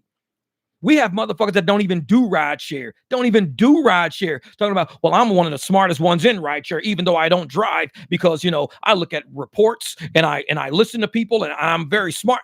Man, get the fuck out of my face. That's like listening to somebody say, they know more about basketball, but these motherfuckers ain't never played basketball. I know more about basketball and how you should do it. Man, get the fuck out of here. I'm gonna listen to somebody that actually plays the game because the game changes. Steph Curry's now running the game now. This ain't Michael Jordan era. This ain't Shaquille O'Neal era. This is Steph Curry's era right now. So the game has changed. The game is a little different. So it's like, I'm one of those people. I pay attention to what's going on around me. In a lot of channels, like I said, the content, I remember at one point I was talking shit about DoorDash all the time because I like DoorDash content is dried up because I would sit there and I would listen to DoorDash creators and it was like everything one channel talked about that day, every channel talked about that day. They were like carbon copies of each other. Nobody was real. It was all like fucking watching the same TV show over and over again, just with different characters on it. But you watching the exact same fucking show. It's like, okay, so all the DoorDash people talk about the same shit every day. If you watch one video, you've seen them all. So when I did my channel, I right off the bat said, I'm not going to carbon copy no fucking body. Fuck that. If I talk about something, it's from my soul. It's no script. You don't catch me on somebody's YouTube channel writing down notes and shit. Oh, we're going to talk about this on our next. Oh, private rides and insurance. Oh, we're going to talk about this then. We're going to let these motherfuckers know. Private rides and insurance. We don't got to come like this. Like, no, I don't got to do like that. Like I said, I don't have to sit up there and look at the likes on my channel to see who's watching it and stuff like that. You know who's watching it by being a member of the fucking rideshare community and listening. Guaranteed, you watch one of my videos within a day or two, you're going to see that shit on somebody else's fucking channel. I guarantee it. And it's just how it works. It just works like that. The Joker era, exactly. Dara era, shit. There's an old saying in the trades: those who know do, those who don't teach. Real shit, Seth. Motherfuckers be like, why don't you just go be a teacher? Yeah, go be a teacher. And I tell you, motherfuckers, hey, ain't no teachers over here, man. That voice, Jeff Stein. Hey, I'll be on it. Those are my character voices. I'm telling you, they be in all my videos all the fucking time. Like shit. Like, go be a fucking teacher, you motherfucker. Like, okay. You don't know what you're doing. Fine. And that's exactly what it is. If you knew what you was doing, you'd go do it. You do it. And you show people how it's done from you doing it. If you don't, what do? You just talk about it. You teach. You just talk about it. CPAs and real accountants who are actual accountants out there, fucking auditing casinos and other businesses, they're really out there doing it. They're doing it, but they can also show you how to do it because they're doing it. Then you got those who just failed at it. So they say, I'm just going to be a teacher. I'm just going to tell people how to do it. I'm like, no, I think I'm going to need to be in these streets because if I'm in these streets, I'm going to make this money. And as I'm making the money, whether I lose or, as I win or lose, I can at least show people this is what I did. This is what fucked up. This is what worked. This little plan I had right here just fucking completely collapsed, but this is how I came back. I mean, that's rideshare for you. You could be up by 3 points. You could be down by 10, But then you're winning by 1, then you're down by 40, you're up by 10. That's rideshare every night. Look at Mark Yells at Jeff. Stand up is calling you. I don't know. Hey, I'll be on stage cracking up with every fucking body. They be like, man, this dude sit up there laughing the whole fucking night because people be cracking me up, man. Yep. The research is trending topics and talk about whatever the algorithm is going to favor. Yeah, Zick. And that's the thing. A lot of my videos don't really do as well, especially in the rideshare community. For one, because I keep it 100. I don't, blow dandelions up people's ass. I keep it real with motherfuckers. A lot of people don't want to hear the reality. They don't even during, the pandemic times, early 2020, people didn't want to hear reality. So anytime somebody try to keep it real and be like, hey man, why don't y'all just use common sense? Why don't y'all think this and think this and think this and think this? What did these people do? They got mad and they shut it down because it was too real. The shit was too real. Shut it down, man. You being too real. You being too straight up. You're not letting us be scared, man. We need to go fucking get masks. What are you doing? I'm buying me a whole pack of N95s. I'm like, dude, that shit don't work, dog. Trust me on that shit. You gotta get sick first. And then once you get sick, you're gonna build up immunity. No, man, if you get sick, you're gonna die. I'm like, how is it that if you get sick, you're gonna die? But yet they're saying everybody's asymptomatic and everybody's sick already. Shouldn't you be seeing a lot of dead bodies laying around? Is this shit not making sense to you? If everybody's asymptomatically sick and you saying if we all get sick, we're going to die, why aren't we all fucking dead if we're all asymptomatically sick? Does this shit make sense to you? We're all sick according to them. It's highly contagious. We're all sick, but we're not dying. Ding, ding, ding. The motherfucker bell come on yet? So if you're sick and you build up an immunity to it, you generate this thing called natural immunity. No, motherfucker, there's no such thing as natural immunity. There's no such, this is COVID. This is not, you can't have natural immunity to this. You've got to get the shot. That's the only way. That's the only way, the shot. And it's like, wait a minute. You're saying that the shot is the only way, but yet a lot of us have already had it. It's been over a year. We've all had it already. We're all still alive. We're still walking around. We're not getting sick again. We're not dying. But you're saying the shot is the only way we're going to be alive. Then how the fuck am I sitting here? I mean, your logic doesn't make sense. Oh, you're dangerous. That's why you're just dangerous. You're a conspiracy theorist. You're misinformation. And now in 2023, everybody's like, yeah, it was a bunch of bullshit, actually. Even the CDC and all these people saying, you know what? The best thing to do is to allow yourself to get sick and generate a natural immunity because that's stronger than. I'm like, didn't we say that shit from the get-go? CDC. Well, if you do get, it's going to be very mild. It's not going to be deadly. They said that in 2023. Catching it is going to be generally mild to no symptoms, little. And I'm sitting here like, yeah, exactly, Nicole, exactly. But see, that's what I'm saying. I talk about that because it's the most realist thing I could think about with indoctrination. The most realist thing I could think about with people who don't use their brains. It's to go through that 2 years of life when people were so out of their motherfucking minds that they didn't even see reality. And so here we are talking about the reality in rideshare, all the shit we going through in rideshare and gig work and everything else. And now we finally got people waking up to it, saying, holy shit, they're stealing our tips. I was saying that shit over 2 years ago, they stealing our tips. Holy shit, they're stealing our fares. We've been saying that. Everything that's coming out right now is like people are finally waking up. And because, Forbes wrote an article on it all. Yep. And so for people to now wake up and say, oh shit, rideshare is blah, blah, blah, blah. I'm like, dude, see, people don't listen to the smaller channels that already have the information out there. But like Zick said, the research is trending topics.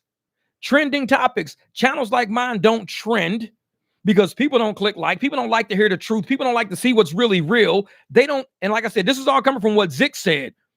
People don't like talking about that. So those topics are not going to trend. So any truth is not going to trend. The narrative trends. The truth don't trend. So if you can push a fucking narrative, not the truth, you're going to trend shit that don't make sense. And then when the truth comes out, everybody wants to talk about the fucking truth. Truth could have trended a long time ago. The truth could have trended a long time ago, and we probably wouldn't be in a situation we are because we would have been more proactive about it versus reactive. The proactive of AR doesn't matter. That was proactive for me. I told motherfuckers a long time ago, don't worry about your AR. Trust me, just go for profits. Oh, you're going to get deactivated. You're going to get deactivated. You're going to get that all the fucking time. Like I said, we've been talking about this shit, but the truth never gets trapped into the algorithm to go viral to the level of people talking about it back then. Back then, it's squashed. It wasn't discussed. They were talking about everything under the sun other than the shit we were talking about on this channel. Now, everything on this channel, everybody's talking about now. Trust me. Trust me. If you don't believe me, go look at any of my old fucking videos. You'd be like, damn, Jeff, this video only got like 1,800, views on it. This is all the shit people talking about today. I'm like, slow, short bus, slow thinkers, man, short bus. Damn, Jeff, this video only got 932 views on it. This is the shit they talking about today. Short bus. Trust me. If people were more proactive, we wouldn't be in a situation we're in right. A lot of people wouldn't be in a situation they're in right now if we were more proactive. But people didn't want to be proactive back then. Like I said, that's why I talk about COVID a lot. Because if people were more proactive in the beginning, all the bullshit wouldn't have happened. People panicked, freaked the fuck out, was doing unlandish, crazy shit, shutting businesses, shutting doors, making everybody stay home, everybody work remote. Today, somebody was telling me, Jeff, does it seem like there's more cars on the road now than it was last year? I said, yes, because people are done with remote working. For the past 2 or 3 years, everybody's been remote working. So now there's more cars on the road because people are now being forced back to the fucking office now. That's why you send more cars on the road. There were cars on the road before COVID. Then all of a sudden, there were no cars on the road except us. Everybody started remote working for the past 2 or 3 fucking years. Offices are now like, we're not being that productive. People are sitting at home fucking eating goddamn oatmeal, playing with their fucking cats and shit. They're not even working. So everybody's got to come back to the office. Now the roads are being clogged again. That's why somebody made that comment.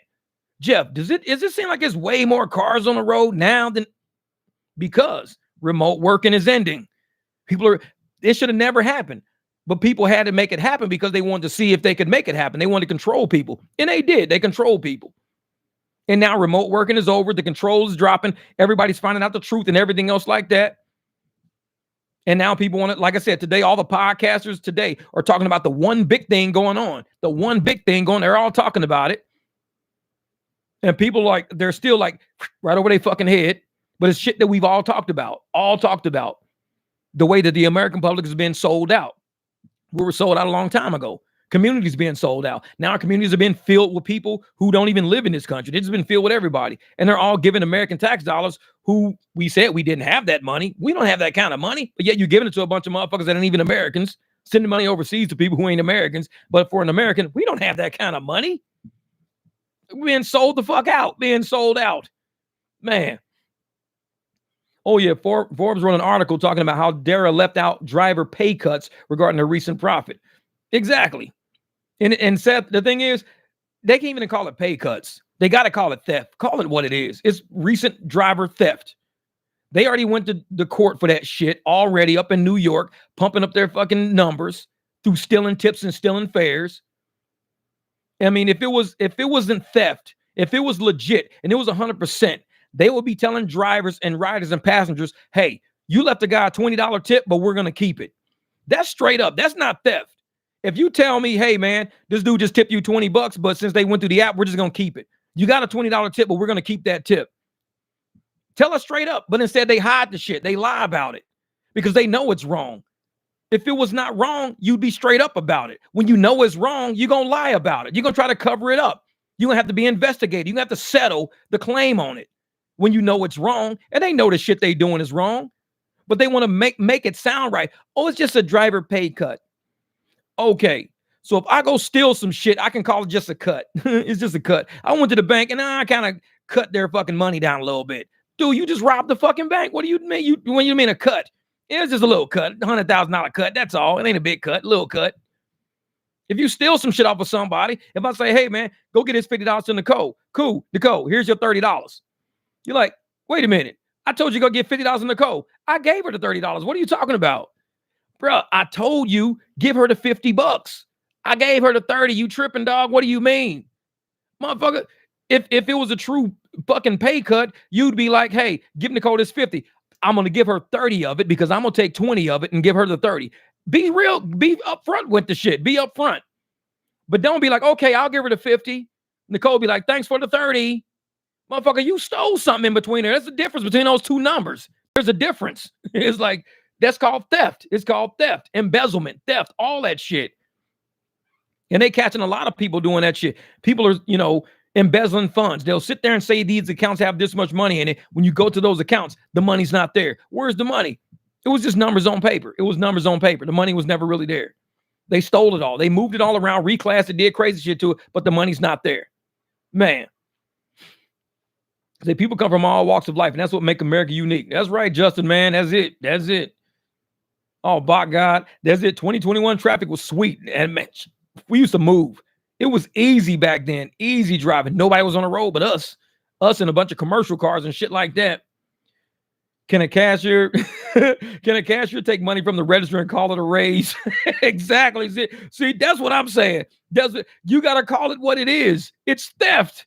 You can't just take money from the cat. Oh, man, I gave myself a raise today. Did you tell anybody? No, they figured it out. It's like, what do you mean they figured it out? Well, they figured out that I gave myself a raise once they start doing an audit and they find out there was no money in the register. They figured out I gave myself a raise. No, then it's not a raise. That's theft. If it was a raise, you would have said it up front. Hey, today I'm going to give myself a raise. I'm going to take like $200 out the register. If you was going to be straight up about it, then they'd be like, no, you're fired. You're not taking no money. No, get out of here. Motherfucker going to steal money out of the register and be like, oh, it's simple. It's just a raise. They'll figure it out. Give them 2 years. They'll like, why in the hell over the past 2 years of doing audit, we're short like $50,000, $60,000. Oh, I forgot to tell you guys. I gave myself a raise. I started giving myself a raise every day. It totally went over my head. I forgot how to tell you guys, but it's totally innocent. It's legit. It's legal. It's nothing wrong with it. It's not theft. It's not illegal. I just gave myself a raise and forgot what to tell you guys what I was doing. That's all. That's all. No, these motherfuckers going to jail like Milton went to jail. Daryl's turn is up. Like I said, he's got that Justice Department fucking pit bull with him, and we'll see what happens. We'll see what happens. Oh, Flex, what's good, brother? Oh, man, we've been through like 50 topics today, cracking up laughing. Real estate, I got to keep it real with y'all. I was part of a $1 per mile group until a few months ago. My AR was not high, though. Now the game has changed thanks to this channel and one friend of mine. Now I'm making $3 per mile. I'm not moving my car for trash. That's right, Real. And the thing is, Real, you're driving a third less. Like if you were driving 30,000 miles to make $30,000 at $1 a mile, you're now driving 10,000 miles to make the same amount of money. You're driving 10,000 miles at $3 a mile to make 30,000 instead of driving 30,000 miles to make 30,000. And that's how you start making sense. That's $20,000 worth of fuel you don't have to pay for. 20,000 worth of wear and tear you ain't got to worry about. 20,000 miles worth of depreciation on your vehicle you ain't adding on that fucking odometer. When you driving smarter, you're hitting a lot of fucking areas. And a lot of people want to say, well, what about the time? What about it? Time passes. But one thing is, your car, all the profits you're making, you can now afford to fix that car. The more miles you drive, the more likely it is that you're going to have to repair that car at a higher rate. You got to get tires more often, water pumps more often, serpentine belts more often, fucking alternators more often. You have to do all that shit more often with higher miles. Driving smarter, you're cutting out way more than what you think you're doing. And a lot of people think, oh, you're still only $2 a mile. Okay, $2 a mile, 50,000 miles. That's $100,000 more you're making. $100,000 more at 50,000 miles. That if you're driving for $3 a mile at 50,000 miles, you're going to make $150,000. $150,000. Somebody at $1 per mile driving 50,000 miles, they're going to make $50,000. So if they're driving 50,000 miles at $1 a mile to make 50,000, you're driving $3 a mile, 50,000 miles, 150,000. You just made $100,000 more than them in the same amount of time. Same amount of time, you made $100,000 more than them. Shit happens. It's fucking math. It's numbers. It's right there. So I tell people, I'm not going to be driving all day for $1 a mile, because then I'm going to drive 50,000 miles. I'm going to end up with $50,000. If I say $2 a mile, I'm going to make $100,000 off of 50,000 miles. If I say $4, $200,000 off of 50,000 miles. I have to make sure I stay disciplined for the next 12 months. 12 months and only do $4 a mile rides for 12 months. 50,000 divided by 12 is what? Like 4,500? 4,500 miles a week, which runs around to about 1,000 or 4,000 miles a month, something like that, 1,000 miles a week. You can do 1,000 miles a week, because if you're driving, let's say 5 days, it's only 200 miles a day. 200 miles a day, that's a morning shift, take a long ass break, night shift, you're done. 100 miles each shift, you're done. And you have a life to live. You say, dude, I only work 5 days a week. I work 2 shifts a day. I work an early morning shift, then I work a night shift. I get my $4 a fucking mile. I call it good. End of the year, I'm sitting on $200,000 fucking dollars. How? Because I don't take shit below fucking $4 a mile. I got rides where I've gotten $14 a mile. When you get a ride at $14 a mile, that buys you some leeway. Because now that I got $14 a mile, some of my rides be $8 a mile, $9, $11. I'm buying myself some leeway. Now I can take a $2 a mile ride. Now I can take a $3 a mile ride because my average is always bumped up when I'm looking at the $14 a mile, the $8 a mile, $9 a mile, $11 a mile. It keeps getting bumped up. So it's like, hey, all you got to do is don't go below $4 a mile. That's how you get $4 a mile. Don't go too deep below it. Stay at the 2, stay at the 3, the 250, but always go for the $8 a mile, $9 a mile. Get the surge trapped in there, trap that surge, go downtown. Now you're at $13, $14 a mile. And pretty soon you like, dude, I just did like 20,000 miles at $4 a mile. Damn, I just made like $80,000. How the hell I do that? By not wasting your time and opportunity on shit rides. That's it. You just keep add to your miles. Instacart adds $1 for a heavy item. $1. Nicole got that cat in the corner of the screen. $1. Like shit. Says David and Derek go to jail. What did I miss? Oh yeah, man. David and Derek in jail today. Actually, they're in jail today. We had a couple of people go down and put some money on their fucking books for commissary and shit like that. They'll be going on lockdown later on. They only get 1 hour out the cell. Each one gets to play basketball, but not against each other. They get to play basketball one by themselves. So when Derek's out playing basketball, David has to be locked up in the cell. Vice versa. That's how it works, man.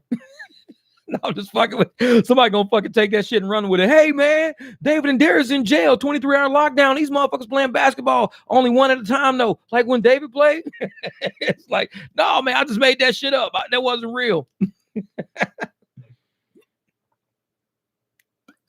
Like, yeah, hey Drew, what up, Drew? My man, Drew down in Austin. Yeah, I recently replaced my tire. She was like $400, and that is with a sweet deal. I'm telling you, man, people don't realize the profits we make, they have to go back to these cars, man. 400 is a lot. 400 is a lot. Because imagine if you didn't have profits to do that. Where are you going to get the 400 from? It means you ain't going to be able to cover rent.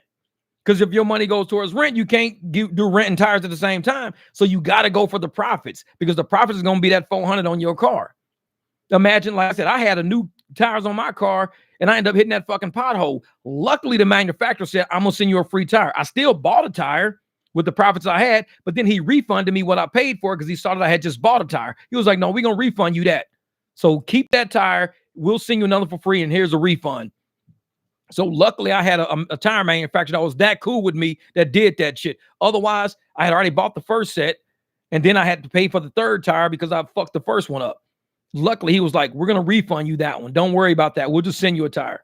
But, and sometimes we get good deals like that being, rideshare drivers. We need those little hookups and those little deals like that. Otherwise, we're shorting rent. We're shorting, bills that we got sitting on the counter. All to keep doing this shit called gig work. And like I said, Drew, earlier, you missed earlier, the way we do this, we're out here in these streets busting our ass every day, doing this work every day. Yet, they're sitting there getting all the benefits from it in corporate America. They're the ones with the medical plans, with the 401ks. When we're done driving rideshare, 7-8 years of driving, where's our 401k at? We built this company. We did all the work. We were with the passengers. We were the ones dealing with the passengers one-on-one. We're the ones getting these motherfuckers everywhere. Where's our retirement at? When we retire from being a rideshare driver, all the people who we're driving for at corporate all have retirement packages off of our work. They all have a 401k being built, developed. They all have IRAs being built and developed. They all have stock plans built and developed. Where are the drivers? We, the people who are actually doing the fucking work every day. The moment we stop driving, that's it. We're done. That's why profits have to be our retirement. We have to have the leverage to have profits sitting in the fucking bank. We've got to have a new account, moving profits over every day, Because when we retire, we deserve to have that money sitting there. Because they got money sitting there when we're done working. Why can't we have money sitting there when we're done working? They've got bank accounts sitting there. When we're done working and they're done driving and everything else, they got money sitting right there waiting for them. $250,000 in the bank. Wow. Got all these ragged ass drivers out there driving for us, man. Shit, I'm sitting on a nice ass retirement. These motherfuckers out there spinning their fucking wheels in circles. We the ones sitting on retirement. And now as a driver, we out there spending our fucking money, wheels and money. Where's our retirement at? We don't get shit. We get nothing. And we're the ones who did all the work. We the ones who actually built this fucking corporation. All they did was the technology. We did the actual work. But that's, man, $400 on tires. That's a great deal. I know this Tesla will be $400 each tire. Tell you, Mel, I think for Teslas, man, you got to come up with you got to start making that car levitate. You got to put some afterburners under that motherfucker. Let it just levitate above the ground so we don't even touch the fucking ground. Put 4 big ass drones up under the car with fins on it, and the drones spin and they lift the Tesla up in the air, and you can drive the Tesla where you got to go, but it controls the drones under the car, lifting you so you don't ever wear your fucking tires out. Each drone is $20,000 a piece, so you're gonna save so much money on your tires. Motherfuckers spend $80,000 on drones to save $400. Like, Melvin, dude, where's your house, man? I had to sell my house to buy these drones under my car. Dude, why you spend $80,000 on fucking drones, man? Tires was like $400. It's like, shit. Jeff, do you think this month's ahead will be better business-wise? This month sucks. Being the new guy, I have no idea what to expect. Hey, Greg, tell you right now, my December's been garbage so far. It's been garbage, man. But it's been garbage since late November. I just haven't been able to fucking turn it there, get it going, man. But like I said, I'm gonna probably I'm gonna drive tonight. I'm gonna try to do a few days this month to see if that makes a difference. But I gotta do something different because I can't keep doing the same thing, ending up in the same boat. So instead of me driving to Tempe, Phoenix area, I'm gonna drive way out somewhere. What's up, Antonique? I'm gonna have to drive way out somewhere and redo things, because what I'm doing right now at nights and how I'm doing it is too sporadic. It's way too sporadic. It's not working how it should be working. And I know people say, man, you make money here, you make money there, but it should be every night. We used to make 200, 250 every night. Now it's like hopping nights. It'll make 250, then I'll make 75 or 60. Then the next night 45. Then the next night 200. It should be 200 every night. So excuse me, I got to do something different, and I got to go to a different part of town, probably drive during a different part of the day. But that's why when I started live, I was like, how are these day drivers out here doing? It's like, man, how are y'all doing it in the daytime? Because I need some help. Nights are not paying what they should be paying me, because I'm not going nowhere. Financially, I'm not going nowhere. Yeah, financially, yeah, exactly. Anthony, that's the thing. It's not consistent right now. And it was consistent for a while. Like I said, we had a good spring and we rolled into summer. Summer was like, Fall kind of started like, oh, we're going to actually do something this fall. We're going to do something this fall. And just after Halloween, it's been just kind of flat. It's been kind of flat. And the only way you're going to make money is, like I see a lot of 80-hour drivers out there, high AR 80-hour drivers. To me, those are very low profit drivers. I'm not trying to be a low profit driver just to be like, oh, I just made $2,100. But then when you look at the profits they're making the same profit margins that anybody makes or less. Because, I mean, it ain't what you make, is what you take. How much are you taking back home? You can brag about $2,100 all fucking day. But if you only taking home $1,100 and it took you fucking 80 hours to make $1,100, then you're in a worse position than what we in. You're in a worse position than what we, because like I said, I'm not doing 80 hours to make $1,100 in profit. I'm not doing that. No, that shit's ridiculous. It's ridiculous. Because I can do 40 hours, 35, 40 hours, and I can get $1,100 in profits.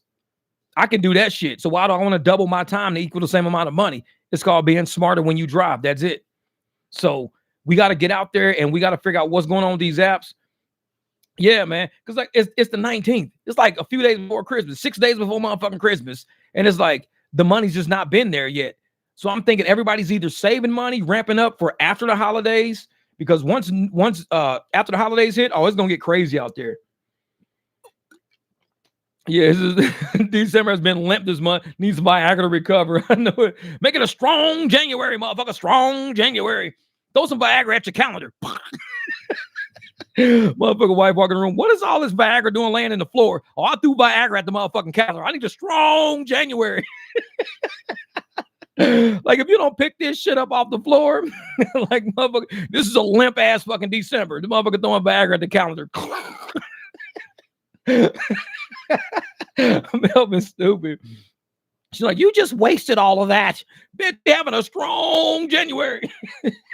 Fuck what you're talking about. You're going to see all this money come through. Like, it doesn't work like that. Stop watching the internet. Like, man, I'm doing some day shift driving. It's been slow. Yeah.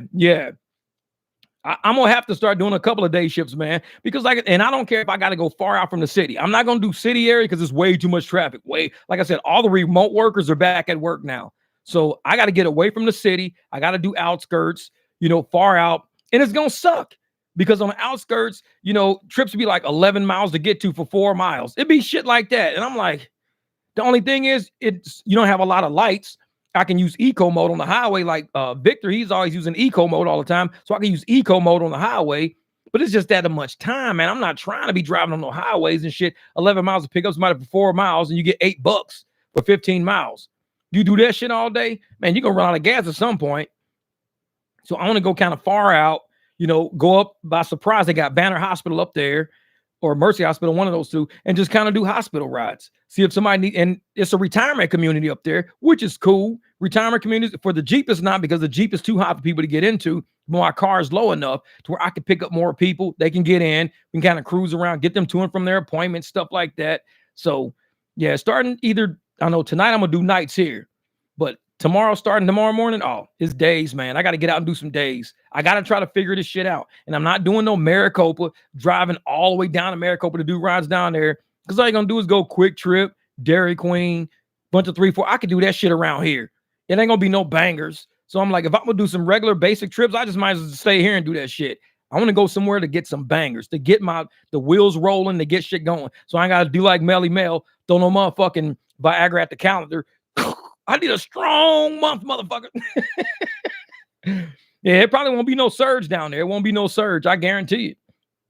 Especially down there. Because Maricopa is a very small community. And it's not as big as Phoenix and stuff like that. They probably got a handful of drivers down there. So they can cover, the requests that are coming and stuff like that. But it's like every once in a while, you might get some good requests where somebody from down there is trying to come up here. And if the money's right, I'll take the ride. If the money's not right, I'm not touching it. Nope, fuck that. Yeah, day drivers out here doing rush hour. We're not doing all that in AZ. These people will total your car out there. I'm telling you, Nicole, and that's what they do. These people out here, like when I was yesterday going to the post office because I had to ship out some shirts and stuff like that. These motherfuckers are laying on their horns. I'm like, damn, these people are crazy. It's supposed to be holiday season. Like, hey, Saint Nick, how you doing? Rudolph, what's up? Frosty the Snowman. These motherfuckers like, get the fuck out my way. I'm like, God damn, these motherfuckers crazy out here. It don't even feel like Christmas out in this motherfucker. I'm like, we need some snowflakes. We need something to get motherfucker spirit to change around this motherfucker. They mean daytime. Motherfuckers walking around kicking boxes and shit. I fucking can't stand. I'm like, damn, this is not even Christmas time around here. Yeah, I'm gonna try Sun City. Maybe they're happy up in Sun City. I'm like, oh my God, look, we got a black snowman. Hey, lady, don't fuck with me. I thought you were so jolly and nice and kind. Here's $1. Fucking cat pop up. Fuck them dollars. Stop trying to tip me $1, lady. This ain't 1981. Don't give me no dollar. I need tens. I need Benjamins. Like, fuck that. Yeah, you don't pay me enough to drive during rush hour. Nope. And these people, man, they be like yesterday, I was driving to the post office. So I'm in, you know me, I don't do curb lane. Fuck curb lane. So I'm like 2-lane. No, it was a 2-lane road. So I'm in the left lane, driving left lane. It's a big ass white SUV. Now I tell people like this: if you need to make a right turn and you're not in curb lane and you're not going to make your turn, you got to go down the street. You've got to go down the street, U-turn, come back, and then go left turn and go down where you was trying to get to. This fucking car is in our lane trying to make a right turn from the left lane. You got the blinkers on and just sitting there cocked sideways in the lane, and traffic is coming curb lane, just going straight, going down curb lane. This motherfucker is really going to sit there the whole time and wait till traffic dies down, when traffic is not ever going to die down. It's rush hour. And this bird won't go. Just won't go. Everybody's laying on their horn. Like, motherfucker, you need to go straight. And you need to like make a U-turn and come back to deal with that. But you're not going to sit here in the left lane trying to make a right turn, and you got all this traffic coming down the right, not letting this person in and just backing up traffic all the way down the street. And I'm just sitting there like, these motherfucking day drivers, man, they don't got it up here. If you ain't going to make the turn, it means you need to go make a U-turn. You have to go down the street. You cannot sit here and deal with this intersection. You've got to go down the street. And this motherfucker just sitting there, cocked sideways. And I'm like, this is how accidents happens, man. This is how accidents happen right here. Man, yeah, it's a big old white SUV just sitting there with this right turn signal on, but it's in the left lane and there's cars next to us. And I'm sitting like 2 cars behind. I'm like, and I'm in the Jeep so I can see over everything. So I'm like, this dumb motherfucker is really sitting in the left turn trying to make a right turn. I'm like, in the middle of the day. This is why I can't drive days, man. I'm like, I wish I was right behind them. I would have fucking pushed their ass. I would have got my Jeep up on them and started pushing their ass forward. I got fucking 370 horsepower. I would have shoved that motherfucker right to that intersection. They would have called 911. There's a Jeep pushing me. I'm like, drive, motherfucker, so I don't have to. Say, if you just drove this motherfucker down the street, U-turn, come back. Say, you can't just sit here and do this. Traffic is backing up all the way down the street. And that's my fear about driving in the daytime. Because I'm like, I don't know how day drivers deal with it. They don't get paid enough for this shit. Day drivers do not get paid enough. Because I'm thinking for any ride at night, because we got a little, we can move around faster. We got a little extra luxury in the nighttime. Day drivers automatically need to have extra $3-4 on every fucking ride they do. I don't give a fuck how long it is. Extra $3-4 just to be like, I'm out here in the daytime. I need to be paid more. Have to go right to go left. Exactly. That's funny shit. Have to go right to go left. Like, man. See, how many hours you think you'll put in this daytime? I already know once I get out there, I'm not going to want to come back because I'm going to have to fight through traffic. So I go out there, let's say if I'm about 10 o'clock, I'm going to have to at least stay past 7 p.m. If I go out there at 10 a.m., I'm not coming because I'm not fighting through rush hour traffic, 5-6 p.m. traffic just to get back to this side of town. So I'll probably have to come back about 8 o'clock. So I'll be out there about 9 hours probably. I think about 9 hours I could be out there. Simple as you have to go right to go left. That's funny shit. No, you don't. Go straight, motherfucker. Go straight. You ain't got to go left. Just go straight. It's like shit. And these motherfuckers, they be sitting there trying. I'm like, dude. And I mean, they're just sitting there in traffic on brakes. Clearly can see traffic all the way down the street backing up. And I'm like, this motherfucker right here. But that's life, man. I'm going to try to get out there and do it, though. What is it, about 3 o'clock right now? Oh, yeah, 3 o'clock. It's time. Let's do it, man. Oh, yeah, I'm going to do tonight. Shit, I'm about to go out there right now, man. I'm going to run in here, jump in the shower. I think it's probably done raining by now. I think it's done raining. So, and it was just kind of like drizzling a little bit. No, the days off the chain. I've been doing 4 a.m. or 5 a.m. to 9 a.m. and losing my mind all at the same time. I know it's them day drivers. They different. Night drivers, we got open roads. It ain't no, like I said, we can be okay with nights. Days, man, forget that. I do 5:30 a.m. Monday through Friday. Buffalo has been trashing Thanksgiving. Got that bread because it snowed. It was getting $5 per mile. As soon as the snow stopped, went back to 12 cents a mile. That's the thing. Weather, and we don't have inclement weather out here in Arizona. That's the one thing that stops us from getting really good money. We don't have crazy weather out here. People that get that crazy weather, if y'all got the right tires and you can make it through that shit and you know you can stop your car, man, I do the Jeep. I take the Jeep out there in the daytime. Hell yeah. If it was snow on the ground, man, I'm making all money. Taking the Jeep, I'm not even touching that Beamer. I'll be out in the snow all day. Big ass mud tires, picking people up. Man, I'll go in the field. I'll drive through the fucking field and shit. People be like, dude, this is the best ride ever. We be going down the ravines and coming out the other side of the fucking ravine. I'm like, dude, it's snow on the ground. It ain't nothing else. Let's have fun with this ride. Let's go, goddammit. This dude's crazy. He's in his fucking Jeep. Hell yeah. Man. Yeah, but we have 4 hours of the live stream, man. We're going to call it good. Because I got to get out and drive today, man. I just wanted to check in with y'all, chop it up. And I'm glad you guys roll with me for the whole live stream. A lot of you guys do that, and I appreciate that. Because we get in here, we chop it up. We talk about, government, life. We talk about rides, money, everything like that. If you change your profile picture for YouTube, I wonder why. I don't remember what I had on there at first. Oh, I had the Decline shirt on there at first. I just put the YouTube University on there now, just to be different. But every once in a while, I try to change things up because people get tired of seeing the monotony. I got to change my cover photo one day. I got to figure out what I want up there. But yeah, Nicole, I'll be out there in a minute. I'm going to go shower up. Give me about 2 hours. I'll be out there. Man. But no, I appreciate you guys for coming in, Nicole. Zick, yeah, we always doing it. Melly Mel, my man with the crusty dusties. Drew. I'm never getting notification because Darren David must have YouTube. You shadow banned. I know it, man.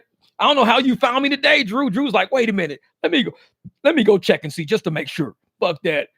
And like I said, I got to start doing more day lives, man, because, my night lives, I got to get out and make some money. Oh, NGB, appreciate you, brother. Thank you. Especially the whole thing about the stocks. We really need to think about that. We got to talk about that a little more often. I'm going to look deeper into that and we're going to do it, man. I think you own to something, brother. You own to something, especially for voting stock. We should do it. Justin, appreciate you, my brother. Don't forget what Justin said. If you want to get these private rides, This is what you got to do. Get your business card, attach a candy cane to it. This is the time to do it. Justin came up with that idea. I love that idea. I'm about to go buy me some candy canes, some small ones. Man, that is great. That was great. That was great. Hey, I appreciate it, Trey, man. Great stream. My man, my man. Look at almost 7K. We almost there, man. We almost there. NGB, I'm rocking with you. Much love, Greg. Much love and respect. Greg's been here since the initial. He's been like, man, let's roll. Let's do this shit. We out here making this money. We on this live stream. Let's go. So, man, I'm telling you right now, I'll probably drive the rest of the day. Tomorrow, I'm going to try to drop a video tomorrow, but I need to get back on live streams more because YouTube has been irritated. YouTube keeps sending me messages because I don't do enough live streams like I did last month when the car was down. I was doing a ton of live streams. YouTube was loving it. It was like, yeah, live streams. I know what they're trying to do with this channel. So I'm going to try to get more live streams in, chop it up with more drivers in real time. And like I said, just we keep this energy out here, man. We hoping and praying that we as drivers can make it through this shit. I mean, this is an industry that we built. We deserve the benefits of this industry. We deserve this shit. So we got to go out there. Like I said, Drew had to go spend $400 on tires. Hopefully he can make that money back. Last weekend, I made what? $800 in 2 days last weekend. I spent that $800 in a day because I had to go buy groceries and then I had to fix my damn car. So it was like as soon as I fixed the water heater, as soon as I made that money, I went grocery shopping. Then I turned around and had to go wake up in the morning and go buy a whole nother water heater. This money comes and goes fast, real fast. So we got to go out there, trap profit because you never know what's going to happen. Like I said, I had no idea I was going to wake up to a flooded laundry room because my water heater busted. That's why it's so critical that you go out there and you drive for profits. You don't drive just to stay busy. Life is going to happen. We're going to be spending money on things we got to fix, cars, house shit, rent, whatever. So go out there and get this money. Don't feel bad if you got to climb some rides. Don't feel bad about it because the good rides are going to be there. But it's us that's going to push those rides up. Let them high AR people fuck around with these. If they want to take shit rides and tie up their car with that, let them tie up their car with that. We stay put. We don't tie up our cars with those low rides. We wait till the good ones come down the pipe. Then we go forward. Because I don't want to be sitting around doing no 50 cent a mile rides. And right next to me, people are banging out $3 a mile rides, $4 a mile rides. And I'm taking up all my time with a 50 cent a mile ride. Let that shit go. That's not the opportunity you're looking for. Just wait for it, man. Wait for it. Yeah. So I wish there was a way we can plug in screenshots on the chat of what we out here doing. Man, now that would be pretty cool right there. That would be cool. Flex, hey, like I said, this is still a early version podcast. There has to be a way to do half the shit that everybody's saying because we got technology. There has to be a way. I don't know if I got to start doing StreamYard. I have StreamYard. I just don't know how to use it yet. So let me look at some videos of StreamYard because if I can figure out how to use StreamYard, then maybe I can have people chime in as we're doing live streams. And you guys can put up, screenshots. Like I can have 2 or 3 screens and you can say StreamYard is like Restream. It's like, I'm just going through YouTube right now for the live stream stuff. And so if I can get people to come in and you can put up what you're out making during the day, how you doing during the day, give people like a few minutes on. I mean, that would be pretty cool. That would be pretty cool. But like I said, we're still building this podcast to see what we can do. And it's all like historical content. This shit's going to be there forever. It's catalog for anybody to go through, look at, listen to, kick back, at a barbecue, got shit playing, whatever. So pretty soon we're going to expand. Hopefully that's something I can do. I like that idea.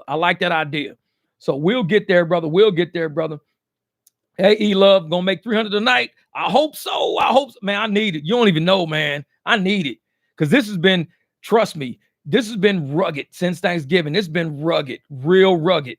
And so if I know I'm not gonna end this year nowhere close to where I thought I was. And I had high hopes. January, I had really high hopes in January, really high hopes.